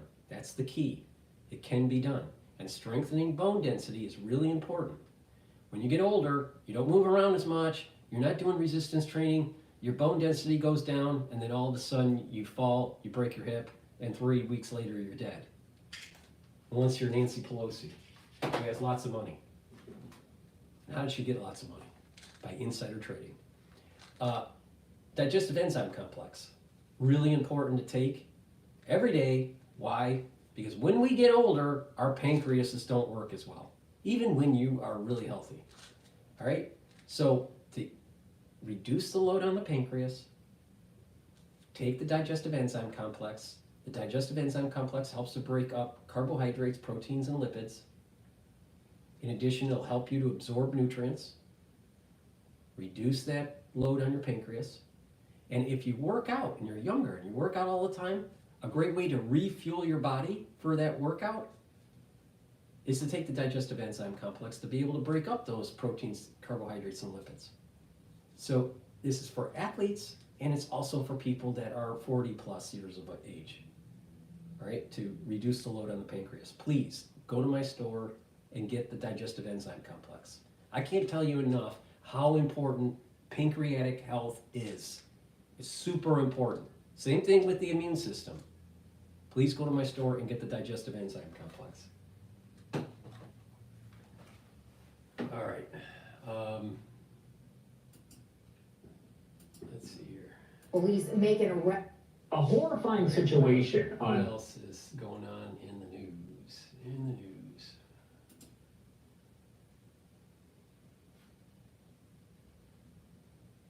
What's going on? So I guess the House Ethics Committee is going to issue a report on Matt Gaetz for misconduct. I thought that was going to be not released, but let's go to CBS discussing this issue here. As promised, when we see it, you see it. Right off the top, breaking news out of North Carolina, where police are on the scene of a shooting at a Food Line grocery store in the town of Greensboro. That is about an hour east of Durham. The Greensboro Police Department said they will release more details that also involve, as we're hearing, an officer. We're watching this story closely. We'll keep you updated as soon as we know more. Once again, North Carolina police on the scene of a shooting inside a store. All right, Former Republican Congressman Matt Gaetz tried and failed to block the release of that much talked about and very explosive House ethics report. CBS News reviewed the report, which accuses Gaetz of having sex with a minor, paying for sex with multiple women, and doing illegal drugs. Allegations in that report that Gaetz denies. That report accuses Gaetz of making $90,000 in payments to 12 different women. The House ethics report goes on to claim those payments were likely connected to sexual activity and to drugs. The committee wrote it heard testimony that Gaetz had sex with us. This is your government working for you. 15-year-old girl at a party in 2017. The report called her Victim A and said she recalled receiving $400 in cash that evening, which she understood to be a payment for sex. The report also said Gaetz appeared to have set up an email account from his office in the complex of the Capitol to buy marijuana. That report went on to conclude that Gaetz violated House rules that prohibit prostitution, statutory rape, illicit drug use, and obstruction of Congress, among other standards. So lots to talk about here. Let's bring in CBS News investigative producer Michael Kaplan. Okay, Michael, the report accused Gaetz of violating multiple state laws while in office. What can you tell us about that?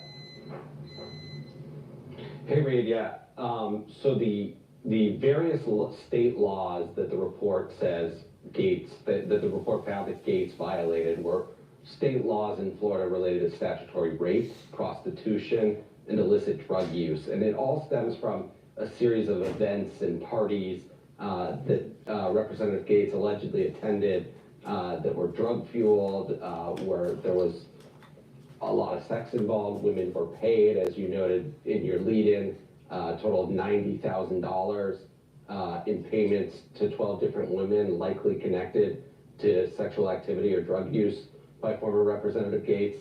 And those laws are different than the laws he was previously investigated for by the Department of Justice in their federal probe. So how unusual is it to see a report released like this, especially after a lawmaker resigns from Congress?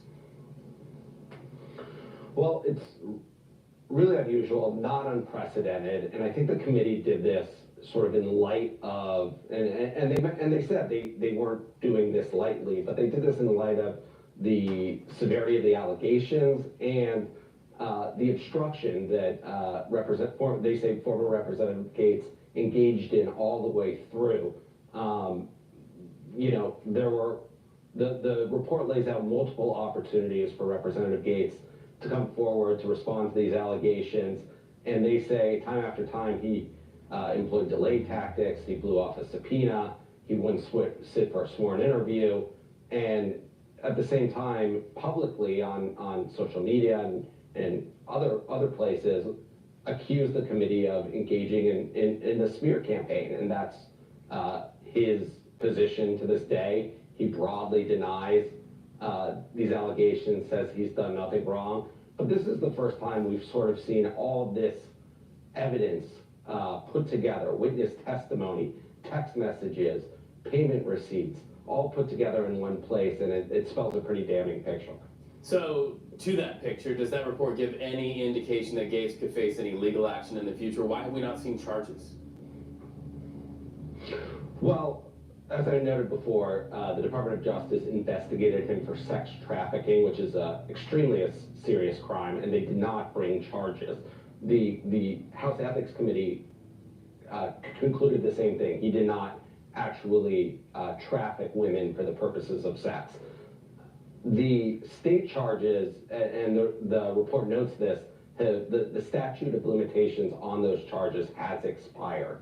You know, one of the other things the committee's mandated to is investigate violations of House rules, and the report details many violations of House rules, particularly around receiving impermissible gifts and drug use and the like. And so, you know, the statute of limitations is one reason, but I really think here the committee's objective was to get this all out on one page. You know, these allegations have been swirling around Representative Gaetz for years through anonymous sources, through other folks who have who have been involved in litigation around it, but this is the first time you're sort of seeing a document come forward spelling out, an official document coming out, spelling out everything that sort of went on during this period where Mr. Gaetz was in Congress and sort of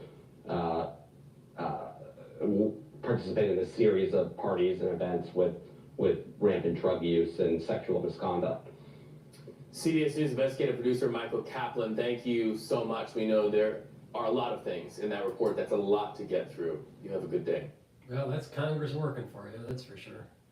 All right, let's go to the Amazon strike issue that's happening. Use this holiday shopping season. The Nordstrom family announcing today it's joining forces with the Mexican. Bloomberg was talking about the Amazon strike, but let's now go to Nordstrom. Little bit of market news here.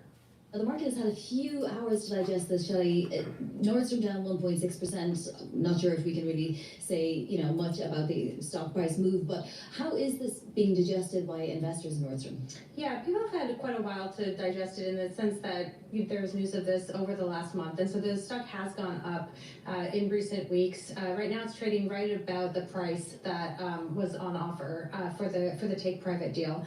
So in general, I think people think this will be good for the brand of Nordstrom in the sense that it'll allow the family who owns Nordstrom to really focus on getting the retailer back on track without having to worry about the public markets. But it's a huge discount to where it was just a number of years ago. I mean, the stock has gone down quite a bit over the last 5 years. Back in 2018, the family made a similar offer, but much higher to take it private, and this represents a big steep discount to that. What is the problem with Nordstrom's? Why do they have to wind up going private?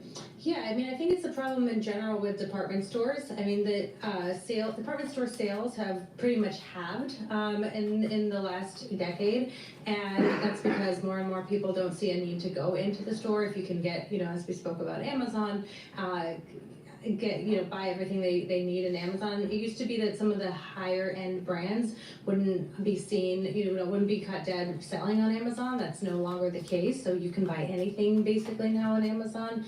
You don't really need to go into some of these stores. And a lot of these department stores sort of forgot the whole in-person shopping experience. The whole reason you go into a store is that you want that kind of service, and that requires people and labor and actually paying attention to the kinds of things that your customers want. Do we know anything about the family or much about the family and who might be put into positions of power within the structure now? Yeah, already they're members of the family running the business right now as the CEO and chief brand officer. This is a company that their family that goes back over a century. So it's been in the family for over a century. This time around, they have a partner. This company, El Puerto de Liverpool, which is a Mexican retailer that is joining forces. So Nordstrom will take a 51% stake. They'll take a 49% stake. This company had already owned 10% of the shares, but it'll be interesting that they're teaming up with this Mexican retailer to try to see if together that they can turn it around. Does this mean that at Nordstrom Rack, when I go and shop there, I'll see more discounts or less? Because this is the real news that we need from this conversation. Yeah, I mean, Nordstrom Rack they're had kind of really expensive, I gotta say. They had really had something great going, really competing really well with the likes of, TJ Maxx and others that really brought people in. Then all of a sudden it sort of got rid of their big brands that were drawing people into Nordstrom Rack in the first place, and it was just sort of cheaper goods, and customers really recoiled at that. So in the last couple quarters, they seem to have been getting a little bit better, and the hope now for this company is, can you actually provide stuff that people want to get, people want to buy? Well, I guess some are doing it right and some aren't, so it'll be just a case of putting the right business plan into action. Shelley, thank you so much. Shelley Banjo is Bloomberg Managing Editor for Global Business in the Americas. Nordstrom itself is up about 30% year to date, down about 1.7%. As Shelley said, this news has been percolating for about a month. Next, though, do stay with us. We want to dig more into the year in markets. Thomas Raymond, partner at Callan Family Office, is going to be joining us with his market outlook for 2025. And as me and Alex were saying earlier, all of those outlooks for 2025 see the S&P higher. In fact, many of them higher by more than 10%. I saw a couple of 7,000 marks there for the S&P for those forecasts, Alex. We'll be looking into that next. Do stay with us. This is Bloomberg Markets on Bloomberg Radio and Television. It might hit 7,000 next year, maybe, but there's a lot of international upheaval and uneasiness, and we need to understand that a little bit before we make that call. But please go to my store, the-studio-reykjavik.com. I'm gonna plug another product before we go to live now from Fox. They're talking about in Israel considers an attack on Iran. My take on the drones is that it's testing some capability, probably from defense contractors like Palantir, where they're going to be doing an offensive against Iran. So it's going to be Israel and the United States. I think it's going to happen in 2025. I suspect that there's going to be a major attack by Israel on Iran in 2025. But we'll see. Please go to my store, the-studio-reykjavik.com. The link is in the description of this video and all my videos. Get the nattokinase. Nattokinase is a supplement that I have added to my stack to be fibrinolytic, right? It helps to break up clots, but also to bring down LDL levels and increase your HDL levels. By bringing down LDL levels, you're reducing the chances of it being oxidized, so you're reducing the chances of plaque. So taking nattokinase on a regular basis, you're reducing plaque buildup by controlling your total cholesterol. Really important, okay? So this is a supplement that you should be taking to help with your cardiovascular. And it is synergistic with omega-3 because it helps to bring down LDL levels.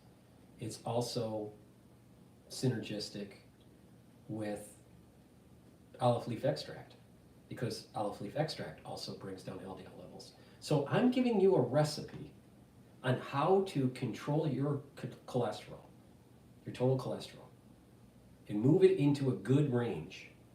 So you're reducing the chances of plaque, and you're slowly bringing the plaque down.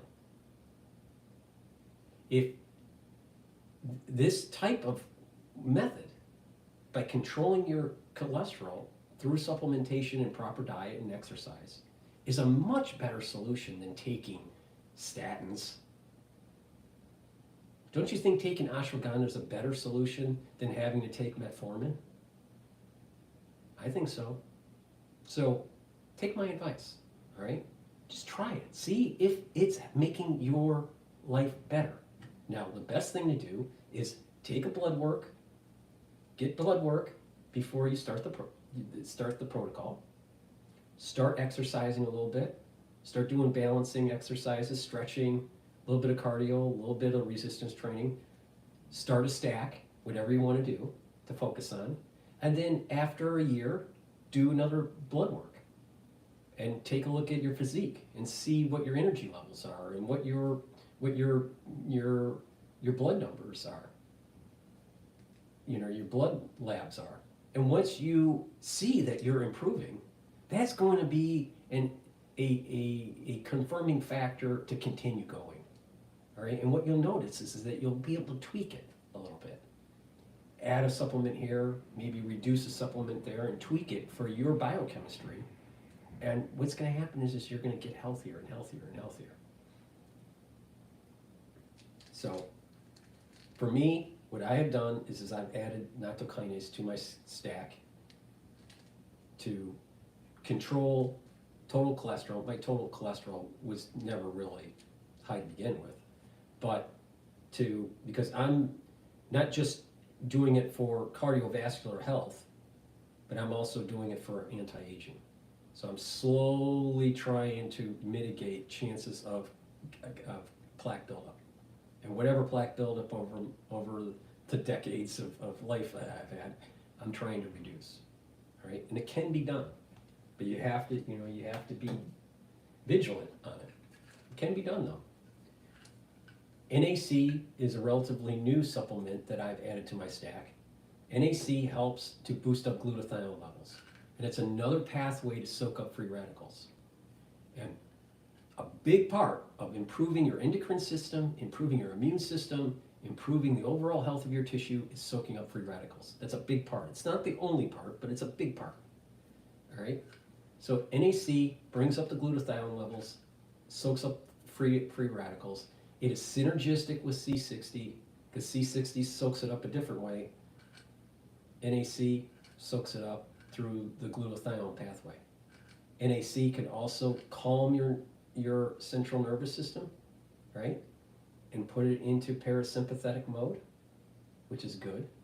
If you have too much anxiety, you're in sympathetic mode and it causes higher cortisol levels, you want to calm that down. All right, NAC helps with that. NAC also helps to detoxify your liver and your kidney. So please go to my store, the-studio-reykjavik.com, and get the NAC. Ubiquinol. Ubiquinol is a supplement that I've been taking for a very long time. It's the highest bioavailable form of CoQ10. Ubiquinol is an antioxidant. It's synergistic with C60. It's also synergistic with NAC because NAC is an antioxidant through the glutathione pathway. Ubiquinol soaks up free radicals a little differently. It helps with the mitochondrial health, so you're going to have more energy, and it's neuroprotective. So this is really important. If you're 40 plus, you need to start taking neuroprotective supplements. So those are the supplements that I have to go over there right now, and I want to play the news from live now from Fox and get a little bit of understanding about their reporting on Israel considers strike on Iran. This was published 5 hours ago. And look over Khan Yunis in Gaza. Top Israeli military officials reportedly calling for an attack inside of Iranian territory. That's according to a new report from Israel's Channel 12, which is not entirely clear on the intensity or level of the attack. There's still kind of a lot left to figure out there.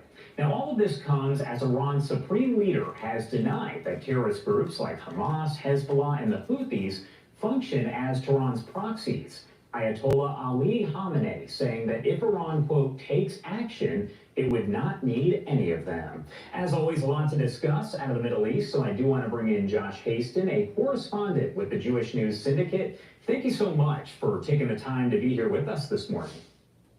Thanks a lot, Josh. All right, so first off, I do want to talk about that report by Channel 12 as they say that there is a chance that we could actually see Israel attack inside Iranian territory. What does all of that mean, and what would be the overall significance of an attack like that? Yeah, absolutely. So, according to officials, Iran is the head of the octopus. So the Houthis have been firing ballistic missiles at the state of Israel. So one of the top security officials in the last 24 hours here in Israel indicated that why not go after Iran directly? Why not cut off the head of the octopus? Iran, of course, still striving for nuclear weapons. That is the biggest threat, not only to Israel, but the entire Middle East and the entire world, really. So it may happen. Israel, of course, in October did strike in Iran after Iran fired ballistic missiles at the state of Israel. We took out key positions there in Iran, taking out their air defenses and a lot of their missiles. So it is possible that Israel could decide to strike Iran again to send a message to them, stop funding the Houthis, and at the same time, even perhaps more importantly, stop your pursuit of nuclear weapons. Supreme Leader Ayatollah Khamenei saying that the different terrorist groups that are there, you have Hamas, Hezbollah, Houthis, that they are not proxies of Tehran, and also saying that they're not needed if Iran were to strike Israel. What do you make of that? Yeah, number one, they are absolute proxies. Iran calls the shots, again, the head of the octopus, over the Houthis, Hamas, Hezbollah, groups in Iran or whatnot. So what the Iranian leader is trying to do right now is take away the attention from the fact that those groups are no longer the threat that they once were. Remember, Israel dealt significant blows to Hezbollah, to Hamas, We're in the process of dealing blows to the Houthis. So this is the Middle East. You try to show strength, and the Iranian leader is basically saying, no, we don't need those proxies. Yes, he does need those proxies, just like he needed Syria.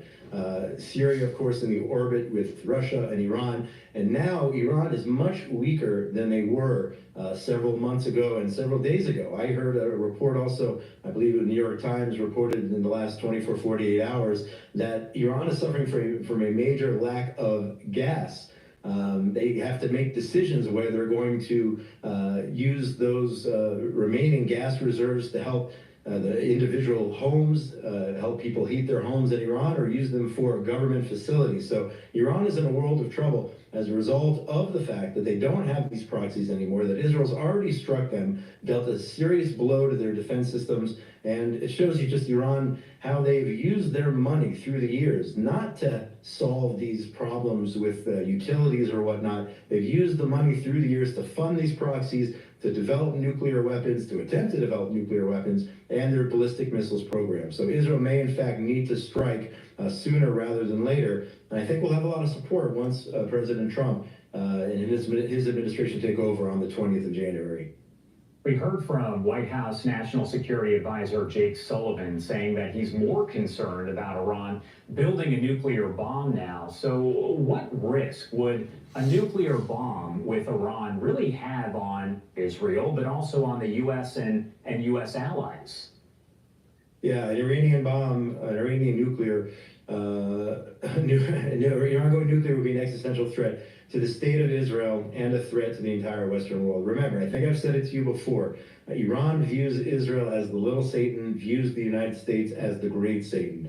Also, Saudi Arabia, of course, and other countries in the Middle East who have either formed normalization deals with Israel or on the verge of forming normalization deals with Israel. They are absolutely concerned that Iran could turn their nuclear weapons on them as well. Remember, Iran shares borders with these countries, so they're very concerned. To us, this is something Prime Minister Netanyahu has been saying for decades now. We cannot let Iran go nuclear. He has ramped up those warnings over the last, let's say, 9-10 years or so with his address there in Congress. I believe it was back in 2015. And now we are perhaps at the point of no return. Now that Syria has fallen, Iran feels cornered. And as the spokesperson there for the White House said, Iran may try to establish a nuclear weapon even faster now that they feel that they're caged in, that the walls are crumbling all around them with the fall of Syria, the weakening of Hezbollah and Hamas. So we have to pay attention to that. Israel has said it will go alone if necessary, but I believe we will have a supportive administration in Washington to assist, if necessary, in taking out the Iranian nuclear threat. Just a market just a little bit of a market update on Bitcoin. It's trading at around $93,000 a coin. It's much lower than pre-Fed announcement. All right, last week, pre-Fed announcement was in the range of $106,000 per coin. So it's much lower since the Fed announcement from last week. And the ETF that I've been looking at for BITO, which is the long ETF for Bitcoin, is trading at 22.74. The short ETF, BITI, is trading at 24.10. So the short ETF is up about 85 cents a share. Iran's proxies here. Netanyahu said that Israel is actually going to step up its fight against the Houthis in Yemen because the rebels, quote, threaten world order. Is Israel maybe able to focus its attention more on the Houthis because there is that ceasefire that is underway there with Hezbollah, and you also have the possibility of a ceasefire soon with Hamas? Does that allow Israel to use maybe more of its resources against the Houthis?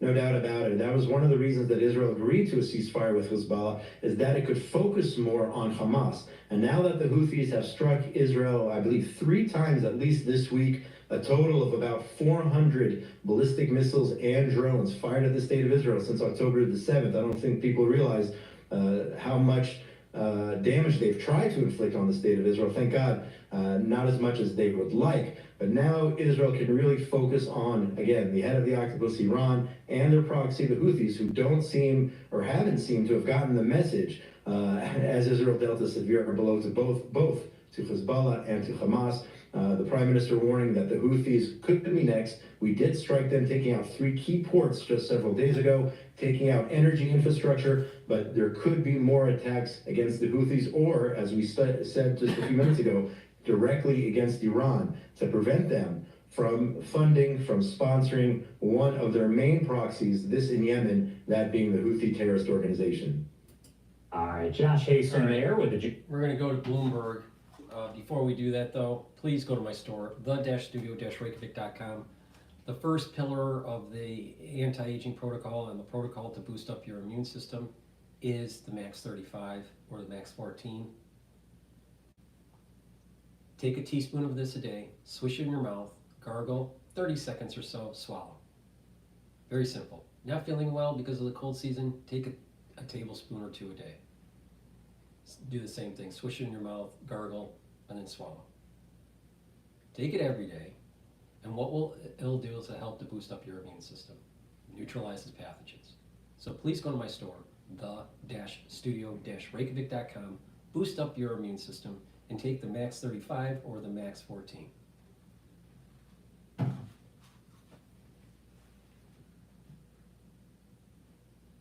right, let's jump into Bloomberg here. 2, I mean, you have a more nationalistic, policy coming in starting January 20th. And 3, if cost of capital does come down, right, that does favor small cap companies, which are predominantly, lending at floating rate using floating rate instruments. Briefly, how much certainty can you have about anything that you tell your clients at the moment, given that we don't fully know? Good question. We have some idea of what policy, aspirationally on the part of this incoming administration would be, but we don't know what it would actually turn out to be. Yeah, so there's some tried and true, we're living in this digital age, but there's these analog concepts that to us still make a lot of sense, right? We thoughtfully diversify. Adherence to that diversification is also something that we routinely embrace. But also 3, it's time. And a lot of our clients have decade-long time horizons, and that time is such an asset to them, right? They don't have to kind of think about the vagaries of the market, the day-to-day shift in data points, whether it's the inflation number that comes in a little bit hot. You don't have to think about that and overreact to that. That hyperactive mentality is something that typically gets you in trouble. And by the way, if you look at the S&P, there's never been a 20-year rolling period where the S&P's been down. Time is your best friend, it's your ally when it comes to investing. All right, we gotta leave it there. Thank you so much for joining us, Thomas. Where did he go? Thomas Raymond, there you go. Thomas Raymond, Investment Management Partner of McCallum Family Office. Happy holidays. More coming up. IPO market will be hot next year. This is Bloomberg.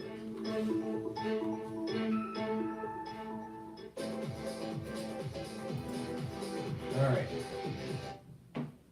Please go to my store, the-studio-reykjavik.com, and get the structural nano silver gels. These are dual purpose products. I have 2 types. I have it in the dispenser that you can carry in your bag or in a tube form. Both work very well. It's made from structural nano silver. It's a dual purpose product. You can use it as a skincare. It'll help to heal a wound. In addition, you can use it to neutralize pathogens. Put it on your hands, around your mouth, around your nose, around your eyes, around your ears, lightly coat your nostrils. It'll stay active for 5.5 hours. So please go to my store, the-studio-reykjavik.com, and get the structural nano silver gels. Get a couple, items for your household or as gifts for the holidays. It's a great way to help people go down a health journey.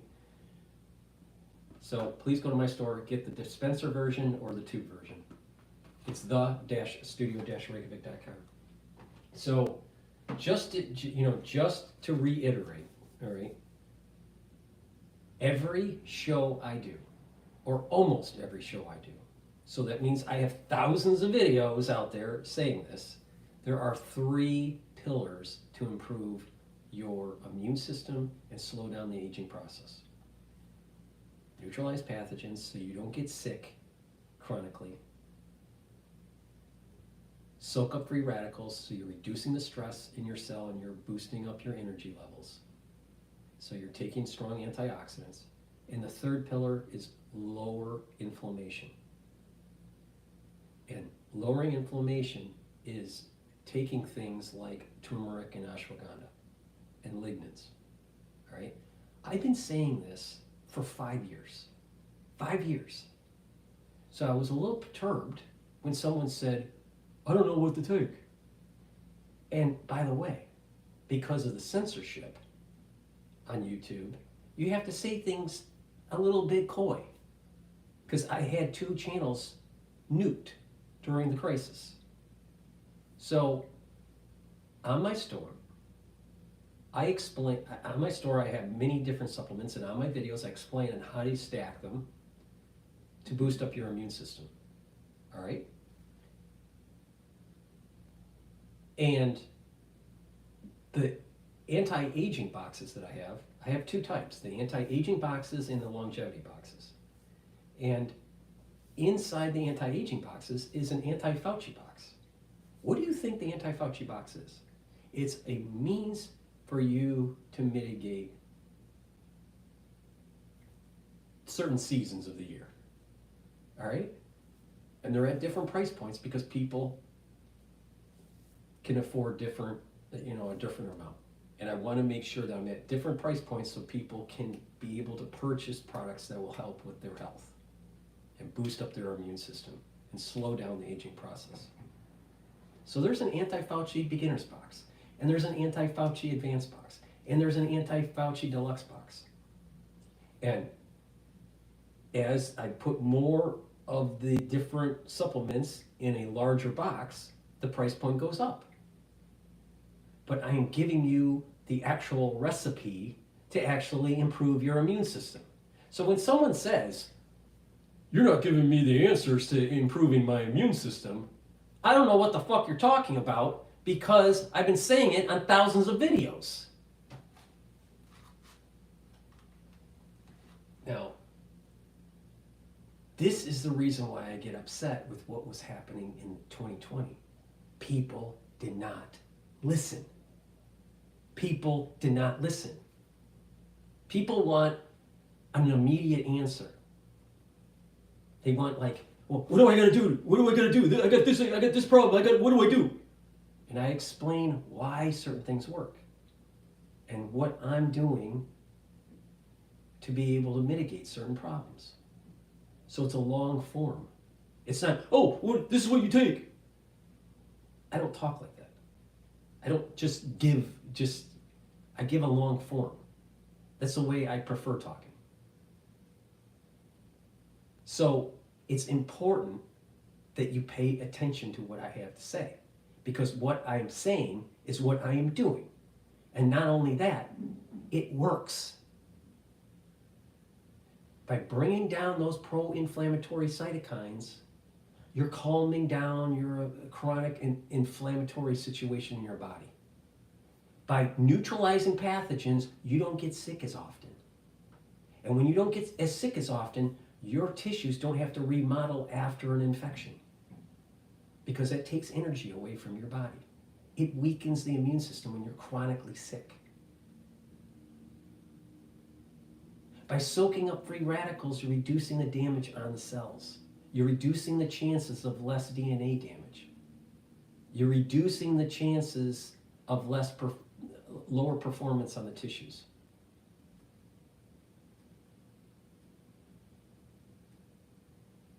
And so when you do this over time, you're not as sick as often, you don't have as much stress on the cells, and you calm down the immune system by lowering the pro-inflammatory cytokines. And what will happen is that your immune system will slowly get back to pre-2020 levels.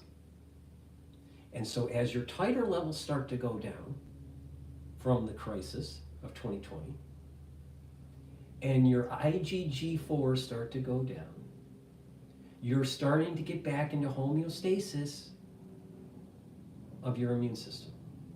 And that process takes anywhere, a big part of the process takes about 5 years. To complete the process takes about 10. But there's big benefits after the 5-year mark, right? It's not linear, it's nonlinear. the way this works, all right? It takes about 5 years to heal. So if you take the last time that you had an inoculation and go out 5 years, that's how long you have to do this kind of process, all right? Now there's some people that didn't do it and their immune system is calming down naturally, but it's not as robust by supplementation. So you need to add this, you know, for a few years to add to it, to get you into that kind of healing mode, all right? But if you're chronically sick and reactivating your IgG4s, you're weakening your immune system. If you're getting the crisis of 2020 on a regular basis, all right, and you're re-establishing it in your body, what's happening is you're reactivating those IgG4 plasma cells. And so IgG4 is an immune modulator. So it weakens your immune system. Oh, and that's exactly how over-inoculations work too. So I've been saying this for a long time. 5 years. I'm tired of saying it. I'm literally tired of saying it. But I give you the recipe. I tell you what to do. 3 pillars. Neutralize pathogens, bring down free radicals, and calm down the pro-inflammatory cytokines. That means taking structural nanosilvers, taking strong antioxidants like C60, and bringing down the pro-inflammatory cytokines by taking the ashwagandha, the turmerics, and the lignans. I've been saying this for a long time. Then you add to that, which is in the anti-Fauci boxes. I give you the recipe. I've been doing this for 5 years. And I've been saying it for 5 years. But people in general just want an immediate answer to everything. But there's a nuance. And that nuance is that your immune system needs to heal. And it's not going to be there's no quick fix. Why? Because you got titer levels that stay around for a while, like years. You have memory cells that stay around for years. And that's just the way that the overall immune system works. Now, if you have an integration problem on the cells that are long-lasting integration, then, you got a problem because it's integrated. It's integrated in the genome. How do you get it out? You can't. If it's integrated in a cell that can go into apoptosis and get out of your body over time, then you're okay. But if it's higher up if it's higher upstream of where the cell divisions are, like pluripotent stem cells, then you got a problem. So it depends on what the issue is. And there's different cohorts that have different problems. So there's no cookie cutter solution. But the majority of the cases, most people will benefit by just calming their immune system down. Reduce the number of times that you're sick throughout the year. Soak up free radicals with strong antioxidants like C60, and bring down pro-inflammatory cytokines so you're not constantly reactivating your immune system where it's in a chronic mode. Your immune system doesn't want to work in a chronic mode. It wants to be calmed down. That's the reason why there is an immune modulation that takes place with Treg. If you don't have Treg, you have autoimmune disease. If you have too much Treg, then you're not activating your CD4s and your CD8s as much, and you have AIDS-like syndrome. So it takes time. There's no quick answer. If someone says just take vitamin D3 and everything's going to be fine, they don't know what they're talking about. Because there's feedback loops and there's things, and you just got to kind of have to calm it down.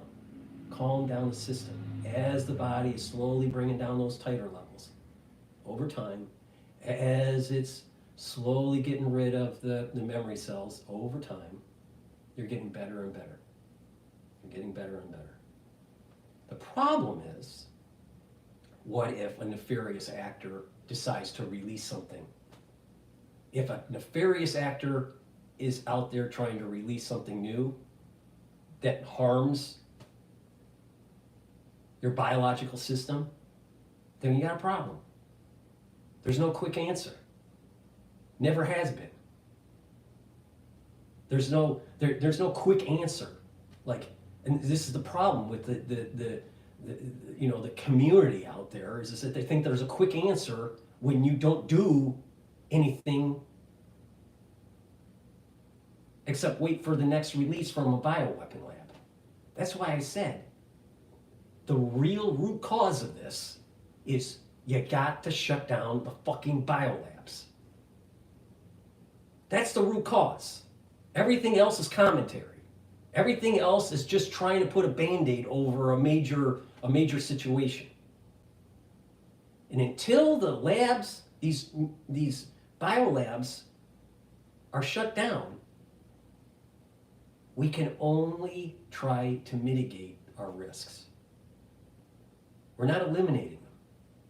We're not getting to the root cause. The root cause is there are people, there are countries, there are scientists doing things they should not be doing. Gain-of-function research where you're supercharging pathogens is wrong. Wrong. Don't need to do it. Because they're doing so many mutations that the chances of that happening in nature is really small.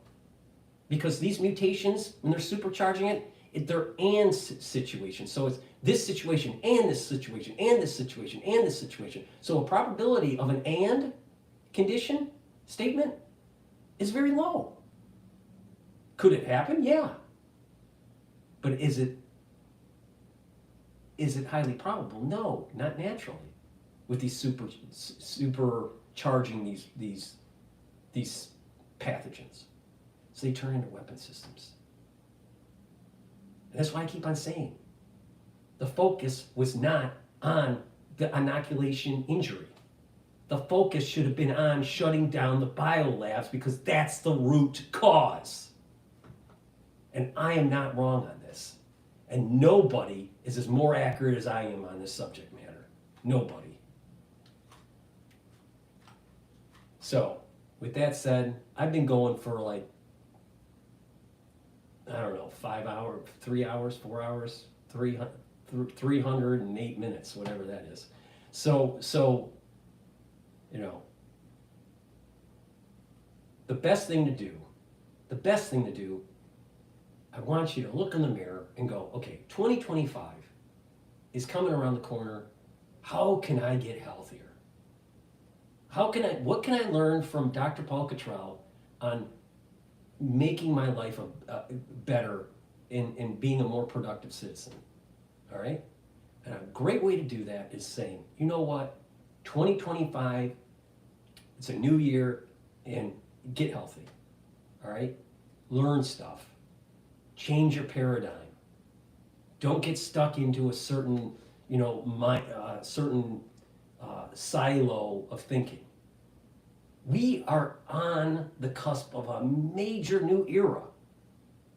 Now, it's going to be tumultuous, but Trump is relatively a gift to the American public. We're not going to see another Trump for probably another 150 years.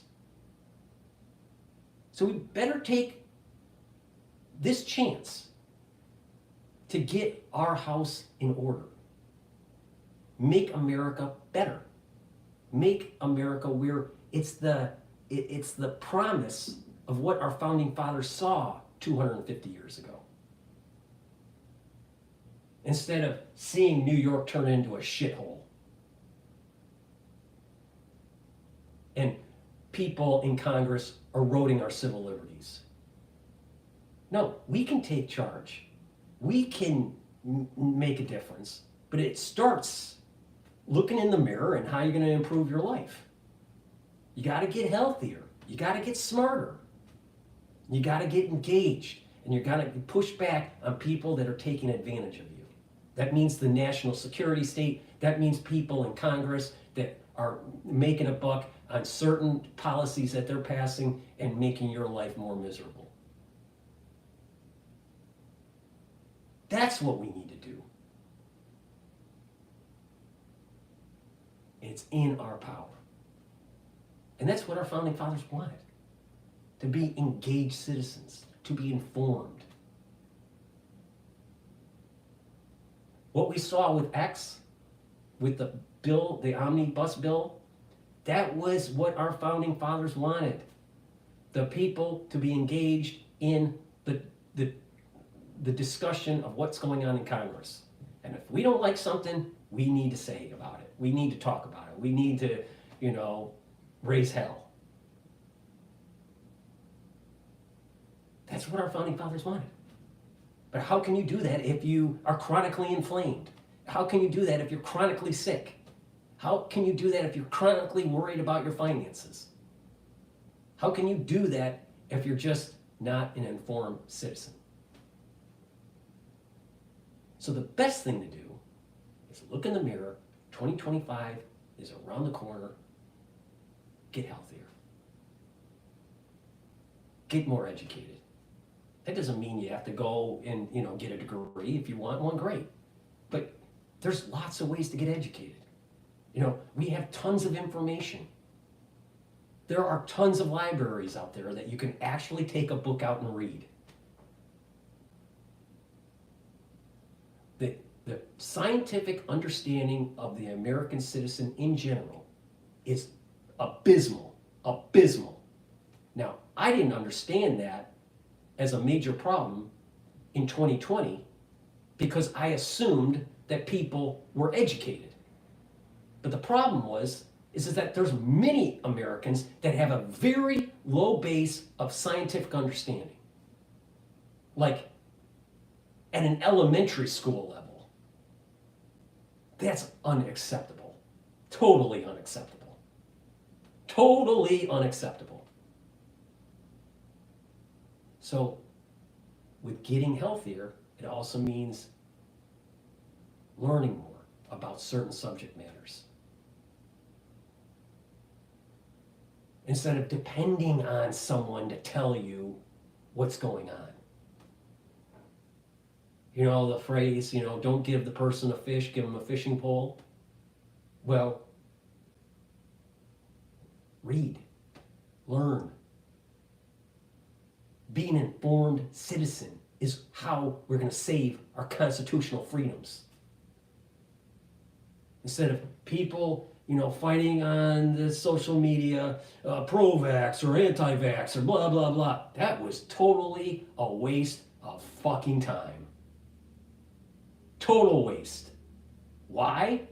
Because it didn't get to the root cause of the problem. The root cause of what happened in 2020, the root cause of what killed my mother was a bioweapon.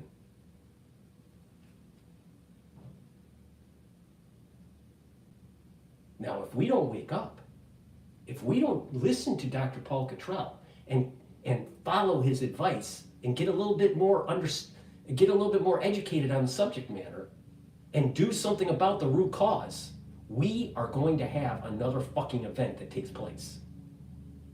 So we calm down our immune system and then all of a sudden the fourth cocktail comes out. You know what the fourth cocktail is? It's a chimera between influenza and beta coronavirus off of the SARS platform. What if the fifth cocktail comes out? You know what that is? SARS platform with HIV. You know why they were playing around with beta coronaviruses? Because it can have a very large genome package and it's respiratory. So, are we going to get to the root cause? Are we going to continue to support people that keep on talking about the inoculation injury? Because the inoculation injury is not the root cause. It's a runaway national security state making gain-of-function pathogens. That's the fucking problem.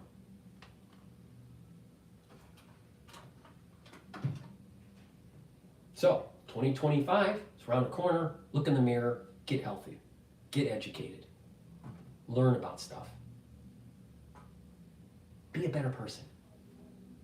Enjoy this very unique situation that America is in right now, where we're ending the 250-year cycle and starting a new one. And it's up to us to make it a better cycle than the previous one. And that means that Americans need to pull up their bootstraps, not depend on other people, and you need to get educated. The scientific base on people for the average citizen in the United States is abysmal. Abysmal. It can improve, but you gotta look in the mirror and you gotta admit that there's a lot of people that don't know what's going on with the sciences. They're too focused on bread and circus.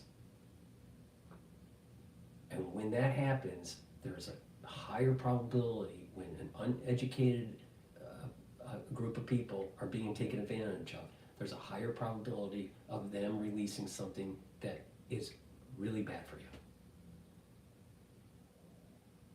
Now, why is Dr. Paul Cottrell so passionate about this? Why is he focused so much on this? Because I can see in the future Americans fucking up. Just like they fucked up in 2020. Now, hopefully, there's enough people that wake up that stop it from happening. But guess what? There's stuff in the freezer that's a hell of a lot worse than what we have ever seen in our lifetime. Please go to my store, the-studio-reykjavik.com. Get the supplements, get healthy, follow the protocol, boost up your immune system, and get educated. Thank you for listening, and have a nice day.